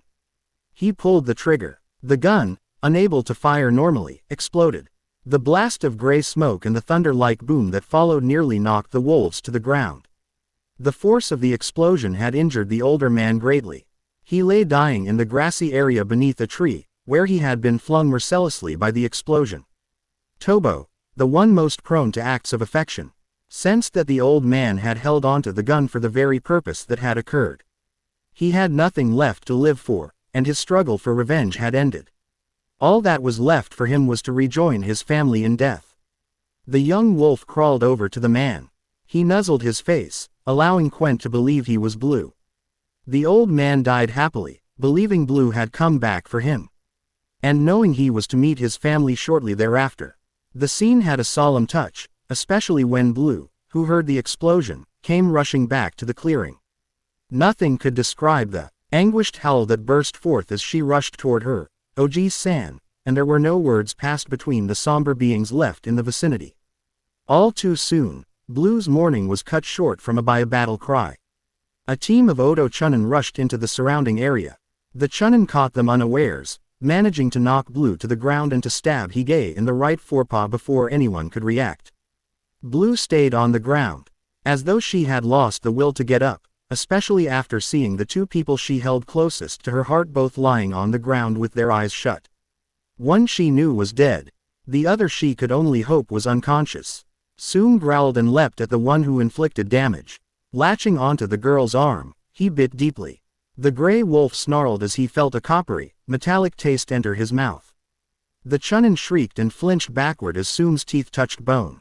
Hearing a chink near his ear, Soom withdrew his teeth and attempted to dodge the kunai that had been flung in his direction. A gruff whimper was drawn from his throat as the metal tip hit its mark. The metal had embedded itself into the muscles of his right shoulder, forcing him to pee. Much of his weight on his less dominant side. He was unable to move his right leg without tremendous pain shooting through his limb. The pain of the injury left him in shock for a long moment. The other two Chunin had not watched in idle fascination as their teammate fought Soom. They occupied Hinata, Kiba, and Tobo to keep them from helping the gray wolf. When Soom was stabbed, Tobo broke away from his tag team fight with Kiba to help. He leapt at the Chunin, attacking her from behind. She threw the young wolf off of her, then spun and began furiously slashing at him with a kunai. He fled her strikes, eventually being forced out of the clearing and into the forest beyond. Tobo kept his cool, even as he was separated from his friends, and the thought crossed his mind that he might never see them again. There was no way he could fight a ninja, panic, and still live to tell the tale. He learned that from Hinata in the days leading up to the battle. Working to stay calm, he threw himself into battle. Back in the clearing, Hinata and Kiba were attempting to finish off their opponents quickly enough to help Tobo. Since Soom was injured, he could not go after them. Soom decided to forego their battle, instead trying to get used to walking on three legs once more. However, things were not working out as planned. Hinata's adversary was of the same rank as her, therefore, they were similarly matched in skills. Kiba was used to having tough enemies, so he drew from his prior knowledge of battle expertise and the recent additions from the Hyugas to aid him. Hinata kicked, tossed shuriken, used her juken. Anything she thought would give her the upper hand in their fight. The Odo Chunin matched her moves, save for the juken, which was barely dodged multiple times, and hit only once. In an unhindering place, she bent backward to duck a kunai, then backflipped after it passed. She kicked the Chunin Kiba had been fighting, knocking the Odo Nin to the ground and succeeding to eliminate him from battle shortly after. Kiba flew over to her previous opponent, throwing him off with their expert switch. The white wolf managed to scratch the ninja across the torso before being thrown to the ground. He landed on his feet, immediately throwing himself back into the clash. The chest wound slowed him, but the Chunin worked to keep his moves one step ahead of Kiba. Kiba, I'm going to go ahead and look for Tobo. You stay here and protect the others. Hinata shouted, not wanting to distract him, but understanding there was little other way to rescue the youngest member of the pack. The white wolf made no indication that he heard the Hyuga heiress, but she took off anyway, confident in his ability to win the battle. Leaping into the trees, Hinata used her activated Byakugan to scan for Tobo through the trees and surrounding area. She was also on guard for the chakra signature of the Chunin that had followed him. She found them some ways off, a kilome and a half east from where he and the pack had separated unwillingly. She moved through the trees at a breakneck pace to reach the small wolf before any more harm befell him. Hinata found him, with several wounds. facing an also wounded opponent. Tobo had been cut multiple times, and had a large gash, similar to the one she had first found him with, across his stomach. She knew for a fact that the flesh around his stomach area was still sensitive, meaning that the injury caused him more pain than it would have if it were in a different area of his body. The Chunin he had been warring with had multiple abrasions on his arms, upper body, and legs. His left eye was beginning to swell, as though he had been punched, and there was a puddle of blood. Below him, the Hyuga girl believed that Tobo was in the better condition. But she did not want to wait to find out if her belief was true. She leapt into the battle, knocking the Oto ninja to the ground. The impact was accompanied by a cloud of dust that rose above them, masking the Oto nin's sight, along with Tobo's. Only Hinata's sight remained unimpaired by the dust, thanks to her Byakugan. In the midst of their confusion, Hinata saw the Chunin turn tail and run. Making sure he had fled the scene completely, Hinata turned to aid Tobo. She approached, making no attempt to muffle her footsteps. "It's me, Hinata," she said to the wolf. He relaxed and laid on the ground, careful to avoid brushing his stomach. "I need help. I lost a lot of blood just from running," he whimpered. "Don't worry, Tobo. I'll get help as soon as this battle is over. For now, I'll just heal the skin over the wound so you won't lose any more blood. There is nothing more I can do in the midst of battle." She answered his plea reluctantly. The Hyuga had wanted to save more of her chakra just in case she had to continue fighting, but there was no way Tobo could survive the rush back to the others with a gaping wound in his belly. "Okay," he whined as he felt her cool hands touch his stomach in an effort to close the skin over his injury. It itched for the length of time that it took to heal, but the itching sensation soon faded, as did most of his pain. "We have to move quickly. Kiba was still fighting when I left. He has an injured Blue, and Hige to protect, as well as himself. We need to get back as soon as we can to make sure he is okay." Hinata explained their situation as she last knew it, then waited for Tobo's acknowledgement. The wolf nodded and the two took off into the forest. Hinata, preferring to travel by tree, continually dodged branches that rushed toward her. Tobo, however, chose to keep to the ground, despite the higher likelihood of finding an enemy. Before long, they came upon the place where they had left the rest of the pack. The surrounding forest was splattered with blood, and a few bodies were cast meaninglessly into heaps as Kiba and Sum fought for their lives. Kiba's white pelt was flecked with red with blood. Some of the metallic liquid was from his enemies, but the wolf did have numerous gashes and scrapes from the kunai and skidding across the dirt. Sum's hide was of such a dark color that nothing other than the crimson blood from his kunai wound could be seen on it. Seeing that help had arrived, the two began to fight with renewed hope. Both Tobo and Hinata immediately leapt back into the fray. They were too slow. Almost in slow motion, Sum was attacked from behind. An approaching Oto team had heard the commotion and decided to swing by to find out what was happening. They had come across a scene fit for a mass murder. Enraged at the loss of their friends' lives, the Nin attacked in a crimson tide. Each member of the pack, whether human or wolf, watched in horror as Sum fell to the ground. The severed trachea could not have been healed in the midst of battle. It probably couldn't have been healed at all, whether in combat or not. All they could do was watch as he took a last, gurgling breath. His blood gushed out of his body, leaving it lifeless within the time span of a half of a minute. 30 mere seconds had taken the life of a close friend. He had been constant, never changing. He had been stubborn and grumpy. He had been a family member to wolves who had never known a family. The battle had not paused to wait for the gray wolf to die.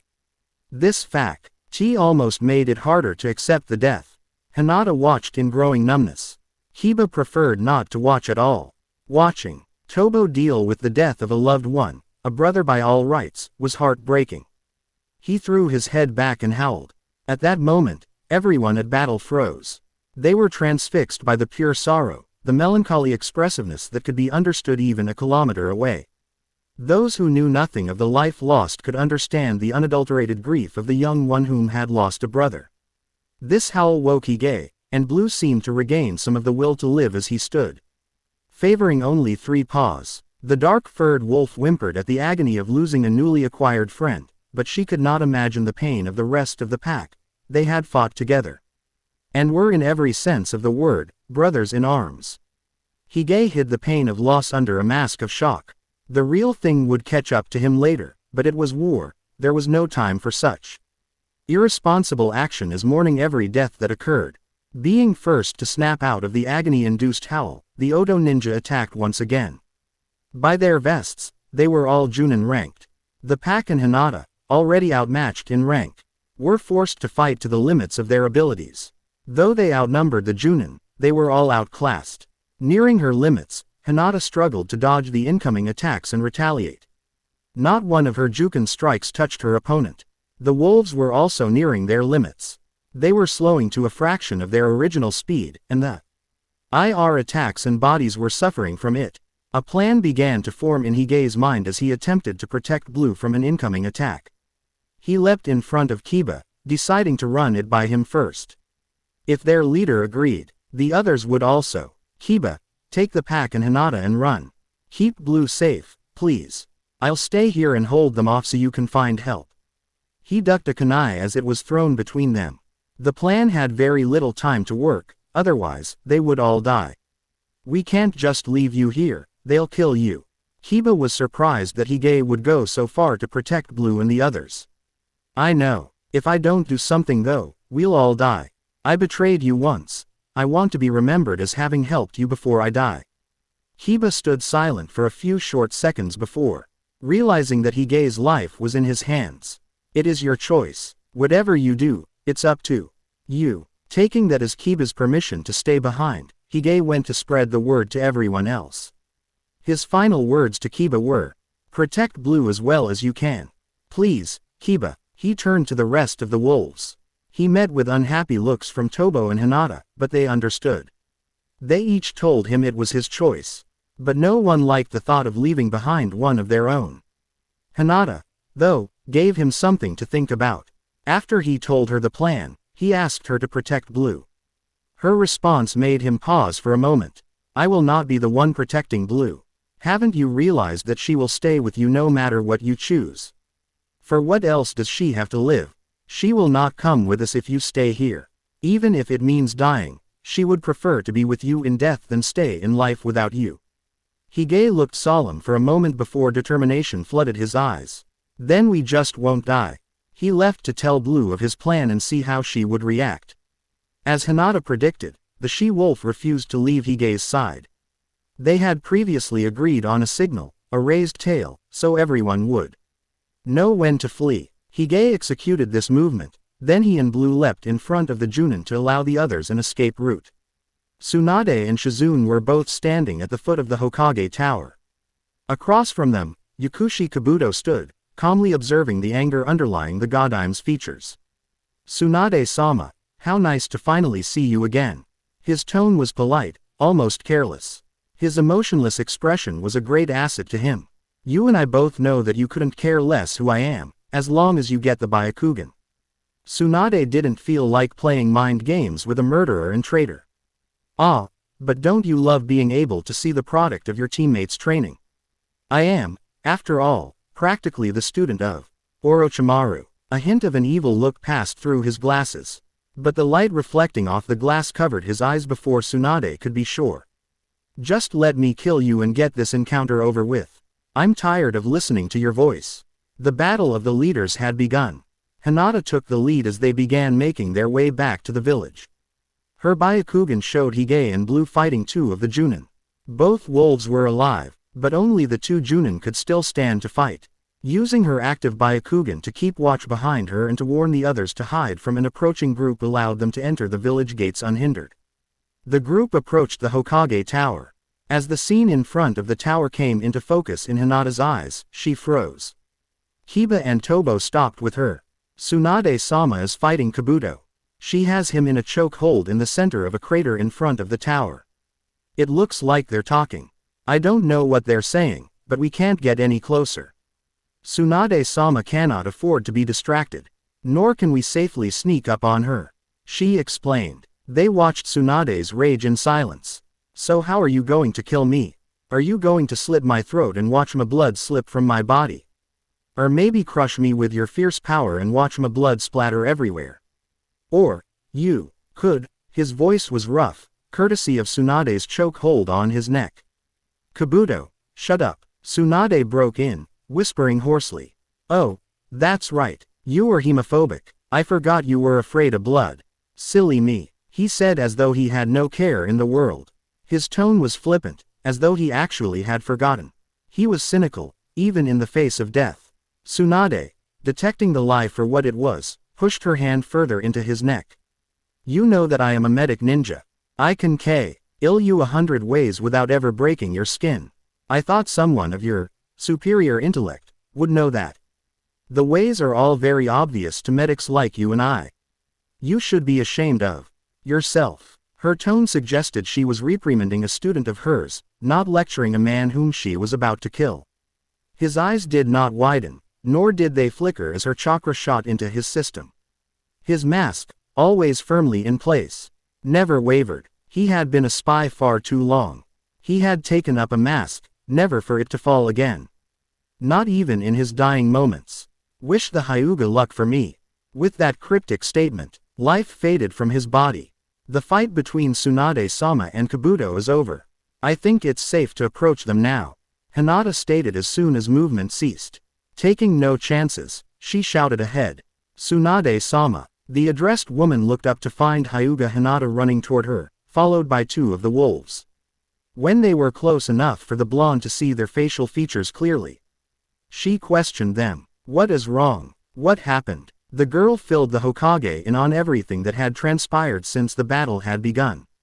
She still stuttered occasionally, but it was far less prominent than what it had been, Tsunade noted. Hige and Blue's sacrifice shocked her for a moment, but soon the story was finished and she had no time to feel anything. "Let's go," instructing Hiyashi, who had come onto the scene when he realized that was where Kabuto and his daughter were both located, to watch the body and make sure it stayed dead. Using Hinata's Byakugan, which was always a handy Kekkeigenkai to own, the 4 made their way back to 2 dead Oto ninja, 1 superficially wounded Oto Kunoichi, and 2 mortally wounded wolves. The 2 dead Junin had most likely bled to death, due to the number of gashes left on their torso, arms, and legs. The one that still lived had just as many wounds, but they were shallower, much less dangerous than the ones inflicted on her team members. Blue and Hige looked as though they were about to fall over. Blue seemed exhausted, as though the battle made her sleepy. Her fur was matted and stained a deep crimson, most of the blood hers. And a little of it her enemy's. Hige's fur was also matted, but the blood on his coat was still a bright crimson. He looked almost ready for his legs to give out, but he fought on in a fury. He was seemingly moving on sheer willpower to protect his love. If the reinforcements did not hurry, soon both wolves would be dead. The Hyuga girl described the scene in the woods Suro. Nding the 3 living beings so that the wolves would not be surprised to stillness in a dangerous place. They arrived at their destination just as a final strike was made to Hige. Blood gushed from his chest as the kunai in his heart was removed by the Oto Kunoichi. She stumbled back and blindly slashed as Blue attacked with a ferocity only shown by those who have lost loved ones. She sank her claws into the girl, ripping out her throat just as the Kunoichi thrust her kunai into the furry body of her assailant, slicing into her right lung. The Junin was killed instantly. Blue staggered over to Hige and spent her last moments in his arms. She gave a quiet whimper, only to have Hige shush her with a small kiss. "I'm sorry, Blue, so very sorry," he breathed, pouring his last moments of love into that woman's life. "There is nothing to forgive, my love. We are together, and we will die that way. I love you." Her breaths came in short gasps, wincing as she realized that her single workie Ing Lung would be unable to support her much longer. They died together, with a promise to meet again, somewhere, somehow. Each living being bowed their heads in sorrow, to then raised them and let out a mournful keen. Kiba and Tobo had lost almost everything they had worked to gain. Their makeshift family was lost. They will be honored as heroes, recognized for their sacrifice. Tsunade quietly stated, "They chose to give their lives to save yours." Kiba turned wolfish eyes on the blonde woman. "You've never lost anyone that is as close to you as a brother. You can't know what it's like." His voice, little over a whisper, was as cold as ice. To the white wolf's surprise, the older woman smiled. I have lost far more than you can imagine. My teacher, my brother, my fiancé, and even my teammates. Almost everything I held dear to me before. I rebuilt my life, though. Now, I have a village I can protect, villagers who need me. You can do the same. It may take time, but the hurt will pass. Her philosophical outlook was surprisingly optimistic considering the way she still drank to relieve her own hurt. The speech seemed to have the affect she wanted though. A new look of determination entered Kiba's eyes. Though he would need time to get used to the fact that his pack would never come back, he still had everything he had built in Konoha to fall back on. I have a friend here, and Tobo is still alive. He's just a kid. I have to get through this. I also have Hinata. Said girl's eyes were watching the white wolf in something akin to worry. There was worry in her eyes, but the was an underlying hint of something else. A thought suddenly hit him. Of course, they were her friends, too. All of us were. She cared about us enough to save Soon's life, to take all of us in when we were hurt. Even at the cost of her honor.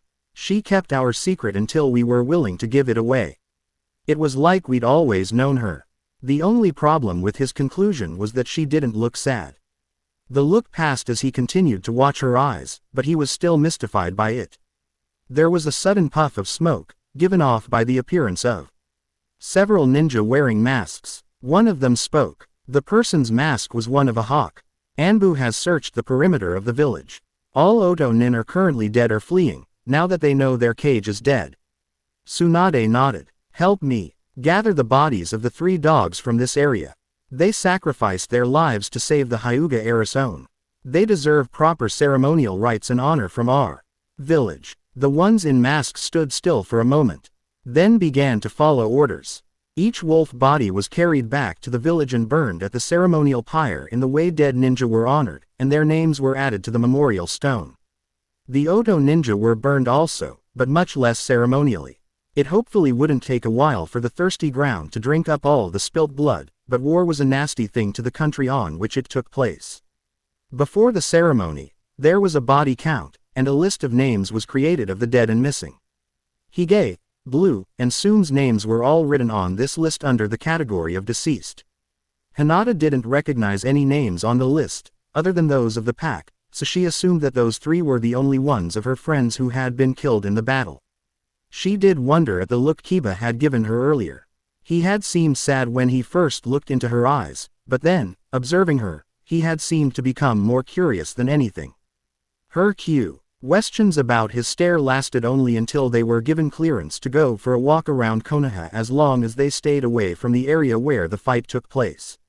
The summer heat was almost unbearable, but none of the friends had wanted to sit in the village. It was hard to believe that it had been a little over 2 months since she had first met Kiba. They walked in silence, Hinata just enjoying the feeling of being outdoors with nothing to worry about for the first time in a very long while. The moment Hinata assured Kiba and Tobo that they were alone, Kiba began to speak. Do you really care so little about my pack? I thought they were your friends. Hinata was shocked to the core. Of course she cared for them. They had been friends, closer to her than some of the people with whom she had gone to the academy. What are you talking about? I cared about them. You're right, they were my friends.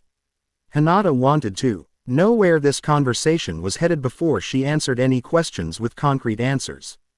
Before we reached Blue and Hige, you were describing the scene to us, right? At her nod, Kiba continued. You said everything with such an emotionless voice. Then, when they were killed right before our eyes, I looked at you. At first, you were looking at me as though you were worried. Then I noticed something else in your eyes. I couldn't tell what it was. I thought it was sadness for losing your friends, but the more I studied you, the less upset you looked. Do you remember when I told you about my job? Her stare encompassed both wolves so that they could not look away. They nodded, wondering what turn the conversation would take with the mention of her being a kunoichi. How many people do you think I've lost? Shall I begin a list? My mother, a CL. Asmate of mine named Sasuke. He's still alive, but he's like a walking shell of the person he used to be. A teacher named Asuma, Sandame Hokage, Hige, Blue, Soom, shall I go on?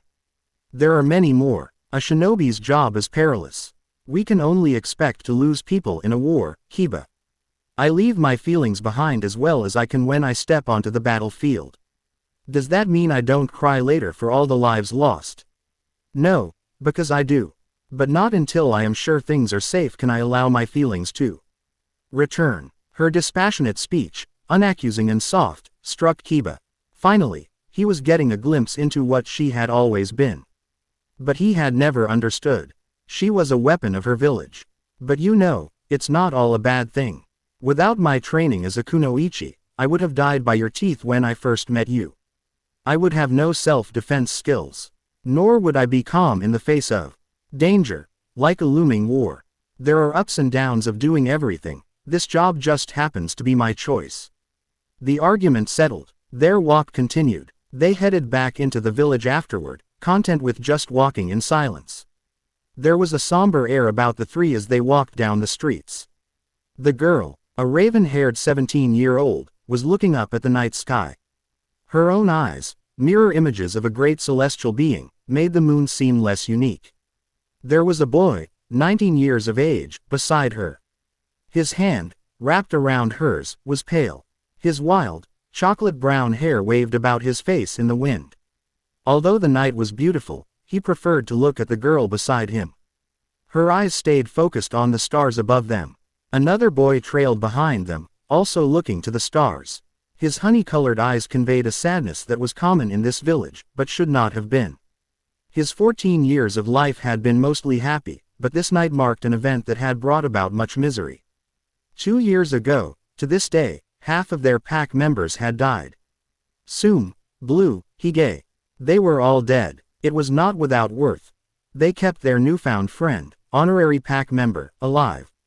Hyuga Hinata, the heiress of her clan, was able to live, along with her boyfriend, Kiba. And her other friend, Tobo, because of their sacrifices. The time shortly after the deaths of their friends had been rough. There had been many silences that should have been filled with Hige's teasing laughter, or Sum's brooding anger, or Blue's encouraging comments. The glue that held the pack together had been Kiba's endless searching. Now that it was only himself and Tobo, little else was needed other than Hinata. Without that girl, out of Kiba's entire pack, they would have died. Without her, nothing would have pulled them through their injuries. Hige alone would have survived. After the deaths of their pack members, Kiba decided to remain in Konoha. He took on tracking missions, preferring to stick with his own capabilities to earn his stay in a village that had been so kind to his family. Tobo also stayed. He also took missions. Both wolf boys became extreme, loyal assets to the village. Their days within the village walls were spent walking, as humans, through the streets of Konoha. Just spending time with Hinata. Kiba had already faced her father, asking permission to court the heiress. It had been almost 2 months after the battle against Otogakure. The man did not know where he had come from, nor did he recognize him as the wolf for whom his daughter cared. Only the straight, determined features of the wolf boy and the fact that they had been long practiced allowed him to show none of the turmoil he felt inside when the Hyuga's leader questioned him. Flashback. The man sat at his desk, eyeing the boy who had come before him, asking to court Hinata. Why should I allow you, a nobody in this village, to court my daughter, the next in line for control of our clan? I don't even know your name. Hiyashi smirked at the boy. Surely that would stump the kid. He had been rude to enter into Hiyashi's office and ask to date his daughter without even giving his own name. His question and statement, however, had an adverse effect on Kiba. My name is Kiba, Hiyashi-sama. You shouldn't allow a nobody to date her. This statement brought the older man to attention. He leaned forward, put his elbows on his desk, and linked his fingers together. Much like Tsunade when she's deep in thought. That is why I come with tidings from the Hokage. I saved your daughter's life during the fight with Kabuto. She returned the favor by asking Tsunade-sama to allow me to stay here in the village. I had just been passing through when I heard shouts from the battle. It seemed as though she had huge dogs lying on the ground around her. I assumed they were dead. So I ran to help Hinata-san just as one of the ninja around her rushed in to stab her through with a kunai. Of course, he was making this up, but this had been the story that they all agreed upon beforehand. Should her father decide to check with her what had happened? My friend ran for help, so I stayed and protected her as best I could. The Hokage, though we did not know it was she at the time, arrived shortly and dispatched them. This had been in case he asked how help had come, and why he had a friend who seemingly didn't help fight. I see. So if I went to confirm this story with my daughter, she would say the same. Hiashi was sure this boy was lying. There was no way 5 dogs could not protect his daughter to the point where she almost died. She was stronger, too strong for that to happen, anyway. Of course, what reason would I have to lie to you if I knew you would find out the truth anyway? Tsunade-sama can even inform you of the fact that I saved Hinata's life. Kiba grinned wolfishly as he saw defeat enter into the man's moon-like eyes. They were oddly similar to Hinata's, though far from her friendly and comforting manner. Is my daughter aware of the fact that you wish to court her? Hiashi inquired as a vain effort of keeping his daughter a child. Kiba's eyes softened as he thought of her, and a soft smile lighted his face. Yes, she is aware. I spoke to her of my intentions before I came to you for permission. The look in the boy's eyes was almost a disconcerting opposite of what had faced him before. Hiashi knew that look. It was the look of a man who, at the very least, cared greatly for another person. You may court my daughter, as long as those intentions of yours are pure. The man agreed, nodding his head slightly as he let go of the image of his little girl and realized she had been grown for longer than he had known. It was sad. He had missed so much of her childhood because he had been angry about the death of his wife. The boy looked up in surprise. He apparently hadn't expected to be allowed to date the daughter of the head of the Hyuga clan so easily. His surprise soon melted into a smile of pure joy as he stood, bowed low, and headed for the door after murmuring a reverent, "Thank you, sir." Later on in the week, he saw the two, and another boy, walking through the streets with huge smiles on their faces. He knew he had made the right decision, but couldn't help wondering where his young daughter had gone. Hiashi smiled a small, sad smile at the retreating back of the boy whom he knew was in love with his little girl. After seeing them just now, he knew the feeling was returned. How had he missed so much of his daughter's life? End flashback. Kiba's mind wandered through the meeting, wondering at he reasoning behind Hiashi's easy acceptance of him. It immediately returned to the present when he noticed the tear sliding down his girlfriend's cheek. He reached up to brush it away, letting his fingers linger on the soft skin of her cheek. "I'm sorry, Kiba, I just wish there had been a way. We could have saved them." He didn't have to wonder about whom she was speaking. He didn't even make a sound as he stopped and pulled her to a stop beside him. Tobo watched as Kiba stopped a little bit ahead of him. He had seen the tear as it slid, reflecting moonlight until it hit the ground. He had known Kiba for years, yet never seen him as gentle as he was with the Hyuga girl. Even with Cheza, there had been a roughness about him that he never seemed to be able to shake. From their relationship, one would think they had known each other their whole lives, but they had just connected when they met, on an instinctual level. At least, that's what Kiba had told him. Their relationship made him recall a girl somewhat younger than him. The girl whom he had frightened so long ago within the Hyuga compound. She did not know of his connection with the dog, but she had still been wary of him at first. He had questioned her about it once, but she hadn't known why either. Flashback. Maybe you're afraid of me on some instinctual level. Tobo wondered aloud. No way, the 13-year-old exclaimed, shaking her head. Her chocolate brown hair flew out in the breeze created by her movement. Pearly eyes widened at the thought of fearing a friend of her sister's. She was rather small, like her sister, almost frail-looking. Why should I be frightened of you?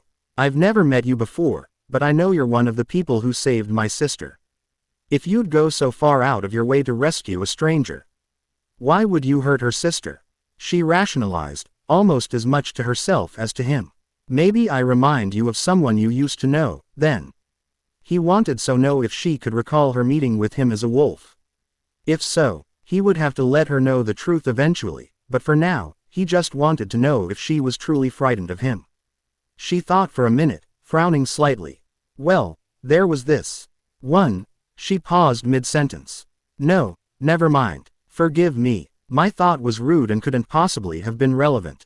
The chocolate-haired girl was no longer a child. She couldn't get away with thoughtless remarks like the one she almost made and still expect to be liked.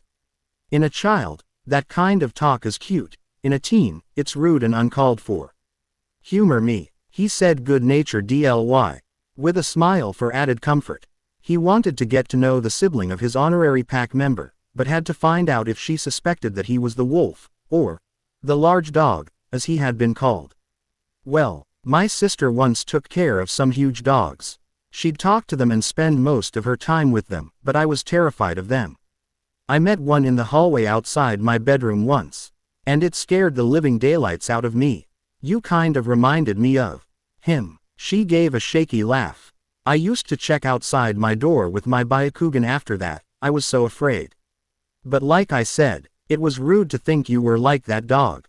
Tobo just smiled and rubbed the top of her head, completely messing up her hair. "Don't worry about that, I take no offense. After all, I was the one who asked, Hanabi-san." She smiled and relaxed. Hinata had always picked friends who were kind. Why should Hanabi expect anything different about this boy? End flashback. He hung out with Hinata's sister only when she and Kiba were on their dates, at first. They were friends, but the more time he spent with Hanabi, the more it seemed to him that they could be more than friends. That was not something he wanted to worry about at the present, though. Eventually, he would work things out. A talk with Hinata, to make sure she was okay with it. A talk with Hanabi herself, to see if there was more to pursue. A talk with her father, to gain permission, and a talk with Tsunade, especially. There would always be a need to check with her for a relationship with a ninja of her village. After all, he and Kiba were strays allowed to stay because of the whims of two people. That would all happen sometime in the distant future, though. At the present, all he wanted to do was go home and sleep since he was finally tired. They had been walking the streets for over an hour, trying to exhaust themselves so they could sleep without wandering minds. Instead of interrupting to let them know he was headed to the apartment he shared with Kiba, Tobo just turned and took the long way back. He wanted to let them talk privately, and he knew he would not be missed right now. There were others who were missed much more. Hinata saw Tobo walking away out of the corner of her eye, but the rest of her attention was focused on Kiba. He looked serious. "I know you must miss them, because I, who knew them only a short time, do also." He knew whom she was referring to without having to ask. "I do miss them. After the loss of my pack, and then more wolves, friends," he shook his head as he trailed off. "They chose sacrifice, though. They would not have been happy if they had stayed here for the rest of their lives. Nor would they have been happy about breaking up our pack. Yes, Blue and Hige would have remained in the village. But they wouldn't have truly been happy like Tobo and me. Soon probably would have left, making Tobo feel as though he had to choose. We are the only ones in our pack who could remain happy in one place. Even if they had lived, it would only have made them miserable." He knew that a lot of ifs were involved in what he was saying, but his statements to his girlfriend were the most likely outcomes. He watched as her look became less strained.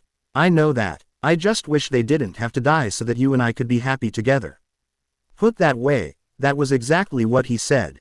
Thoroughly ashamed, he spoke up. "I didn't mean it like that. It's just, they made their choice. We had to abide by it. They wanted this for us." His smile was tender as he looked down at Hinata. She looked up at him. Then to the stars. She whispered words meant only for them, then gasped as Kiba's warmth suddenly disappeared. He kept his hand twined with hers as he led her to tea. He top of a hill in the midst of the forest. "Look down instead," he spoke as they arrived at the top. She gasped. The sky was reflected in a clear lake below them. She had seen this place during the day, but never thought of the way it would look with a sky full of stars in the lake below them. "It's beautiful," she breathed, leaning back against Kiba's warm chest. His arms wrapped around her waist as his chin fell to her shoulder. He made no reply, but thought he could stand there the rest of the night with his love wrapped in his arms looking over a beautiful sky and lake of stars. There was no better way to end a painful day. The end. I hope you enjoyed this episode. Remember to subscribe and like this video. See you in the next video.